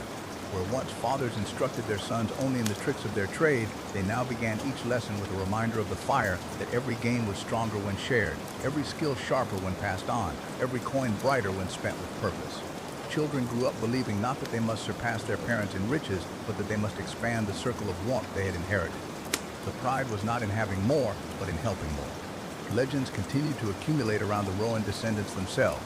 Some were exaggerated, no doubt, polished by time and memory. Tales told of a Rowan who rebuilt an entire village after a flood with his own two hands, or a Rowan who sailed alone into a storm to rescue 3 ships caught in its jaws. Whether fact or fable, these stories mattered less for their details and more for the reminder they carried that wealth, properly understood, was a responsibility. To hoard it was to let the fire die. To share it was to keep the flame alive. The chain of trust, reinforced by countless hands, eventually outgrew the metaphor. It was no longer just a chain, heavy and bound in links. It became a river, wide and steady, carrying every boat along its current. No one man owned the river, no council could dam it without consequence. It belonged to all, and all were carried by it. The Rowan principle, once a whisper of fishermen and shipwrights, had become the law of the land, not written on parchment, but etched into the very hearts of those who lived by its glow. Even in times when famine struck or war flared at the edges of the realm, the river endured. Communities that remembered the fire rebuilt faster than those that clung to selfishness. Soldiers returned from battle to find that their families had not starved because neighbors had fed them. Traders who lost ships at sea returned to find their debts forgiven, their names still good, because trust was worth more than tally marks on a ledger. The principle did not banish hardship, it never claimed to, but it gave people the strength to outlast it together. And so it was that the Rowan principle, born from one man's choice to share his fire, came to shape not just villages or coastlines, but kingdoms. It spread like the glow of embers caught on the wind, carried by storytellers, traders, and teachers, until even those who had never seen Hallowfin Harbor spoke of wealth not as glittering coin, but as warmth against the storm. The Rowan principle did not remain confined to the markets and wharves. As the years rolled on, it began to shape the very bones of society, its institutions, its gathering places, and even its laws. Where once kings alone decreed what justice was, councils of townsfolk now gathered beneath oak rafters, settling disputes not by the swing of a sword, but by the measure of fairness. In these wooden halls, warmed by shared fires, arguments were weighed not against wealth or title, but against the good of the many. And it was found, time and again, that when fairness became the compass, prosperity followed as faithfully as a hound at a hunter heel. Schools, too, sprouted in places that had never known the sound of chalk on slate or the hum of children repeating lessons. They were not founded by nobles seeking glory, but by merchants and farmers pooling coins to hire teachers. These teachers, some gray-haired and some barely older than their pupils, carried the principle into young minds. They spoke of numbers not as tools to hoard, but as instruments to measure plenty enough to share. They taught letters not as secrets to be guarded, but as keys to open doors of understanding. And in those humble rooms where rain pattered on thatch and ink stained the fingers of eager learners, the future of the principle was written word by word, heart by heart. Soon, what had begun as fireside trust became something grander still. Community halls built not only for talk, but for action. These were wide, sturdy places where neighbors met to decide how to repair roads, how to store grain against lean years, how to send aid to distant towns struck by flood or fire. Within their walls, no man's voice was silenced by his lack of coin. Every voice carried weight, for every hand could carry a burden. The decisions made there were not perfect, nor were they always swift, but they bore the strength of consensus, and that strength outlasted tempests and tyrants alike. In time, the Rowan principle found its way into the chests of coins themselves.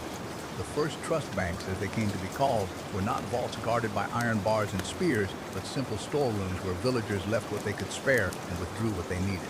A farmer in spring might borrow grain, repaying it after harvest with a little more for those still in need. A carpenter might take timber for a roof, then repay with a table or a bench. These banks of goodwill held more than coin, they held faith. And faith once placed was worth more than gold. At first, outsiders scoffed. Fools, they muttered, trusting in men instead of locks. They'll be robbed blind.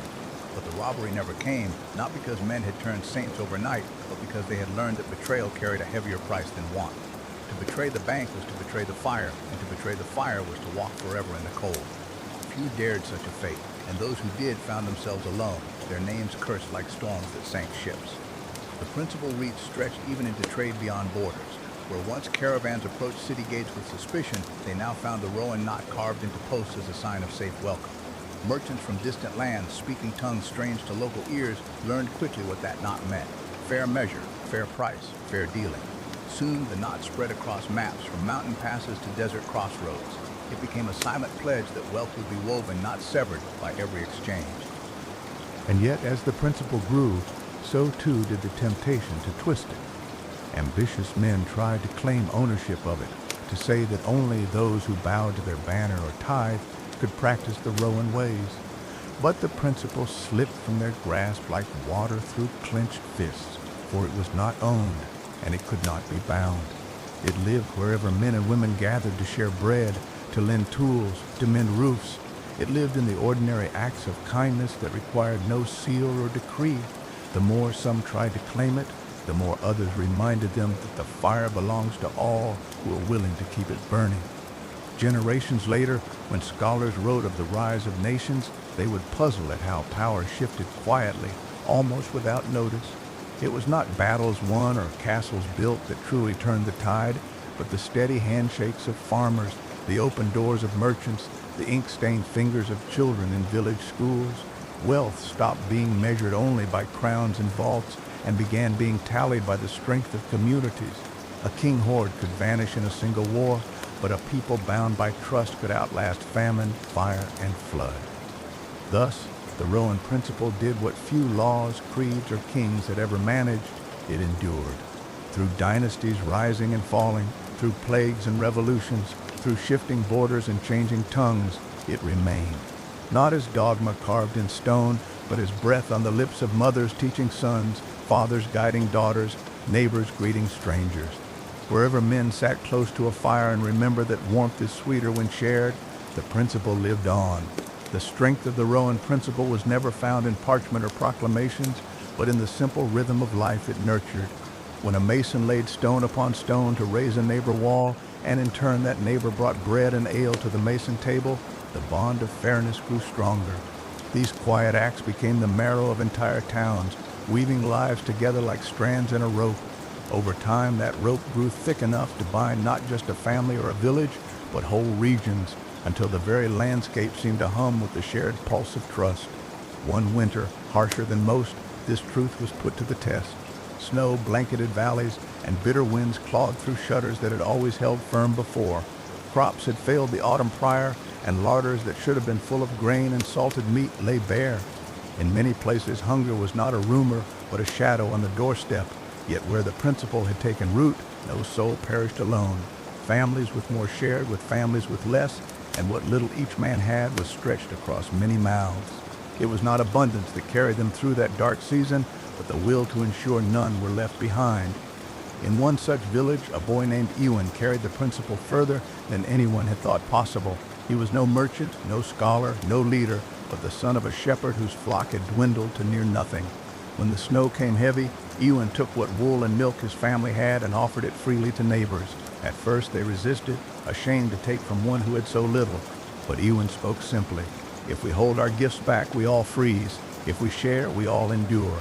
His words kindled something fierce in their hearts, and soon they returned the kindness.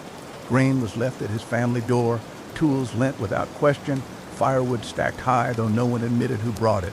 By spring, Ewan Act had spun a circle of survival that carried the whole village through. His name was not carved in stone, but carried in the hearts of those who lived because of him. That tale spread beyond the valley, told by wandering minstrels at crossroads and inns. They sang not of kings or conquerors, but of a boy who believed survival belonged to the many, not the few.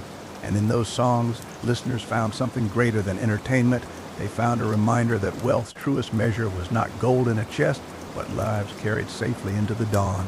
Thus, the Rowan principle gained new roots in places far from where it first began, carried by nothing more than stories and the yearning they awakened. But prosperity has a way of drawing both admiration and envy.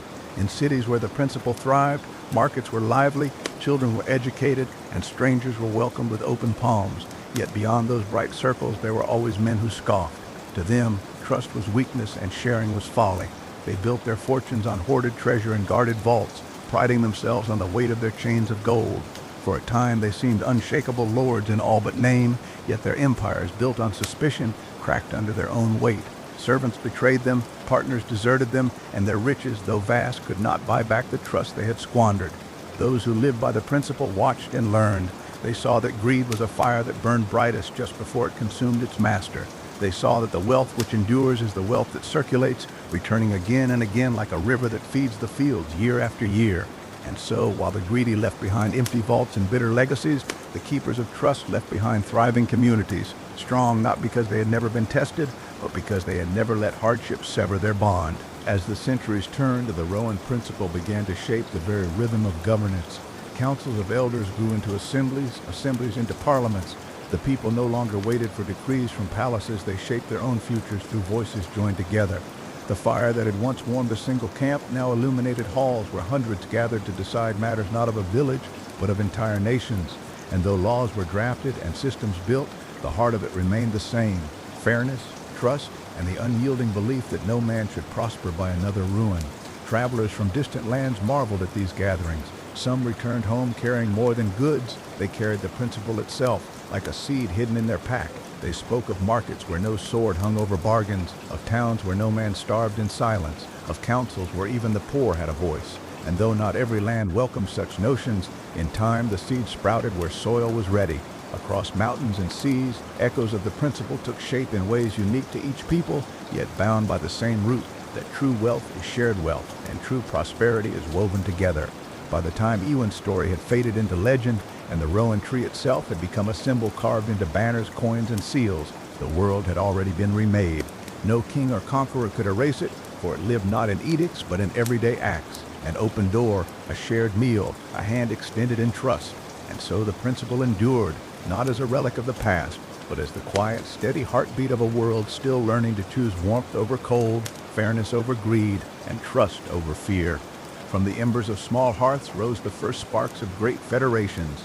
What had once been the quiet creed of shepherds, merchants, and wandering minstrels began to find its way into the ledgers of guilds and the treaties of kings. In time, it was no longer enough for a single village or city to abide by the Rowan principle alone. Caravans stretched across continents bearing spices, silk, and steel, and with them came trust, or the lack of it. And so, across dusty roads and storm-lashed seas, the principle began to take on a new weight, not merely survival, but prosperity at a scale the old storytellers could scarcely imagine. It was in the bustling port of Maranjal where the first great experiment of federation was tried. Maranjal docks never slept day and night. Ships unloaded treasures from lands whose tongues were foreign and whose gods were strange. In such a place, suspicion had always been the rule.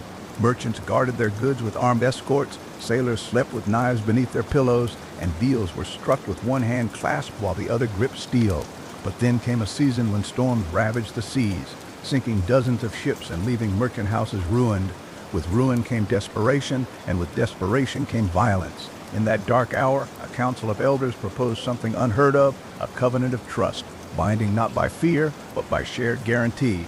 Each guild and merchant house would contribute to a common fund, a pool of silver and grain, from which losses would be restored when storms or bandits struck.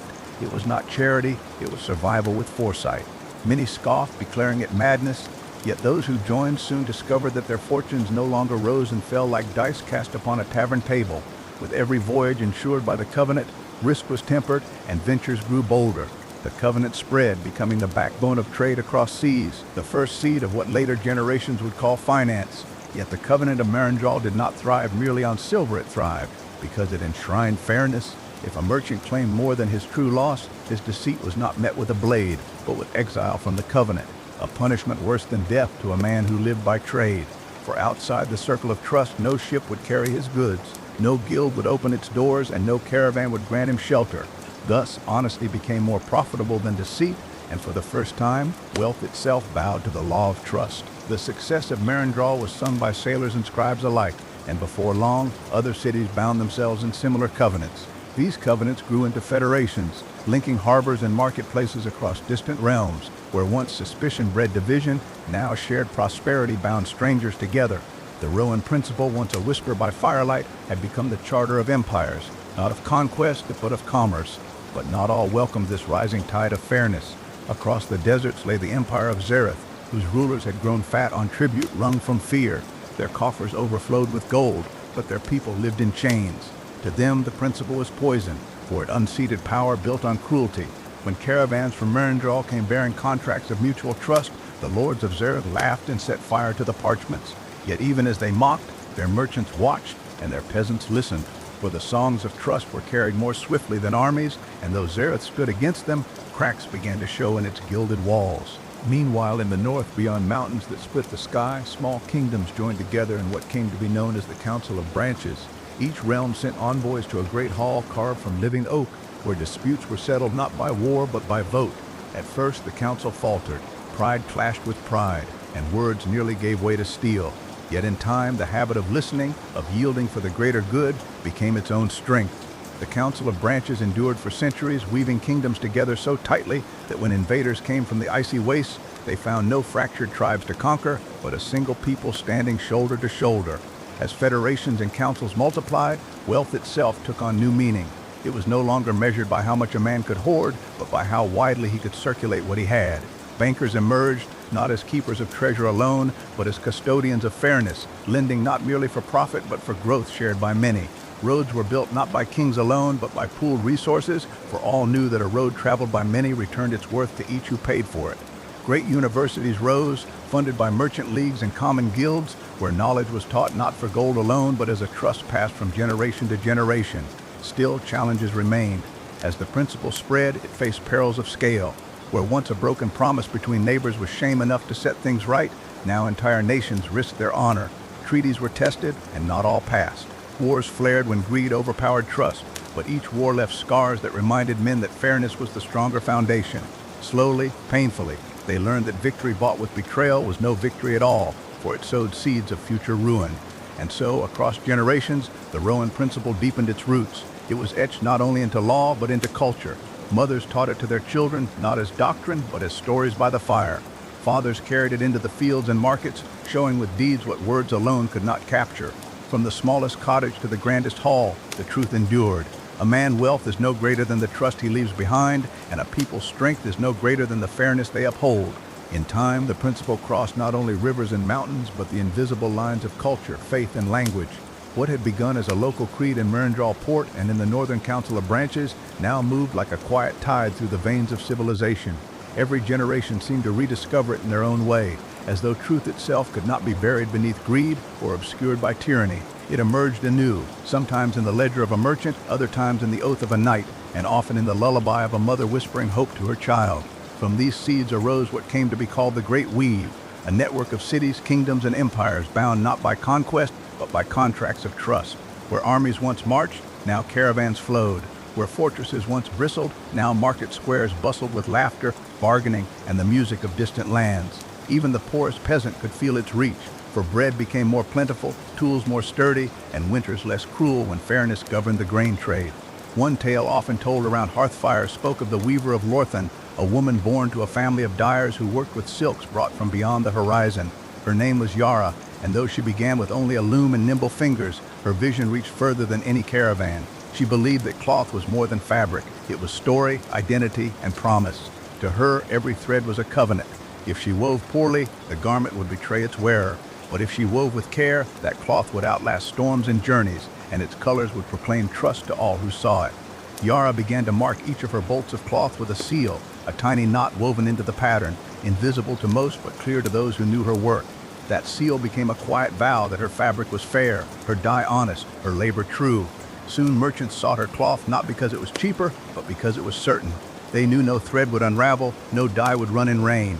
Her seal became so valued that others began to counterfeit it, but word spread quickly when such imitations frayed. trust, it turned out, could not be forged. The legend of Yara grew until her seal became the emblem of an entire guild, the Guild of True Weavers. From them spread a practice that transformed trade across the weave, the seal of fairness. Each craftsmiths, masons, sailors, even bakers adopted their own marks, signals that they stood behind their work.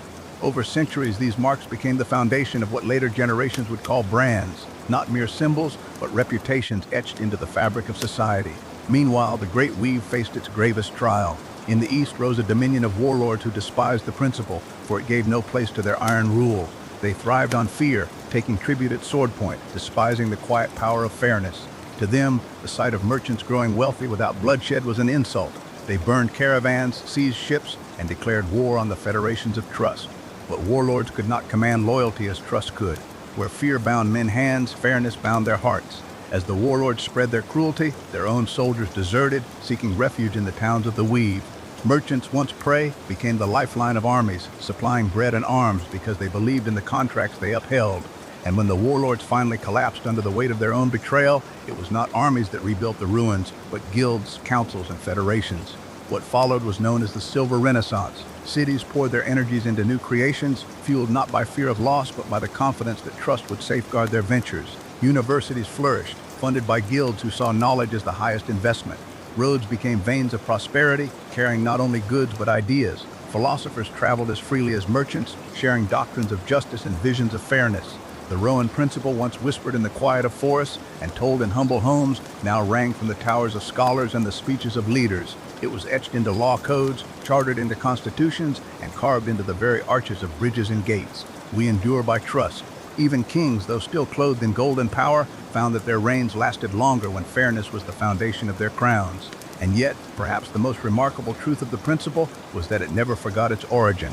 For even in the highest courts and the grandest halls, its stories were told as they had always been, by firelight, with voices low and steady, reminding all who listened that wealth without fairness was dust in the wind. A child listening to her grandmother in a cottage could hear the same wisdom as a merchant sealing a contract in a marble hall. In this way, the principle was never owned by any single people, but carried by all. Generations later, when chroniclers set quill to parchment to record the rise of wealth across the Great Weave, they agreed on one thing above all else. The empires of fear, built on cruelty, had crumbled, while the empires of fairness endured. And though the names of kings faded, the principle lived on, as steadfast as the stars above. The Silver Renaissance was not simply an age of invention and trade, but a time when everyday lives were lifted by the quiet hum of trust that ran beneath society like a river unseen, but always felt. Villages that once scraped by on the margin of famine now thrived, because their surplus could travel safely to cities where it was needed most. Cities that once groaned under the weight of overpopulation found relief, for the fair exchange of goods meant fewer riots, fewer empty bellies, fewer dark nights when desperate men took to crime. There was less need for the sword because the seal of fairness had become sharper than any blade. One city, Caelbren, became the jewel of this new era. Nestled where three great rivers converged, it was once nothing more than a fortress town guarding tolls and enforcing tribute. But when the warlords fell and the Great Weave spread its branches, Caelbren was remade. The fortress walls gave way to wide marketplaces. The halls that once stored armaments became counting houses, places where contracts were written and honored with solemn oaths. And from Caelbren came some of the greatest thinkers the age had ever seen. Scholars who wrote not of war or dominion, but of balance, equity, and prosperity. One of those thinkers was Maler of the Scales, a philosopher who had once trained as a judge, but abandoned the courts after years of watching bribes poison justice. He believed fairness should not live in the minds of rulers alone, but in the daily habits of every man and woman. He wrote essays that farmers could understand, sailors could quote, and children could learn at their mother's knees. His most famous saying was painted on gates across the land, "When each man keeps his word, no man need fear his neighbor." It became a proverb, spoken as easily as grace before a meal. The guilds adopted Maler teachings and spread them further still.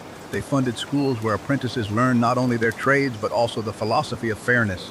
Children of masons were taught to measure with honesty as much as with plumb lines. Children of merchants were taught to weigh silver, not just with scales, but with conscience. In these schools, a boy might recite the principles of fairness as easily as he might learn to read or reckon numbers. It was said that no guild seal could hold value unless it was bound by the soul behind it, and so character became as much a currency as gold. Art, too, bloomed in this age. Where wealth was once hoarded in vaults, it was now poured into cathedrals of light, into tapestries telling stories of trust, into sculptures honoring the humble worker as much as the mighty patron. Traveling bards carried tales of the weaver Yara and the philosopher Malur, setting them to song so that even those who could not read might carry the lessons of fairness in their hearts. Paintings showed caravans crossing deserts, ships returning with sails swollen by trade winds, and always the clasped hands of men and women sealing agreements. It was during this flowering that finance itself transformed. The first true banks were born not from greed, but from necessity. Merchants traveling long distances no longer wished to risk carrying silver and gold, for bandits still lurked in the shadows of the old world. Instead, they left their wealth in secure houses in Caelbren or Lorthan, receiving sealed letters of credit, signed with marks of trust. These letters could be carried across mountains and seas, honored in distant markets by guilds who recognized the seal. In time, these slips of parchment became worth more than the coins themselves, for a coin could be stolen, but trust, if earned, was beyond theft. From these practices emerged a new breed of men and women, financiers who dealt not in metal but in promises. At first, many distrusted them, for how could a word be worth more than silver? Yet when caravans returned safely, their goods bought with nothing more than parchment, the skeptics were silenced. Entire empires of trade rose on the backs of these promises, and soon it was said that the mightiest vault in the world was not of stone and steel, but of parchment and ink. Still, danger always lurked. There were those who sought to twist trust for their gain. False letters of credit began to circulate, seals forged by cunning thieves. When the first of these frauds came to light, panic rippled through the weave. Would trust fail? Would all return to the days of coin and sword? Yet the guilds acted swiftly, gathering to establish the Great Ledger, a system of shared records, copied by hand and sealed in every city of the weave. No longer could a false letter go unnoticed, for every true agreement was inked into the ledger, guarded in guild halls like holy scripture. The Great Ledger did more than defeat fraud, it bound the cities of the weave even closer. A contract signed in Caelbren could be confirmed in Lorthan within weeks, and in distant Harrowport within months. Merchants began to speak of themselves not as citizens of cities, but as citizens of the weave, for their fortunes were no longer tied to one land alone, but to the trust that spanned all lands. From the humble Rowan principle had grown a network so vast, so enduring, that even kings began to bow before it. Monarchs learned that if they defied fairness, the flow of goods would halt, their coffers would dry, and their people would turn against them. But if they upheld it, their reigns were long and prosperous. Thus, fairness became not only a virtue, but a power greater than crowns and armies, a quiet empire of trust that spanned the world. And yet, in the quiet corners of the Silver Renaissance, around campfires and in humble cottages, the story remained simple. Children still heard of the old woods where the principle was first whispered, of the merchant who kept his word though it cost him dearly, of the weaver who tied her knot as a pledge of honesty. For in the end, wealth was not in the banks or ledgers or marble halls, it was in the keeping of one word, the honoring of one bond, the fairness of one hand. In the years following the establishment of the Great Ledger, the weave entered what many would later call the golden season of trust. Across the lands, prosperity reached not only the merchants and guild leaders, but common folk who, for the first time in generations, felt the steady hand of stability guide their lives. Crops grown in distant valleys could be exchanged for tools crafted in mountain forges, and those tools in turn could help raise the beams of new homes and schools. Every link in this chain was fastened by faith that words would be honored and contracts upheld. For peasants who once clutched every coin as though it might vanish by morning, there now existed the quiet assurance that fairness had become a shield. But what truly gave the Great Ledger its immortality were not the scholars or guild masters who devised it, but the countless small acts of trust that flowed through it daily. A farmer in the outskirts of Caelbren could deliver his surplus grain to the miller on nothing more than a slip of parchment bearing the guild's seal, confident that his payment would be recorded. A mason, working in a city far from home, could send wages back to his family through letters of credit, never once fearing they would be intercepted or dismissed. It was as though an invisible web bound every man, woman, and child to one another, each thread strong because the others held. Still, there were stories within the golden season that captured hearts more deeply than ledgers and guild halls ever could. One such tale was of a sailor named Kethin, known in taverns as the man of empty pockets. For though he carried no coin, he was welcomed in every port from Harrowport to the Southern Isles. His secret was simple. He carried with him a worn ledger stamped by a dozen guilds, a record of his honest dealings across the seas. Dockmasters knew him as the sailor who never cheated a measure of cargo, who never drank away the wages meant for his crew, who never abandoned a contract mid-voyage. When Kethin's ship was wrecked in a storm and he arrived on foreign shores with nothing but the clothes on his back, the merchants of that land gave him a new vessel on credit. Your word is wealth enough, they told him, and true enough, within years, he repaid them double, becoming a legend not for riches won, but for trust repaid. Another tale was told of Lady Sarin, a widow who inherited nothing but debts when her husband passed. In the old age of coin and steel, she would have been ruined, her children left to beg. But Lady Sarin turned to the guilds of Caelbren, offering her labor and the skill of her household in return for credit to rebuild. Where once women of her station were locked away by custom, she instead opened her halls to trade, transforming her estate into a weaving house. She treated every worker fairly, paid wages on time, and recorded each contract with meticulous honesty. Within a decade, she had not only repaid her husband's debts, but built a thriving enterprise that clothed caravans across the weave. When she died, the guild bells rang not for her wealth, but for her fairness, and the ledger marked her name with a flourish reserved for those rare souls whose honor had strengthened the weave itself. Even kings who once thought themselves above such matters were forced to bow before the quiet empire of fairness. One monarch, King Althar of the Northern Reach, ignored the ledger authority and seized guild warehouses to fund a war. For a season, he prospered, his coffers overflowing with stolen goods. But soon caravans stopped at his borders, merchants refused his coin, and his people starved as trade collapsed. In desperation, he sought to restore the trust he had broken. He stood before the guildmasters of Caelbren, barefoot and unarmed, and begged forgiveness. They agreed only on the condition that he swear, under the seal of the Great Ledger, never again to violate fairness. When he consented, trade resumed, and his kingdom flourished once more. From that day on, no crown was thought truly secure unless it bore the blessing of the ledger. Yet even as the weave grew stronger, whispers of danger lingered. Not all corners of the world embraced the principle of fairness. In distant lands beyond the reach of the ledger, warlords still clung to the old ways of sword and plunder. Caravans that ventured too far sometimes vanished, swallowed by greed and violence. Scholars warned that if fairness was not defended, it could unravel, as any fabric could when pulled by too many untrustworthy hands. Thus, guilds began to fund not only schools and markets, but also quiet bands of protectors, men and women sworn to defend the roads, to safeguard caravans, to strike down those who preyed upon trust. Unlike the mercenaries of old, these guardians were not driven by coin alone, but by oath, bound by the same principle that tied the weave together. Still, within the heart of the weave, the glow of prosperity outshone the shadows. Markets bustled with goods from every corner of the known world. Silks dyed in colors unseen before, spices that carried the warmth of southern suns, tools forged with such precision that they seemed touched by sorcery.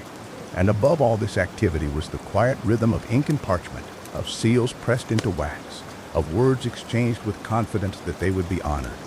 For the true wealth of the golden season was not in the goods themselves, but in the invisible current of trust that allowed them to flow freely. And so it was said that in this age, wealth slept safely in the homes of both rich and poor alike, not because vaults were impregnable, but because neighbors no longer dreamed of stealing what could be earned through fairness. The true miracle of the weave was not silver or gold, but the peace that came when men believed their word was as good as any coin. As the golden season stretched across generations, the principles of fairness became as much a part of daily life as the rising sun or the passing of the seasons. Children grew up learning not only letters and numbers, but the ways of honest trade and the weight of a promise. In villages, elders taught their grandchildren to keep ledgers even for the smallest chores, payment in bread, in milk, in hours of labor, so that each child might learn that wealth was not measured in the clinking of coins, but in the strength of their word.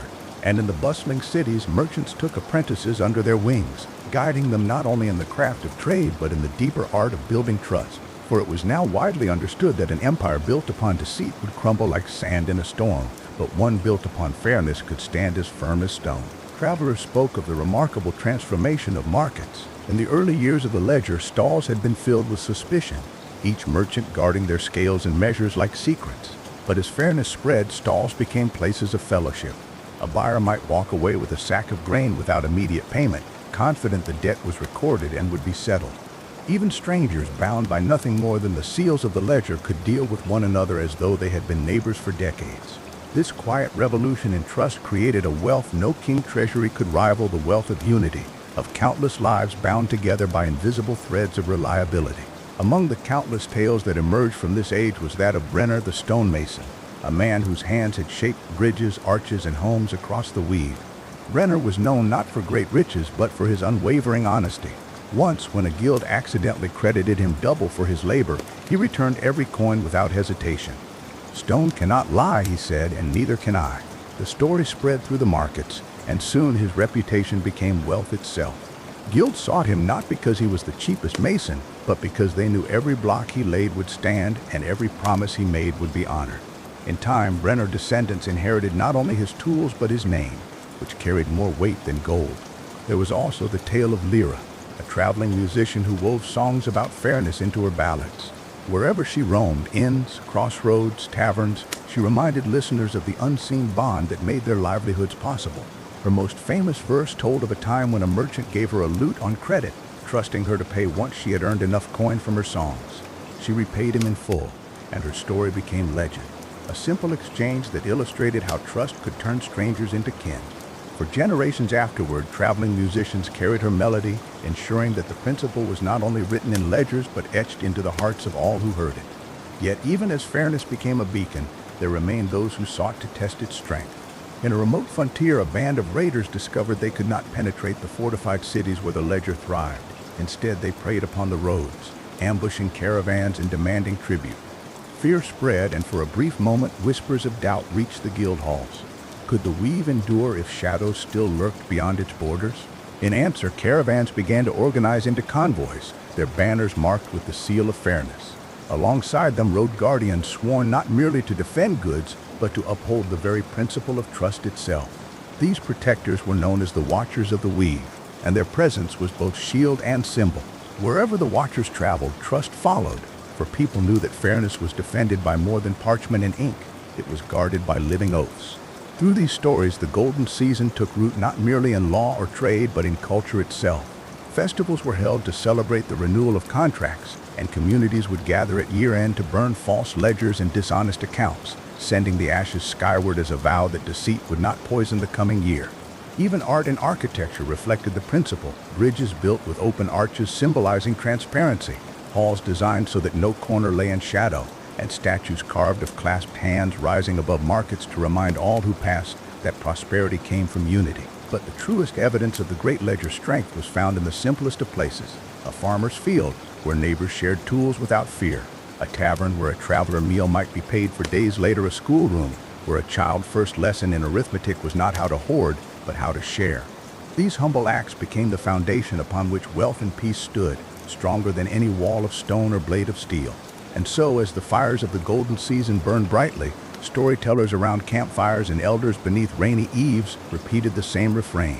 Wealth is not the glitter of coins nor the vaults of kings, but the quiet faith that one word will hold. For when trust sleeps soundly in the hearts of all, no thief can steal it, and no storm can wash it away.